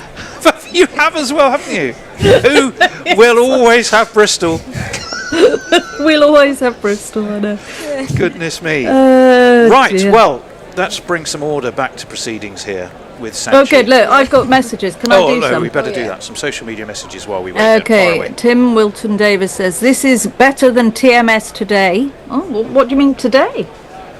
Goodness. Luck1245 says, Green found the middle, 18 overs before the Borough's revised expiration date. Oh, I don't know what that means. Very strange. Beer battered gummy shark, missed the missed chance during the handover. Hello to lots of people. David Dorrell, James Mitchell. David Dorrell is Roy Pom. Oh, hello. James Mitchell says if Cam Green gets 2 wickets in his next 2 balls. We've already done that. Sorry, is that a hat trick? I've gone back a bit. Boring Australia, James Mitchell says. And there's a few more, but just general hello. Ahmad Farah says love from Pakistan. Thank you. Love back to you, and thank you for joining us. Good to We're have some delighted to people have you from on, Bethany. Pakistan. And Jay Grover has sent £5 in for a super chat. Oh, hang on. Oh, I think that definitely deserves this. YouTube Prime Super Chat. Fire away. Tony, when I said let the bairn speak, I didn't mean take the piss out of her. I think that's fair enough. It was just. You were just giving her a hard time about India's innings. I was being gently Travis humorous. Head innings. Gently humorous. I'm not a bully. Now, I am going to You're ask not. you. No, I'm not. I'm going to ask Sanchi, though, that first England wicket, it was before you arrived, and I don't know if that's the first time you've seen it, but it absolutely looked plumb to all of us, and Nitin Menon didn't give it. He'd fallen over, he'd fallen forward, he was right in front of his stumps, and we said, what is Nitin Menon doing? Didn't give it an England reviewed, and of course it was about as out could be. Yeah. You do wonder sometimes with even the world's best umpires, which I think Nitin Menon definitely is. You never know what's going on with the umpires, honestly, on the field. Like sometimes they give spot-on decisions. Sometimes it's straight up there, but then it's a not out, and then the team has to take a review. Well, they do. Well, Australia, they have lost Weatherald. His debut, alas, did not last too long for him. LBW to Archer. They've lost Marnus Labuschagne, who played on to a fierce rising ball from Archer. They've lost Steve Smith, who was caught at second slip by Harry Brook off cast, and they've lost Khawaja, who was caught by the other Smith who plays for England, Jamie, behind the stumps off Bryden Cast, who has bowled quite beautifully. The shadows are lengthening inside that Perth stadium. The Swan River is meandering its way past the stadium, which is a fascinating construction, I can tell you. Apparently 21 Olympic-sized swimming pools full of cement, or that's how much cement was used to construct it. It would have filled 21 Olympic-sized swimming pools. That's how much cement went into this stadium. Don't they want grass? Not for the stands, Annie, no. 53 for 4. Wood in, defended off his toes, down towards quite short backward point by the tall green Crawley doing the fielding. He hasn't done much else today, but Well, he got out in his usual way. Oh, the groan. I mean, you're in Exeter and we're here in Lewisham. I heard it from the here. grumbles and groans and general cries of, oh God, we all saw it coming for that shot from Crawley. Right, Mark Wood galloping in, top of his mark. There is a short leg, it's short. Short again. And yeah, it's ducked under by the tall Cameron Green. If you're going to really go with an all-pace attack, Sanchi, surely all the time you want to have a short leg, don't you? Oh, definitely. Yeah. If you're going with that sort of like a plan and area, you definitely should have a short leg. Just. We were all saying that earlier, and yet England seemed to take an age to actually. Put Earlier as well, when Steve Smith was batting, they had a short leg in there. Just very close to that as well. Just almost executed the plan as well. Well, while we're waiting, because that's the end of the over, we're going to go to Annie. It's 53 for 4. We can report. I don't know if Messi's part of it. I very much doubt it. A very impressive beer snake is working its way through an Australian contingent in the crowd. Annie, messages. They're all Messi's old drinks. That's what they're doing. We have a super chat from Mog. So he's given us super chat. After this Hawks, it's going to be Gus Atkinson. Australian $5. Travis Head, who swings and drives sweetly too. But again, I don't think it's going to have the pace on this outfield. It's going to be hauled in by Jofra Archer. And they should have taken 3, I would hope, because Archer had to chase it and then turn. They took 2, 55 for 4. The super chat, Annie. Yeah. Is the neophyte's favourite jingle the Japanese 4 count 1? In English?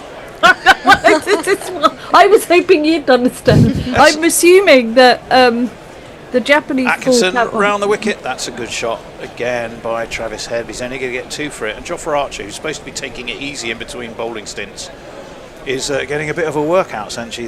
Definitely, yeah. Move him somewhere where he doesn't have to run about so much. He's bowling full as well now. He's going full at Travis Head. He is going full at Travis Head, you're right. Maybe that's what they've worked out. 16 for Travis Head anyway.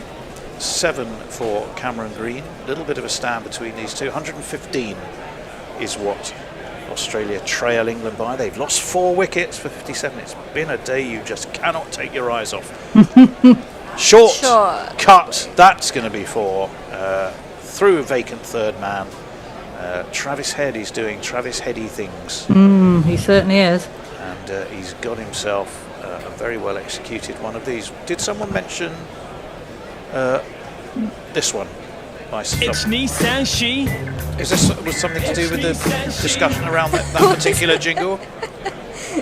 I don't know what Mog's talking about. I'm sorry, Mog. I really don't. But wasn't it about Ishni Shanshi? Didn't I hear that? I don't know. Well, yeah, okay. Atkinson round the wicket. He comes. That's short. That's cut as well, but it's brilliantly fielded by the towering figure of Ben Duckett, who is at Gully.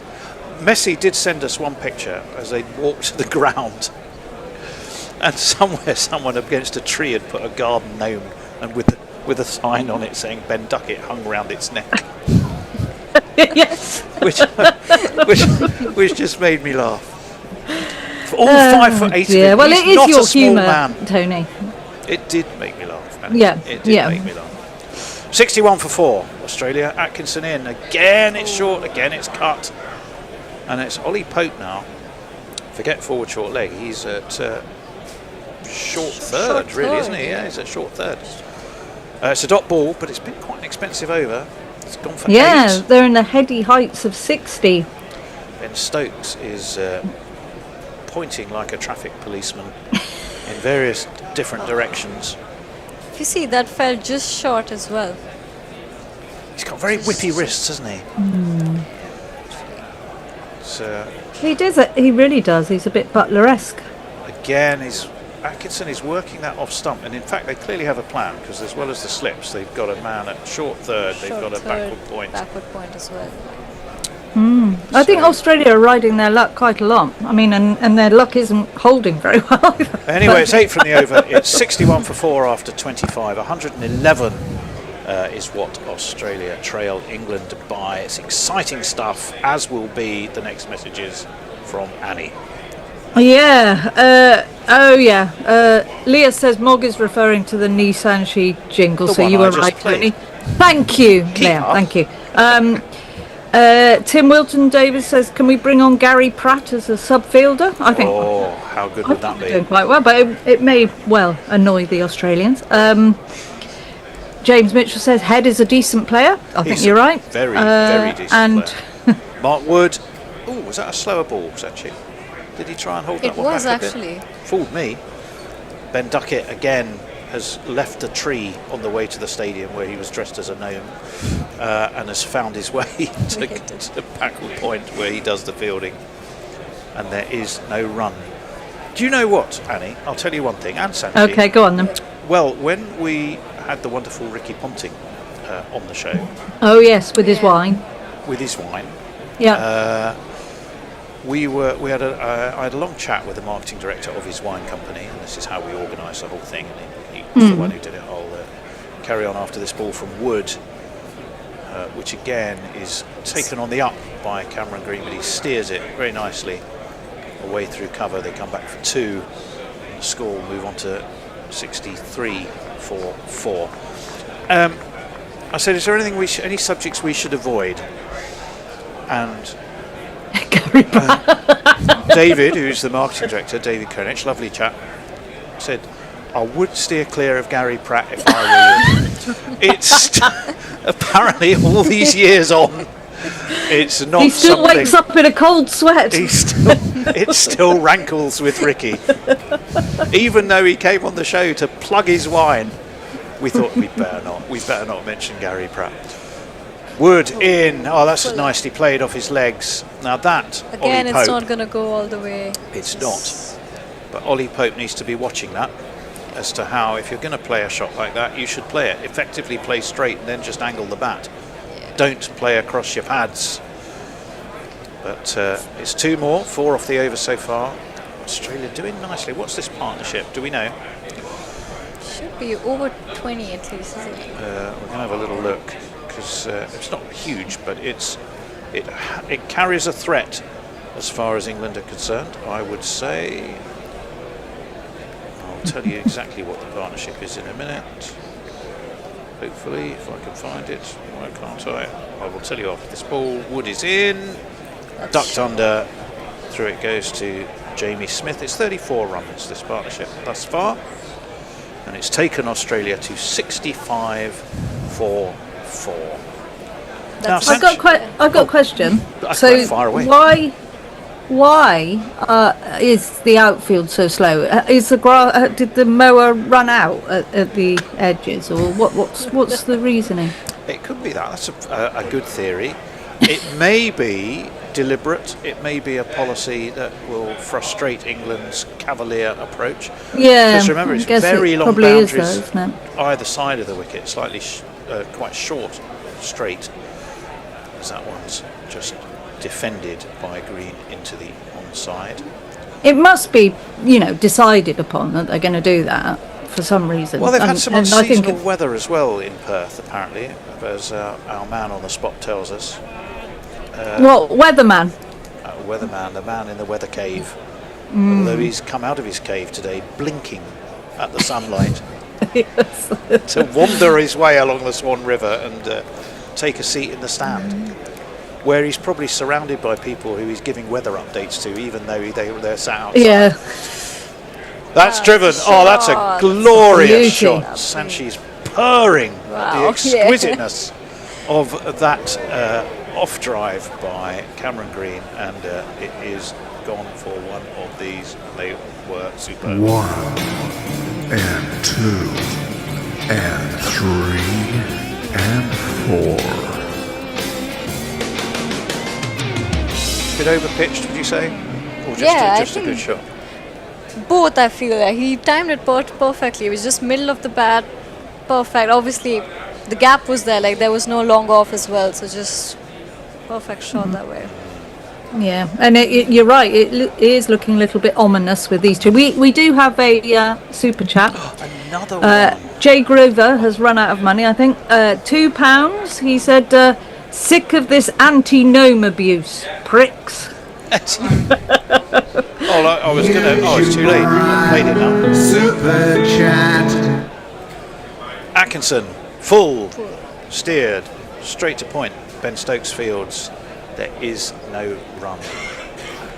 Travis Head, who's got a splendidly bristling moustache underneath his green helmet. The partnership as well is 38 of 53, as you mentioned. It's 30, quite steady, and even the run rate as well is climbing up with these two here. Yeah. England still were beyond this with their 4, but then of course they had a bit of a clatter, didn't they? Yeah. In comes a bit Atkinson. of a clatter. Oh, that Quite one does force Head to just play it off his back foot, nudge it into the onside. There's no run. Now, what's he been doing recently, Travis Head? I don't think he played much in the Shield, did he? Let's have a look and see. He played only 1 in the Sheffield Shield for South Australia, and he made 9 and 15 against Hobart, so nothing particularly special there. And he was fairly modest returns against New Zealand and India as well in the white ball series that preceded this. Round the wicket he comes, forward to defend, but sort of squirts a little bit off the outside edge to backward point. Again, there is no run. So still 69 for 4. Yes, the World Cup final, 137 of 120. The World Test Championship final in 23, 163 and 18. It all rather fell apart in the next World Test Championship final, though, didn't it? Where he got 11 and 9, which is a real contrast to the other. So as soon as he wasn't playing India, everything fell apart. India definitely bring out the best in him, I would say. That is very true. 69 for 4. He likes playing good bowling, that's what it is. Steered into the offside, no run. Now, you unfortunately missed each other, Sanchi, because Nick, one of our... Oh, Nick, yeah, I heard lovely him. Nick, he was here, he'll be here tomorrow. He's doing the first 2 sessions. All right. He is writing a biography of Jasprit Bumrah, which he's got about 1 week before he submits to his publisher. Oh, that's amazing. So you need to have a chat to him.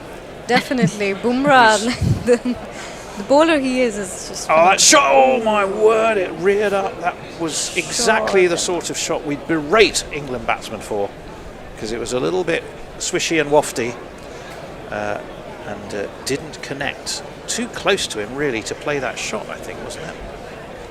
They've set a plan for him, isn't it? They first went in full and now they're going in short, and obviously with backward point, short third one as well. They have, and it's very much angled on around that 4th or 5th stump, isn't it, outside of off.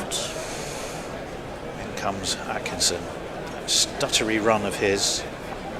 It's defended by... It generates pace, though, doesn't it, that stuttery run? It does. Not like... Who was the guy against New Zealand? Oh, Blair Tickner. I've never seen a run up so ridiculous in my entire life. It's genuinely like watching a dressage horse for about 20 minutes before he actually sets off. It just drove us absolutely mad. Anyway, Annie, do we have some messages? Yes, I have a super chat again. Jay Grover, £5 says, Annie, when I run out of money... I'm trying to cue on music now. Cue. Well, if you play the super chat jingle, by the time it finishes, I won't have time to read the jingle. The floor is yours. Annie, when I run out of money, that subscription is the first thing I'm cancelling, unless I win big on the crossword. I'll make the crossword. Oh, here we go. Right, here's the bowling change we've either anticipated or dreaded. Archer has survived without getting injured. Wood has survived without getting injured. Ben Stokes, the final in the final leg of the 3-legged potential to be injured stool, is now the man who is going to take up the attack for England. Here he is. Ben?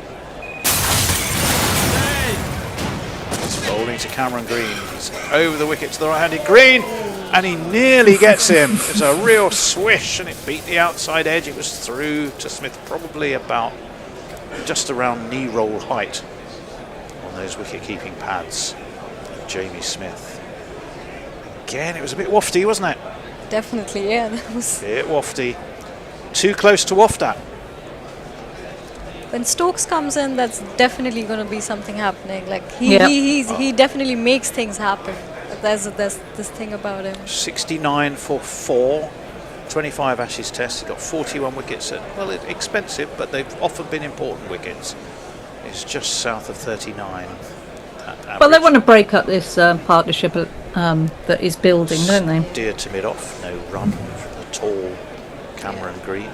England would want to break this partnership before today, for sure. That would be huge. Yeah. Having got 4 down, England would want, well, you'll always say you want 1 more.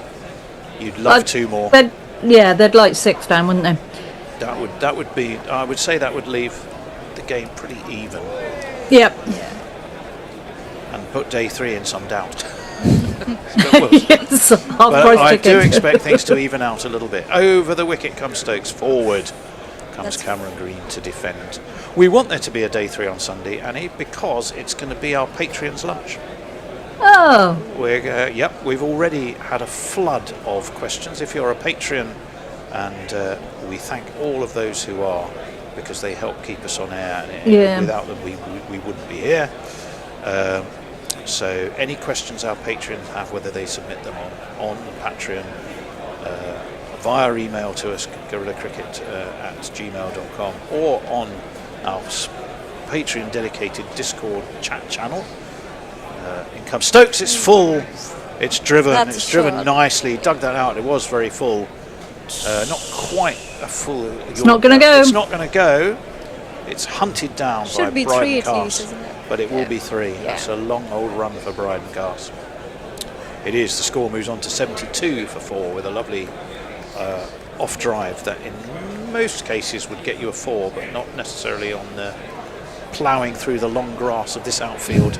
The elephant grass. Need a scythe for that. What was I saying? Right, yes, the Patreon lunch. So that lunch will be dedicated to our patrons, and all of their questions and anything they want to ask, they can tell us through those various different ways. And then if they want to be on, they can just let us know, and they can join the chat. We're going to have one of our Brighton students is going to steer that conversation. What are you cooking for them?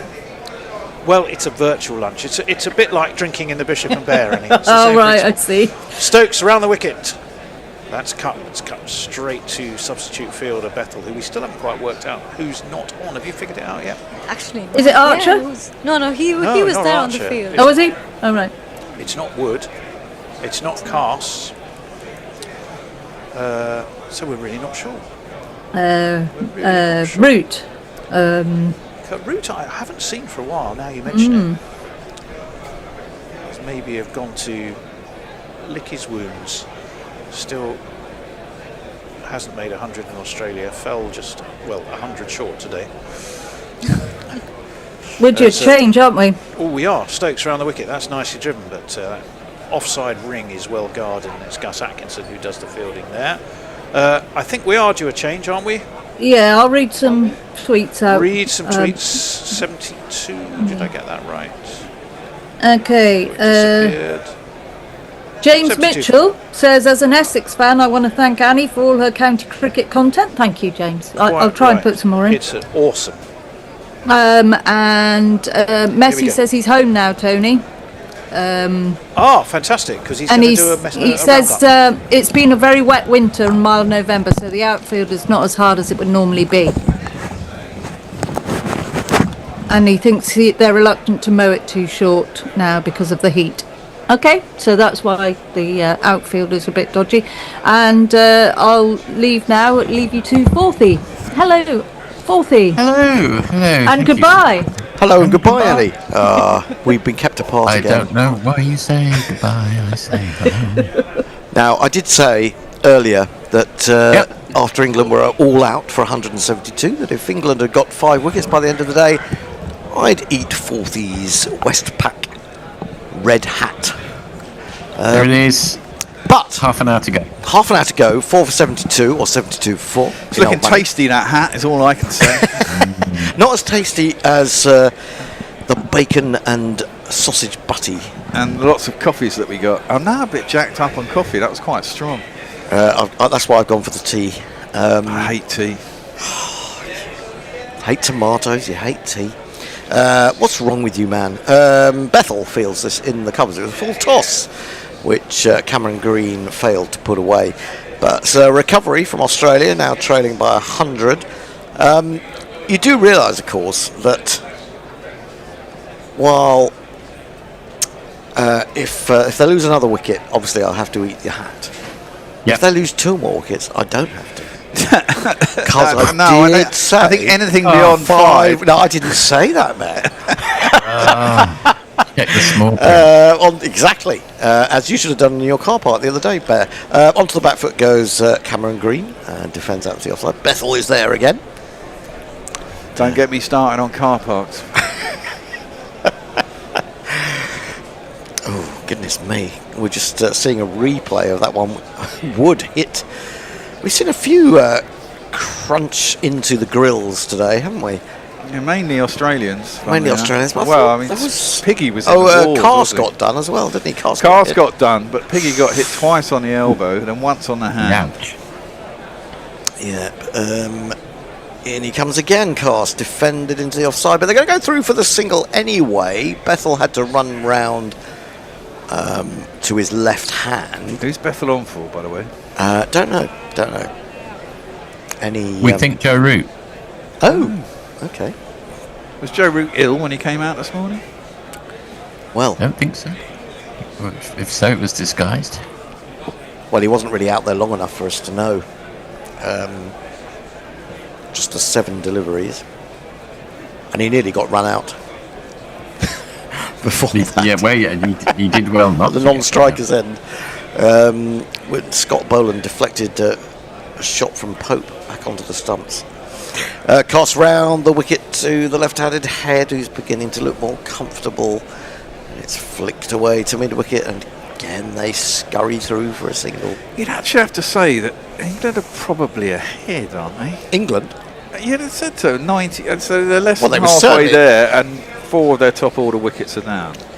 Yeah, but this is... I mean, it's a small total to chase. This is I think so. I think, and also I suspect the wicket will flatten out sometime around lunchtime tomorrow. I think it may have... It's important they get another 1 or 2 tonight. Yeah, they're though. definitely. Ideally 2. Yeah, Cars, especially for me, I don't want to have to eat a hat. Oh, now what's happened there? Driven and spilled. I hope that wasn't a chance at Gully. Bethel tidies up, gets the ball in to Smith. Not a particularly good throw. They've got 2 runs. No one looks upset. So No one looks upset. But we did see Cameron Green was dropped, return catch to Atkinson a few overs ago. And how costly will that be? Time will tell. Is that the end of the over? I believe so. Right, Tim Wilton Davis, the new Metro, is stuck at the bottom of a hill because the wheels keep sliding on the ice. Oh dear. Chris the Choir, what? There's a prize. I'm halfway through spring, better speed up. Kieran Roseblade, you may be surprised to hear, is wondering when Duckett's coming on. James Mitchell says Stokes always get a wicket. And Beer Battered Gummy Shark says Green nearly hit a 6 and nearly got out. Perfect. Doggett played for Doggett. Sorry. Oh, he's out! He's out! Oh my word, Stokes has done the business. It was a very strange shot from unnecessary. Head. He tried to almost like a straightish pull, very nonchalant, and it's been grabbed at mid-on. And Head goes, and I may yet have to eat Forthy's hat. Start getting that knife and fork ready, Hendo. Do you want brown sauce? Oh, or easy ketchup? easy catch for Bryden Cars. Straight to him. And that is a bit of a blow for Australia, really. Well, you know what? Fuck off! Just fuck off! That'll do. Yeah. Do you prefer the small spoon or the larger spoon, Hendo? Well, I want a steak knife, at the very least. Go and get one of those for you, no problem. I think you should just put it in your mouth and chew. You don't realise this is all a plot by me to get a new steak knife. Alex Carey will be yet another left-hander to come to the crease. Oh look, we got this one. It's not cheating, but fun just the same. When you go against the spirit of the game, You know it's all that you'll be remembered for. After the appeal, you could have withdrawn. Great repurposing of Spirit in the Sky. That might get us dinged. I'll wait and see. Norman wait and Greenbaum. Do not get us dinged. Carey then to the crease. Stokes strikes with his 7th ball. I've been shouting over there. Get Stokes on! Get Stokes on for about 5 overs before he did come on. And now he has a wicket. 76 for 5. 15 wickets in the day. Stokes in to Carey, who plays that with consummate ease off his hip. Got 2 men out, deep backward square, long leg stroke, fine leg. It's Pope, the square of the 2, does the fielding. Next change got to be Jofra back on, hasn't it? He only bowled 4 overs after tea. That was nearly 2 hours ago. They're using him very sparingly, aren't they? They are, and that's wise. He's got 2 wickets for not many very runs, and he's only bowled 7 or 8 overs in a day. 7 overs. There you go. Well, it's not a full day, let's be honest. Well, no, the point is he's only bowled 7 overs. I mean, if you can keep him down to that and bowl them all out, and he only bowls 10 overs in a fucking innings and gets 3 wickets, so I'm happy. Stokes in again, played forcefully off the back foot by Cameron Green. Finds the gap between cover and backward point. Pope again doing the fielding, this time finding himself on the offside to the right-hander. Cameron Green moves to 21 from 23 from 44 deliveries. Let's have a look at the scorecard actually. I'm interested to see how many overs. Has Woody only bowled like 4 overs or something? 5, I think. But he didn't look that impressive, did he? Well, I mean it's not surprising. It's not surprising. Jofra's only bowled 7 yet. Woody's only bowled 5. Yeah. Gus has bowled 9. Carson 7. Into Cameron Green, and he defends a foolish delivery up to mid-on. Nice full face of the bat from the giant number 6. I guess they look at this bowling lineup, and you've got to think that Bryden Carson, Gus Atkinson do the dogs' work, don't they? Really, because are they less likely to break down than the other 2? I don't think Jofra's likely to break down. I've got to be honest. I think he's over his injury worries, and whilst you don't want to overwork him, obviously. You've done it now, Bear. No, I don't think I have, mate. You are tempting the fates, Bear. Don't tempt them. Outside the off-stump, good leave by Green through to Smith. 79 for 5. I have to say, I am absolutely exhausted. I'm awake again now. That's because you just had another coffee. Yeah, I'm supercharged on coffee. Well, it's been an extraordinary day's cricket, hasn't it? We thought England had messed it up big time, but they are back in the game. Or any sort of lead here. I mean, if you get a lead of 30 or 40, it's going to be very precious, isn't it? Yep. Now that one just seemed to move a little bit away from Green, and he played it well, waited for it, allowed it to do its stuff, and was in control of the shot. End of the over. 40. Yes. Tim Wilton Davis says Doggett played for Durham. He was shit. Jay Grover says, I've never got a single answer, but I'm guessing it's a speedboat and a washer-dryer. I think that's the prize for talking about. Beer-battered gummy shark, who's flying the flag for our Australian friends, only leading by 100. England attack losing steam. And he's got some other various comments. Was that before the last wicket? Shit gets wickets, he says, about the last wicket. Yeah, true. That's fine. I love a shit gets wickets. A shit shot gets wickets, to be fair. Yeah, it was a shit shot. It wasn't necessarily a shit ball. I don't think it was particularly shit ball. It wasn't a great ball, but... Tim Wilton Davis, on the other hand, says, Vindaloo, it's coming home. Hands touching hands, reaching out, touching you.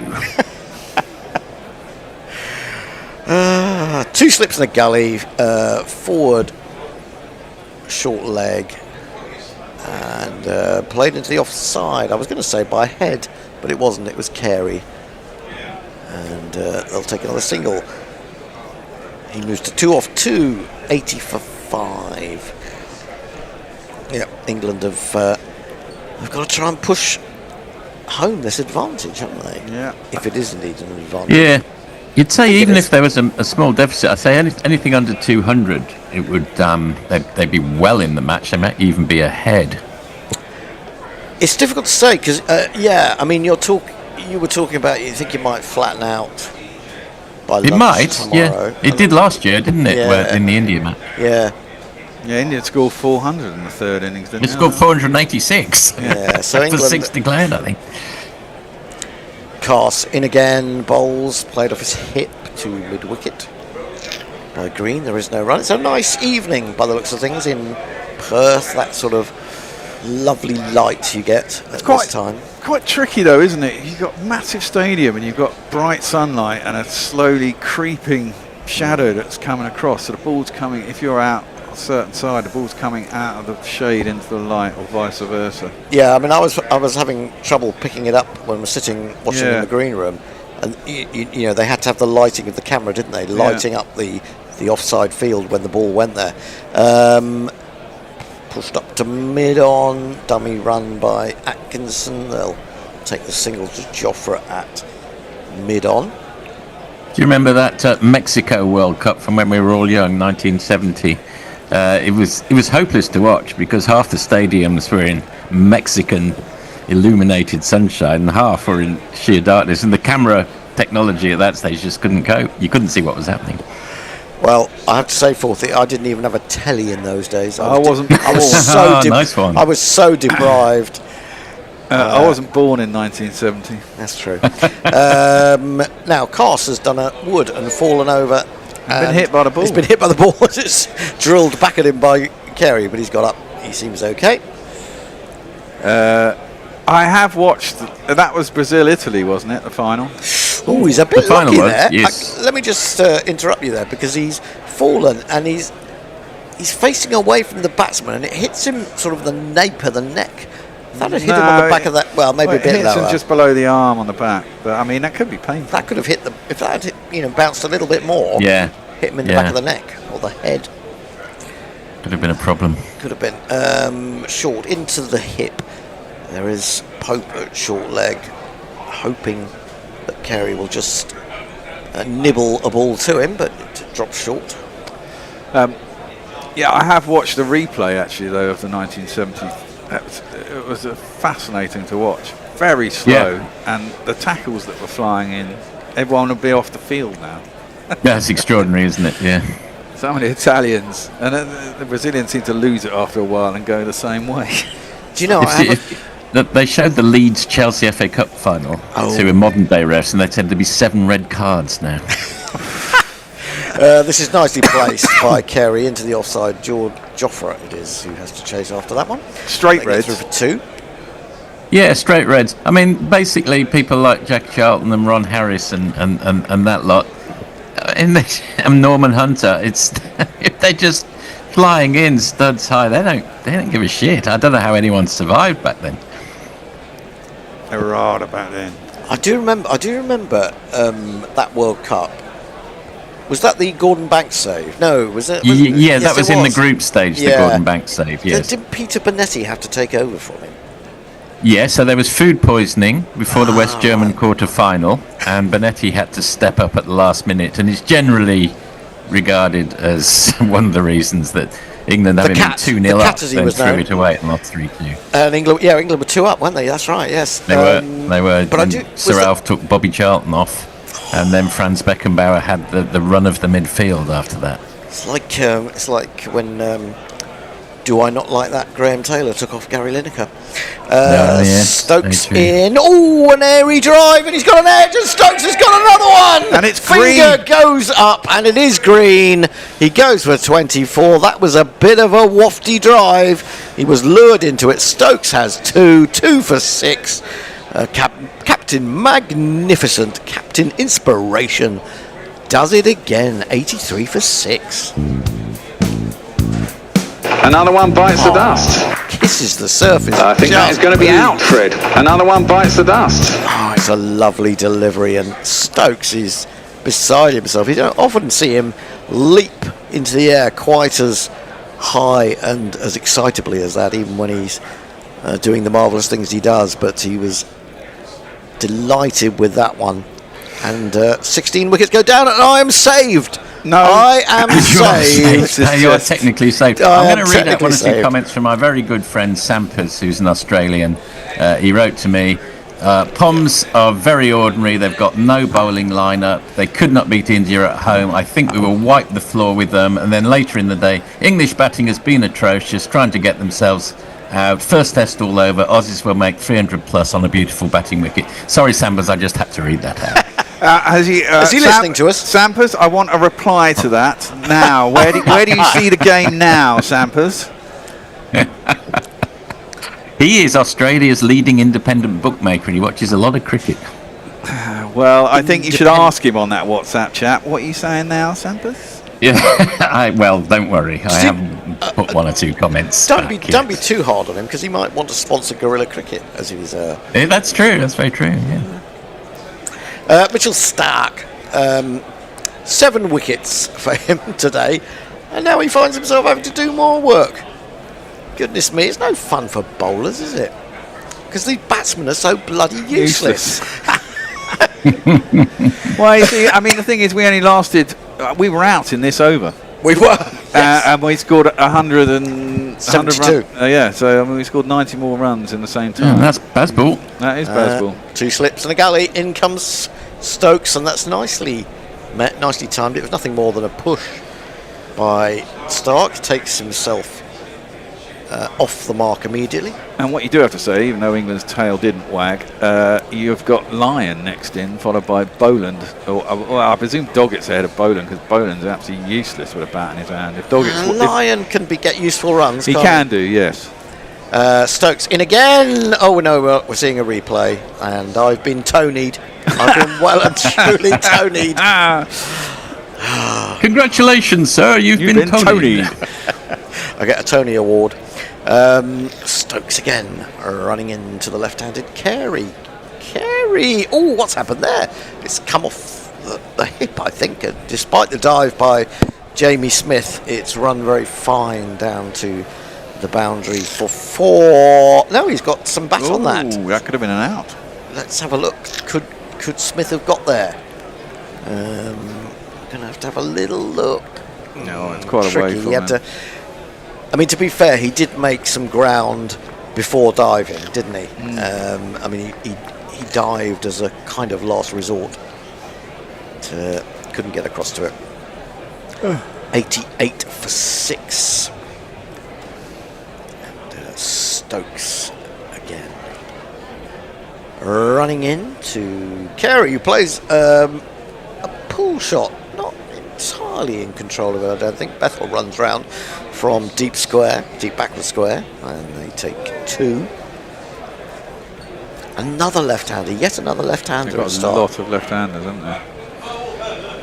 Well, you know, we were talking about Travis Head and his ridiculous hairstyle. Yeah, it's not that. To be honest, Stokes's is pretty bad. There's a new style, isn't there, of this really shaving the whole of the side of your head. So basically having a wide mullet, which is a nasty idea. It's very, very nasty. Oh, Joe Root's back on. That's good. Oh, good. Stokes in again to Carey, angling it into his legs. Not quite sure why in particular, because there's no leg slip. He tucks it away. There is no run. I think they're just trying to keep tight lines, aren't they? They all like every batsman likes a bit of width outside off stump. Yeah, but I can't help feeling that he's going. I mean, that ball to Cameron Green was an absolute beauty, to be honest. It just wobbled as it went down. Then when it pitched, it moved away. It wasn't the best shot, but it was a really good ball. Drew him in. Stokes in again. He's looking to that sort of leg stump line. I don't think he's trying to bowl it. I think he's trying to bowl mid and off, but he's pushing it too far down. Yeah. He's got 1. Carries on to 11 already. And we're just looking to see how Stokesy set Green up. And I imagine this ball's just a little bit just a little bit wider, and it just nibbled. Which unfortunately you won't be doing at my hat. Your hat will remain unmolested by my by my. Is that the end of the lashes. over? I ought to be reading some messages. You ought to, shouldn't I? yeah. 'Cause there's a hell of a lot of them. Get on with it. I'm going to have to, I think, just read the names out because there's so many. Sorry, guys, but the comments are there on YouTube if you're interested. Lock 1245, Mog, Extro Fluffo, Leah, James Mitchell, Tim Wilton Davis, Beer Batter, Gummy Shark, Extro Fluffo, Chris the Choir, Malcolm Swiftfoot, 1988. Swift of foot. You can't say that about Zach Crawley.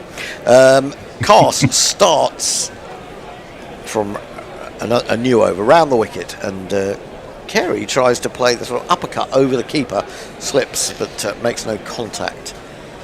Through it goes to Smith. I might just read out Rich Turner's, who says, I've been lurking since just before lunch. For all the clatter of wickets, this has been a riveting day's play. Thanks to all the gorillas for a bumper broadcast and a warm welcome to Ed and Sanchi. Right, thank you very much. I think poor old Ed he's just woken, woken up. Just woken up from a little slumber. That's all right, Ed. Defended back to the bowl. There is no run. 2 wickets for Cast, 2 for Jofra, 2 for Stokes. England spreading amongst themselves. Well, that's good. You can't leave it all to one person. Whereas Australia were heavily reliant upon Mitchell to take 7. Shouldn't have got 7. He deserved 4. Yeah, probably. Maybe 5, but 7 really. Cast in again, bowls a bouncer, tucks Carey up, but he still controls the pull quite well out to the fleet of foot. Crawley. I rate Carey. I think he's a good bat. Oh, me too. I mean, amongst the many ridiculous things I see written on cricket groups on Facebook, someone was talking about the Australian batting lineup and saying, Carey's unreliable. Really? What are you talking about, man? So I checked his stats, and he'd got 2 50s, a 40, and a big 150 in his last 12 innings. Yeah. It's just like people just say these things without, think about it. He's probably been one of the most consistent of their players. I'd have thought so. In all forms of the game, and he sways out of the way of that one. In fact, he just jerks his head back. Well, that was Stark. That was Stark, by the way. Yeah, played it well.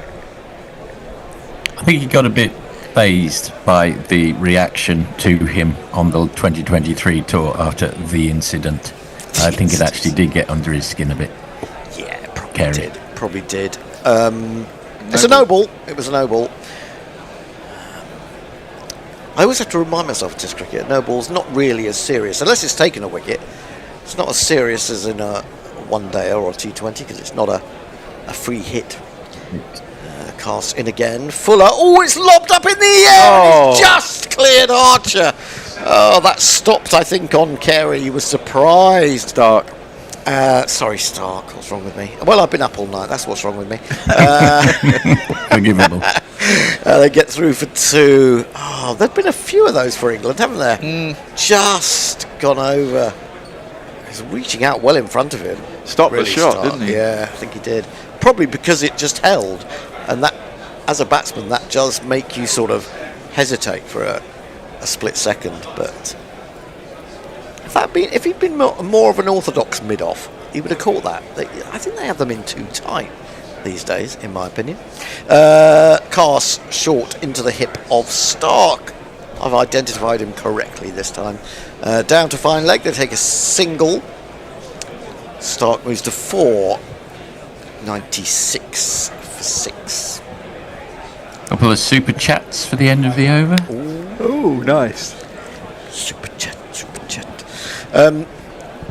Yeah, we've got to get the super chats in because this may not go many more days.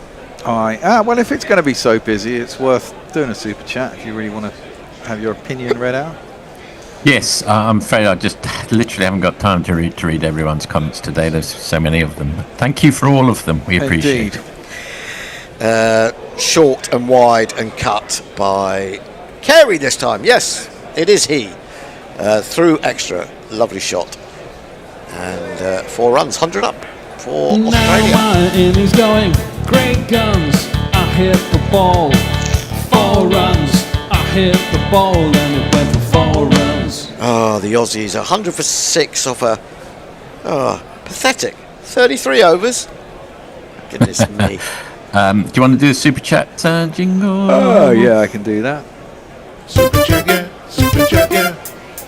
Super chat gain, super chat gain. And they're both aimed at you, Hendo, in the nicest possible way. Oh, Jay good. Grover says, Hendo, stop going on social media. And Mog says, Oh, and yeah. that's for £2. And for us, $2 Aussie, Mog says, no future in social media, Hendo. Yeah, I agree with that. No future. There's no future. Full stop. Stokes in, bowls defended by Stark. Well, we're going to have a switch at the end of this over, and that'll be our last. I'm not switching, unfortunately. Aren't you? No, I think I'm still here. I could do with switching. Anyone want an extra half an hour? No. Steve, Jason, and Hendo, indeed. What do you mean, no? It's not for you to say. I was going to say, they're banning under 16s from social media, aren't they, in Australia? Yeah. They're going to actually yes. block their accounts. I can't imagine that makes Silicon Valley very happy. Well, there's ways around it, of course, but it's a step in the right direction. Driven by Stark. It's Atkinson after it. I mean, I'm not sure that there's been a lot of great timing of the ball today, but precious few boundaries, really. A lot of threes, and there was another one there. Big boundaries, isn't it? Slow outfield. Yeah, I think most of them would be 4s ordinarily. Yeah, I don't understand why it's so slow, the outfield. Do you think it's a dastardly plan from Australia to have they left the grass a little bit longer than normal? To try and Messi, restrict. It's been a bit of a wet spring. Oh, Messi. What does he know? He barely comes out of his weather cave. He does live in Perth, I suppose. Yeah, but I mean, he does tell us what the weather's doing here most of the time. Yeah. Defended up to mid-off by Carey. There is no run. Been a wet spring in Melbourne too. Well, Melbourne. That's Melbourne for you, isn't it? 4 seasons in one day, as they say. Yes, they do. Yes, we've been living up to that this recently. That's true. Someone there. I was Because there. we're halfway between a desert and the Antarctic. Is that right? Oh yeah, because Yes. you've got the Southern Ocean, haven't you? And you're on the coast, yeah, so presumably it all whirls up on there. Chilly. Stokes in short. Oh, what's happened there? He tries to pull. Did he pull out of it? I think Carey got too big on him, and Smith jumps high to grab it above his head. Day We one know how many attendance, overs are left, I don't know. 51,500. So not quite capacity, but pretty good turnout. I think half of the Aussies have gone home after they've seen their batting. They were cock a hoop halfway through the day with England 172 all out. But England have fought back. The bowlers have bowled excellently, really. Stokes in again, once more into the legs of Carey. Sure what he's trying to do. Is there a plan there that he's trying to get him to clip it in the air? Pope is at backward square leg. And there's a guy further out as well. He's back over the wicket now, so it's a different angle, but still probing around the same area. 1 ball remaining in this over, and then Steve will be coming in for the overspill. And, Stokes is in and bowls again onto his pads, and again it hits the pads. And well, I was going to say it's not as bad as I thought it might be, because it got away from Smith. He couldn't get across. I thought it was going to run away for 4 more leg byes, but Jofra Archer is now down there fairly fine, and he does the fielding, so it's just a single. And Steve is in. Who is coming? Who is doing ball by ball? Well, you could come here, but it doesn't matter. Jason returns. Jason and I, who have been here since the very first knockings. So apparently, like we've with got Neil another Nash. 23 I'll leave it overs with in you, the Steve, days. to work out the socials. Jason's on it. Good So old we've got Jason. 23 overs to go in the rest of the day in 30 minutes. Yeah. I think we're going to be a long way short. So we will see it at 51,531, the attendance. Pretty good turnout first day. Yeah. What's the capacity here? About I think 55? it's about 60, I think. 60. I think it is. Anyway, it's Cass Inside into edge, I Carey. A little inside edge onto his pad. The umpire not interested. A few arms go up in the air, but clearly not out. So we continue. Australia 104 for 6. Start of the 35th over. Slips and the wicketkeeper still chatting about it. What's interesting, Jason? Didn't realise that I think they've signed a multi-year agreement to start the Australian Test season at the Optus. Oh, I think I did see that. Yeah, 8 or 9 years, I think. Yeah, according to Tim Wilton. Cass in again, outside off stump, and do Carey wonder. just strokes it to the offside. Man at cover point. Ben Stokes fields 1 run to the score. Why you would go away? Got a great from big the insect Gabba on the back of his neck here. Look, Cass. Huge, great, spidery thing. It's a cockroach. Cockroach. It could be a cockroach. Actually, I'm not sure it is, but it could be. Anyway. I'm surprised he got into Australia with that. Normally they spray you if you bring bugs in, don't they? Anyway, he hasn't done him any harm from the look of it. Hasn't bitten him or anything. Seems upright and ready to go. Charges in. Again, outside off stump. Carey has a Stark has a slash at this. Man at gully dives away. Ben Duckett can't quite get to it, but man at third man is able to field it. Again, another single added to the score. Just watch a replay of this. This is there's not much foot movement from start there. He just swings to the I don't get the feeling that England had the fortune that Australia have had. There just seem to be so many of these that just evaded the England fielders, just over the top of them by a foot, or like that one. Cass in again, shorter this one, cut away into the offside. Stokes fields. Have they taken a run? Yes, they did take a run. Jogged through for 1. England need one more tonight, I think. The worry is these two could get us up to parity. Well, Carey is technically such a good batsman. He's looked quite tidy, hasn't he? He always looks tidy to me. Stark is going to hang around, and he's got some shots for sure. But with Carey there as a sort of stabilising influence, it could be dangerous. Carter. Stark sort of steps to leg and pushes the ball out into the off. And they've managed to hurtle through for a single. Jason's laughing in the corner. I'm just wondering whether he was trying to leave that, but it looked like it for a out of the moment, way. Yeah.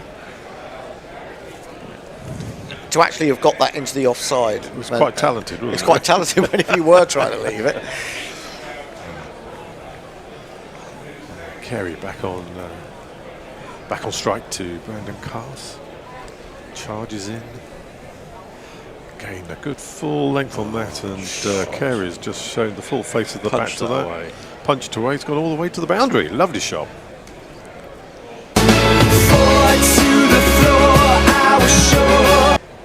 Do you think that there's one more little spell from Jofra tonight? I hope so. I would hope so. Yeah, because he has been on for quite a while. He should be Cass really quite fresh. Yeah, he's looking a little Cass bit. is looking a bit tired. Yeah. A little bit And over again- pitchy and slower at the moment. Yeah, and he's gone for a few now, hasn't he? Really? He went for 8 in that over. Yeah, yeah. Probably the most expensive over of the innings, I would have thought. What have we got? Stokes continuing. 2 for 17 off his 4. Good return. Impact player. It's bowled well, actually, isn't it? Is this Joffa jogging off or just taking? No, he's just taking position. Yeah. I'd like to see him doing some stretches, getting ready for another spell. Even that just puts something into the batsman's head. Yeah. I think it would be a very good move. I mean, I know Stokes is reluctant. Stokes is on his way in. Good full length again, and Stark just dismisses this into the leg side this time. Showing his all-round abilities with the bat. Cover shots, leg side shots. Yeah, it's getting a bit tricky for England, this, isn't it? 22 from 21 Carey, 10 from 9 Stark. And they just seem to be finding the gaps to take singles all the time. They're just taking it over really quite gently. 25-30 partnership there. It's just built.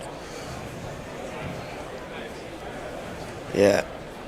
It's Gary's pontificating that this pitch would be easy from lunchtime tomorrow, but it looks like it might have gone a bit easy tonight, actually. It's not snarling at them, is it?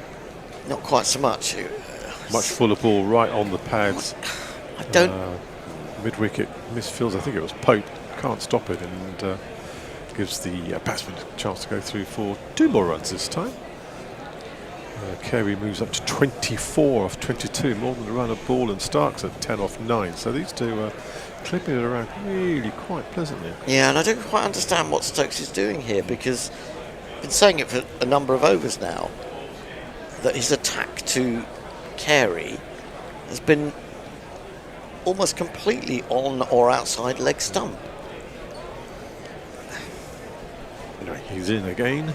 Again on leg stump, and again just nurdled round the corner by Carey.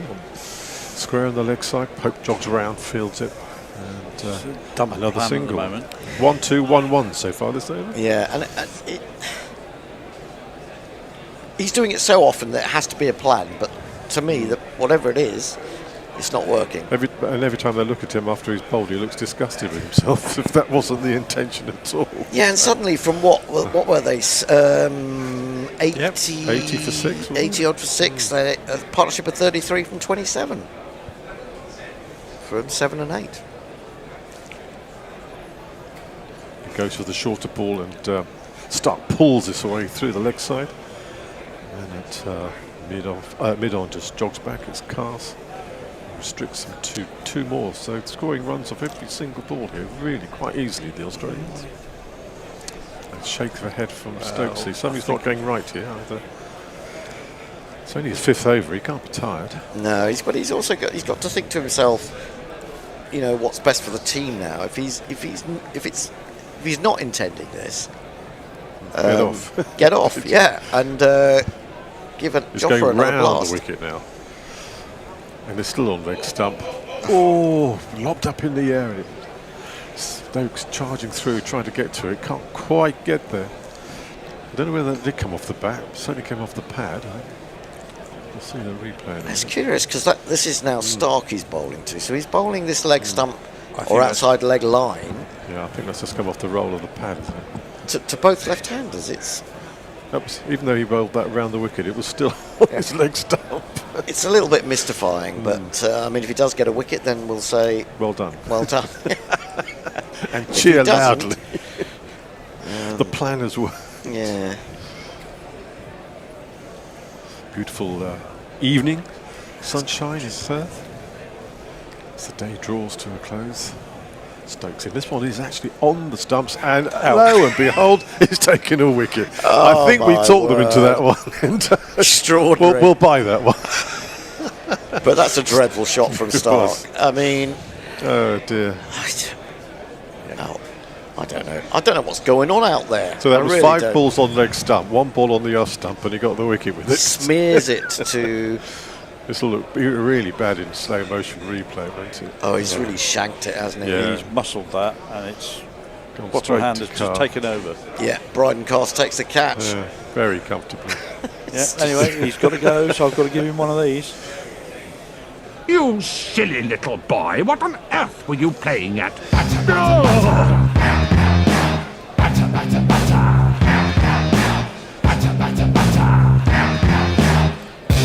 On your bike, mate. I think it's 9. Well, it Coming could be in at 9. could be, or it could be Doggett. I don't know whether Doggett can bat. I haven't really looked at his figures. Ed is suggesting no. I hope you're right. Gary's claiming that their tail's longer than ours, which I think is quite impressive. Yeah. No, I think it is. I think that's a fair point. Let's get some messages in. Yeah. That Dan Double C says, at least a Wacker had some identity to it. Now it's just a West Australian no cricket ground. Work it out for yourselves. Still can't work it out. I'm sorry, it's a bit late. Think about the acronym. Oh, that's all I'll say. No, sorry. Anyway, England have reduced Australia unbelievably to 118 for 7, chasing England's 172. And Nathan Lyon is in at number 9. Shall jingle him up. So we'll jingle him up. Nathan Lyon. Where are you, Nathan Lyon? There it is. We must have Nathan Lyon somewhere. Change of bowl. And a change of bowl. Joffa in, outside off stump to Carey, just pushes it square on the offside. Point dashes in, it's Ollie Pope, and they think about a second, and very wisely they decide no. Well, do you think that was the right choice by Carey to take the run there? Yeah. Why? Got to get He's as many exposed. runs. Yeah, Well, you have, but runs you've as exposed you can. Lyon to Archer, who's just coming back for his final blast of the day. No, I think you need to get runs. Well, you do need to get runs, but I'm just wondering whether you have to be more selective about the runs you take. Whether farming the bowling, the old style stuff, Hendo. It's what we did in our day, mate. Yeah, maybe they put players back for the single. But Archer in again, very well defended on the back foot by Nathan Lyle. Just pushes it back down the track. Are we going to jingle up Jofra, or we can jingle up Jofra? Where are you, Jofra? There you are. He will break your helmet, break your heart. Hotter than lava, cooler than Bogart. In your face, at your stumps, on your toes, on your mum. Got short-legged, that's good to see. Archer into line against on his push square on the offside. No chance of a run. Well, I'm hoping Archer's building up his pace because those last two balls were 135 and 138, and he's been sluggish. Very sluggish. I hope he's not thinking I can sort of drop my pace by about 8 Ks because it's only Nathan Lyon, or he may be lulling him. I think so. Let's go for the lull theory. Yeah, let one Archer really go in again. This one's slightly short of the length, quite high up on the back line. Pays it down in front of him quite well, but he's stepping it up. In that ball, he's stepping it up. 139, that one. Yeah, you see, he's getting there. Yeah, it takes longer to warm up when you get tired. He doesn't look quite as this is a match pumped up. He doesn't look quite as if he's got as much fizz as he had a little earlier. It'll come. What he needs is a restorative rum, I think. A restorative wicket would be better. Oh yes. This one again, outside off stump, firmly forward by Nathan Lyon, defending it away in the offside. Mid-off fields it. Another dot ball. Good tidy over. Maybe this is why Stokes wasn't going to him. Maybe his energy levels are a bit down. Yeah, it just looks as if he's bowling a bit within himself. Very much so, I think so, yeah. Oh, get a good rest, come back tomorrow, fired up. Yeah. Polish off the tail. Which being shown the alternatives. So the galloping horse. Again, outside off stump. Just carved away a little bit by Nathan. It beats the man at behind point. And it's 1 on to the score. 2 singles off that over. 8 overs, 2 for 9 for Archer. Australia 120 for 7. Any messages? Yeah, we've got super chat. Yay! YouTuber super chat. We've got more than one. So this is an interesting hand job. Sends us $2 Aussie saying, "Crikey, did you pay the Perth Stadium jingle?" I don't know. That was in the last bunch. And Brian in Brisbane says, "For F's sake, I wasted my Greg's money on this rubbish." And people saying, Tim Wilton saying we're missing Sir Jimmy Anderson. We would always miss Sir Jimmy. And Beer Battered Cummings Shark says, should have declared and given England 30 minutes to crumble in a heap.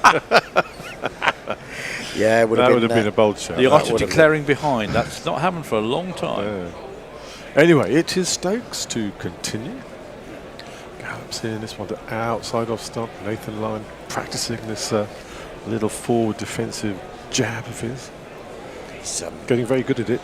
yeah, I mean, Lyon, he's not by any stretch of the imagination a particularly good batsman, but he makes the most of his limited talent. His limited range. Yes, his limited range. He's indeed. doughty. He certainly is. Oh, my goodness. What's he doing? There's a man in the crowd who's got a flag wrapped around his He's face. trying to be the invisible man underneath the bucket hat. Is it an edible bucket? Stokes back here. This one is again down the leg side and it's just flicked away round the corner. Have we got a fielder down there? Yep.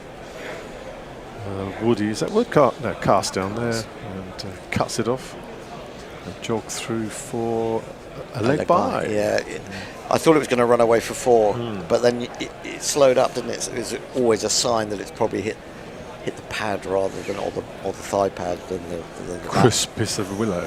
Indeed.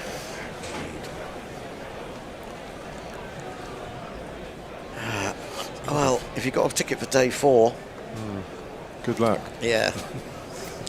Well, my 3 days of commentary is looking good here because I don't think it's going to go to a day 4. Yeah, I'm due in again on day 4.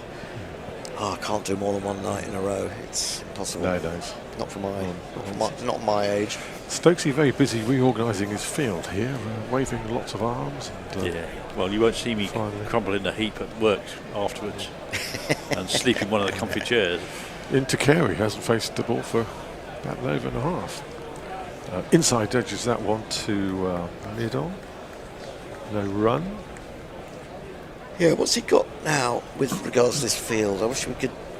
They're not showing it. No, Sky do usually show it. Well, yeah, we need that TNT pattern, don't we? don't. They've got a deep backward point, I think. Yeah, Duckett's on the boundary, protecting because don't want to get too many easy, free extra runs. No. Although, is Carey going to be really looking for runs at this stage with not very long to go? Stokes, this is a short one. Certainly is. He Catch. straight down the throat.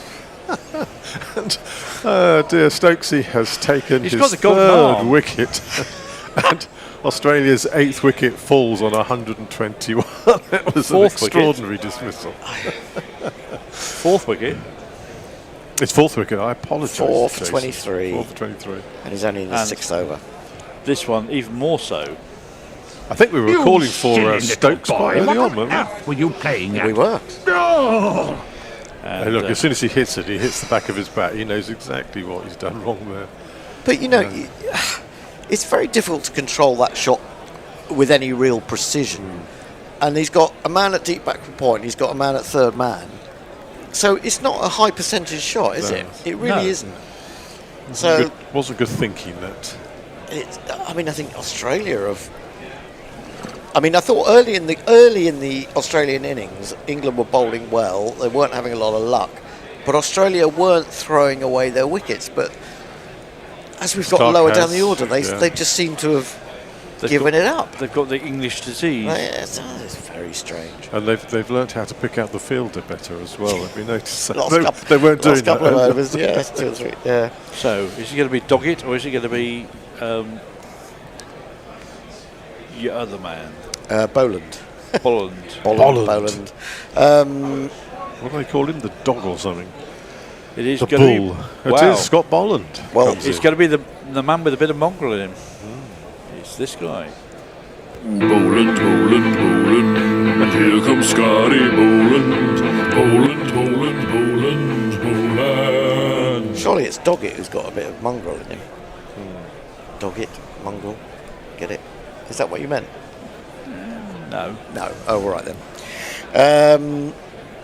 Yeah, well, he's averaging 8.3. Yeah, I think his best of 20 as well.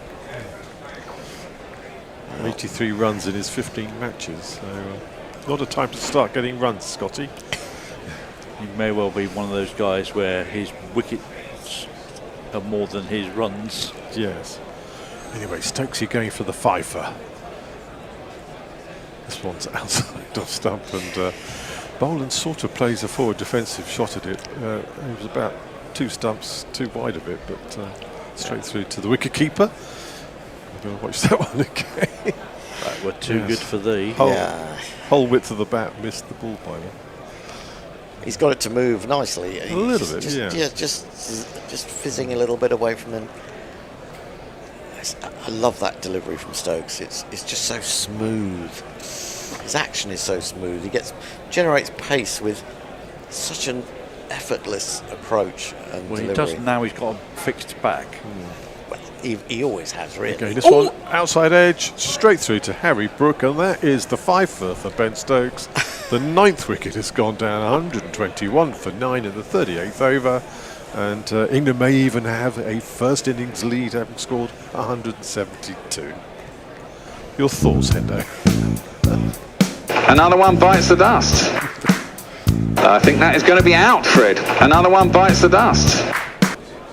Is the time for the final batsman to come out? The umpires seem to be sort of looking at something. Is it a light meter? No, I think it's a question of time, because it's 5 time? minutes to the end of play. So well, then that's fine. 5 minutes. Should be okay, shouldn't yeah. it? Oh, hello. Oh, no, that's what's wrong with that. That's nothing wrong with that. Miles. Yeah. They were looking at the no ball, but it's not. No. So, on your bike, Scotty. Good catch, actually. Did it carry? Oh, I see. That's what we're looking at. Yeah, that's straight carried. in. Yeah. He's had to reach right forward, hasn't he? Got his fingers underneath. Yeah, Very good catch. and because he's coming forward, he's having to sort of reach for it. It's very well done. By straight in. Yeah, good catch. Yeah, no problem with that. To my mind, anyway. No, it doesn't even touch the ground. We're going to keep on looking at this, and then they're going to give him. No, it doesn't touch the ground at all. So you see there's a gap there. I can't imagine how it touches the ground based on. That's straight in. Straight in, yeah. Great catch. Yeah. The bear has summed it up. Fuck off. Here we go. His decision pending. Out. OUT spells out. Yes. I think we should do the jingle again, actually. It's not been a great day for Scott Boland, has it? On a personal level. 5 for 23 from the 6 overs, Ben Stokes, who holds the ball aloft. Well, and why not? In 6 overs. Imagine if he'd come on earlier. As we were suggesting. Yeah. We'd have been home by now. Indeed. You'd have been in bed by now. Yeah. Let me play this, and then the Fifer jingle, and then the new batsman jingle. Go for it. The crowd says, the crowd says, the crowd says you're out. Milestones. Why are we continuing to look at this? I don't think the umpires are. It's TNT commentators discussing it there. Great catch, actually. I suppose Brook falling in front of him. He took it really well. Yeah, I mean, at full speed, I wasn't 100% sure, but looking at it, it was right in there. Brendan Doggett comes to the crease. He's not facing them. He's facing Jofra. Oh no, he's not. No. Lyon just tries to nurdle this around the corner. Comes off his thigh pad. Man at the requested short leg fields. So we've been asking for short legs. We've been asking for Stokes. We haven't done too badly today. Brendan Doggett has got a highest first-class score of 49. Really? Why is he batting below? He's got Boland then. Yeah. Curious. It's Jofra, a little bouncer at Lyon. Just ducks gently underneath it. Let's go through the wicket keeper. Absolutely crazy first day's play. 20 wickets potentially. I kind of feel mildly, happy for England to have pulled it round, but I do feel a bit. They have wriggled off the hook. Well, I just feel sad for the decline of batting technique that we see. I'm going to say the bowling's been very good. Oh, he didn't get I thought he might have got a top edge on that one then. It was another short ball from Archer, and the line sort of swayed out of the way, but Wade just batted it and straight through to the keeper. A little bit of interest. I think at the time that I've been back on air for the last hour, near enough, I've seen Travis Head get out to a poor shot. Seen Mitchell Stark get out to an awful shot. Seen Alex Carey get out to a poor shot, really. And Boland was actually got out because he's a number 10. So. Yeah. Again, defended by Lyon, punched down the track. Archer goes to field it, completely misses it. Fortunately, the man at mid-on jogs in to tidy up. I wonder whether the Australian batsman or batting order has been a little bit unnerved by the way Steve Smith was taking so many raps on the hand and elbow.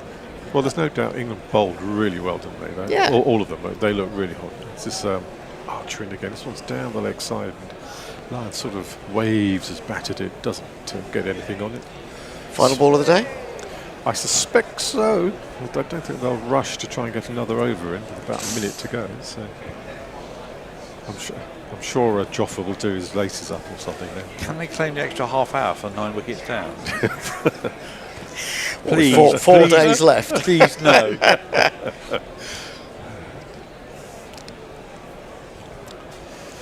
don't think Ben wants to bowl another over, does he? It's quite knackered. Jofra, this is a full ball on the pads, and this is nicely clipped away by Nathan Lyon. It's not going to go to the boundary, but it's going to be 2 more runs to the score, move them on to 123 for 9. That's is it. that over? Certainly called, and have they called play? Yep, they've knocked the bails off. That is the end of play today. Australia 123 for 9 following England's 172 all out in the first innings. A quite extraordinary first day's play here in Perth, and the good news is we go into day 2. Well, it's a lot better than I really did think that if England didn't get early wickets that we'd be looking at watching Australia bat for 2 days, but they bowled well enough, and I suppose maybe that extra height that Mitchell Stark is obviously a tall man, and Cameron Green, but he only bowled 1 over and took 1 wicket, but maybe that extra pace, that extra bounce off a length, that extra energy into the pitch is what's made the ball misbehave a little bit not in terms of movement, but in terms of bounce and popping a little bit on the batsman.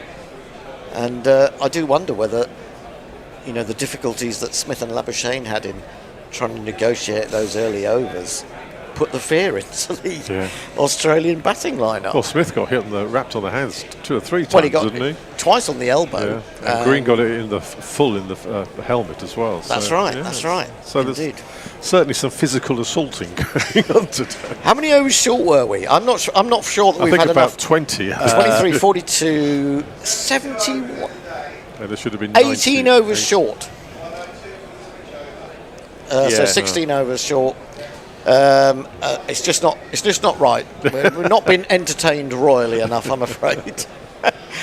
God Australia damn it, by and not 49. even 300 runs in the day either. Shockingly. Oh, now we ought to look at the GPL. Can someone do some GPL? 295 runs. What's it doing? 295 runs. Any survey winners? says we had 14 entries. Yeah, that's pretty good.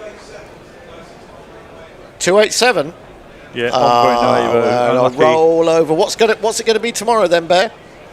142. Yep, I think so. 142 quid tomorrow. So get on the GPL, and we look forward to having your company again tomorrow. Jason, last knockings. Yep, just a couple of super chats from Zippy Tuna, who sent us $2 saying Stokesy, and then another $2 saying Stokesy again. I'll just wait to see if he found another one. Nope. Lots and lots of stuff. 10 minutes turnaround, says Banana Books. No, I don't think. We didn't quite get that far. This game is turning into a shit show, says Shushan. Well, it's certainly becoming a parody of a test match. Mildly farcical, yeah, I agree. If you've got 4th and 5th day tickets, you may well be applying for a refund now, says Craig McLean. Does anyone ever buy a 5th day ticket now? I don't think you can, I generally. don't think you can. No, tickets on the day. But even 4th day.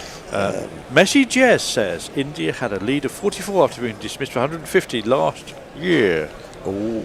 This time England looked like having a lead of around the same.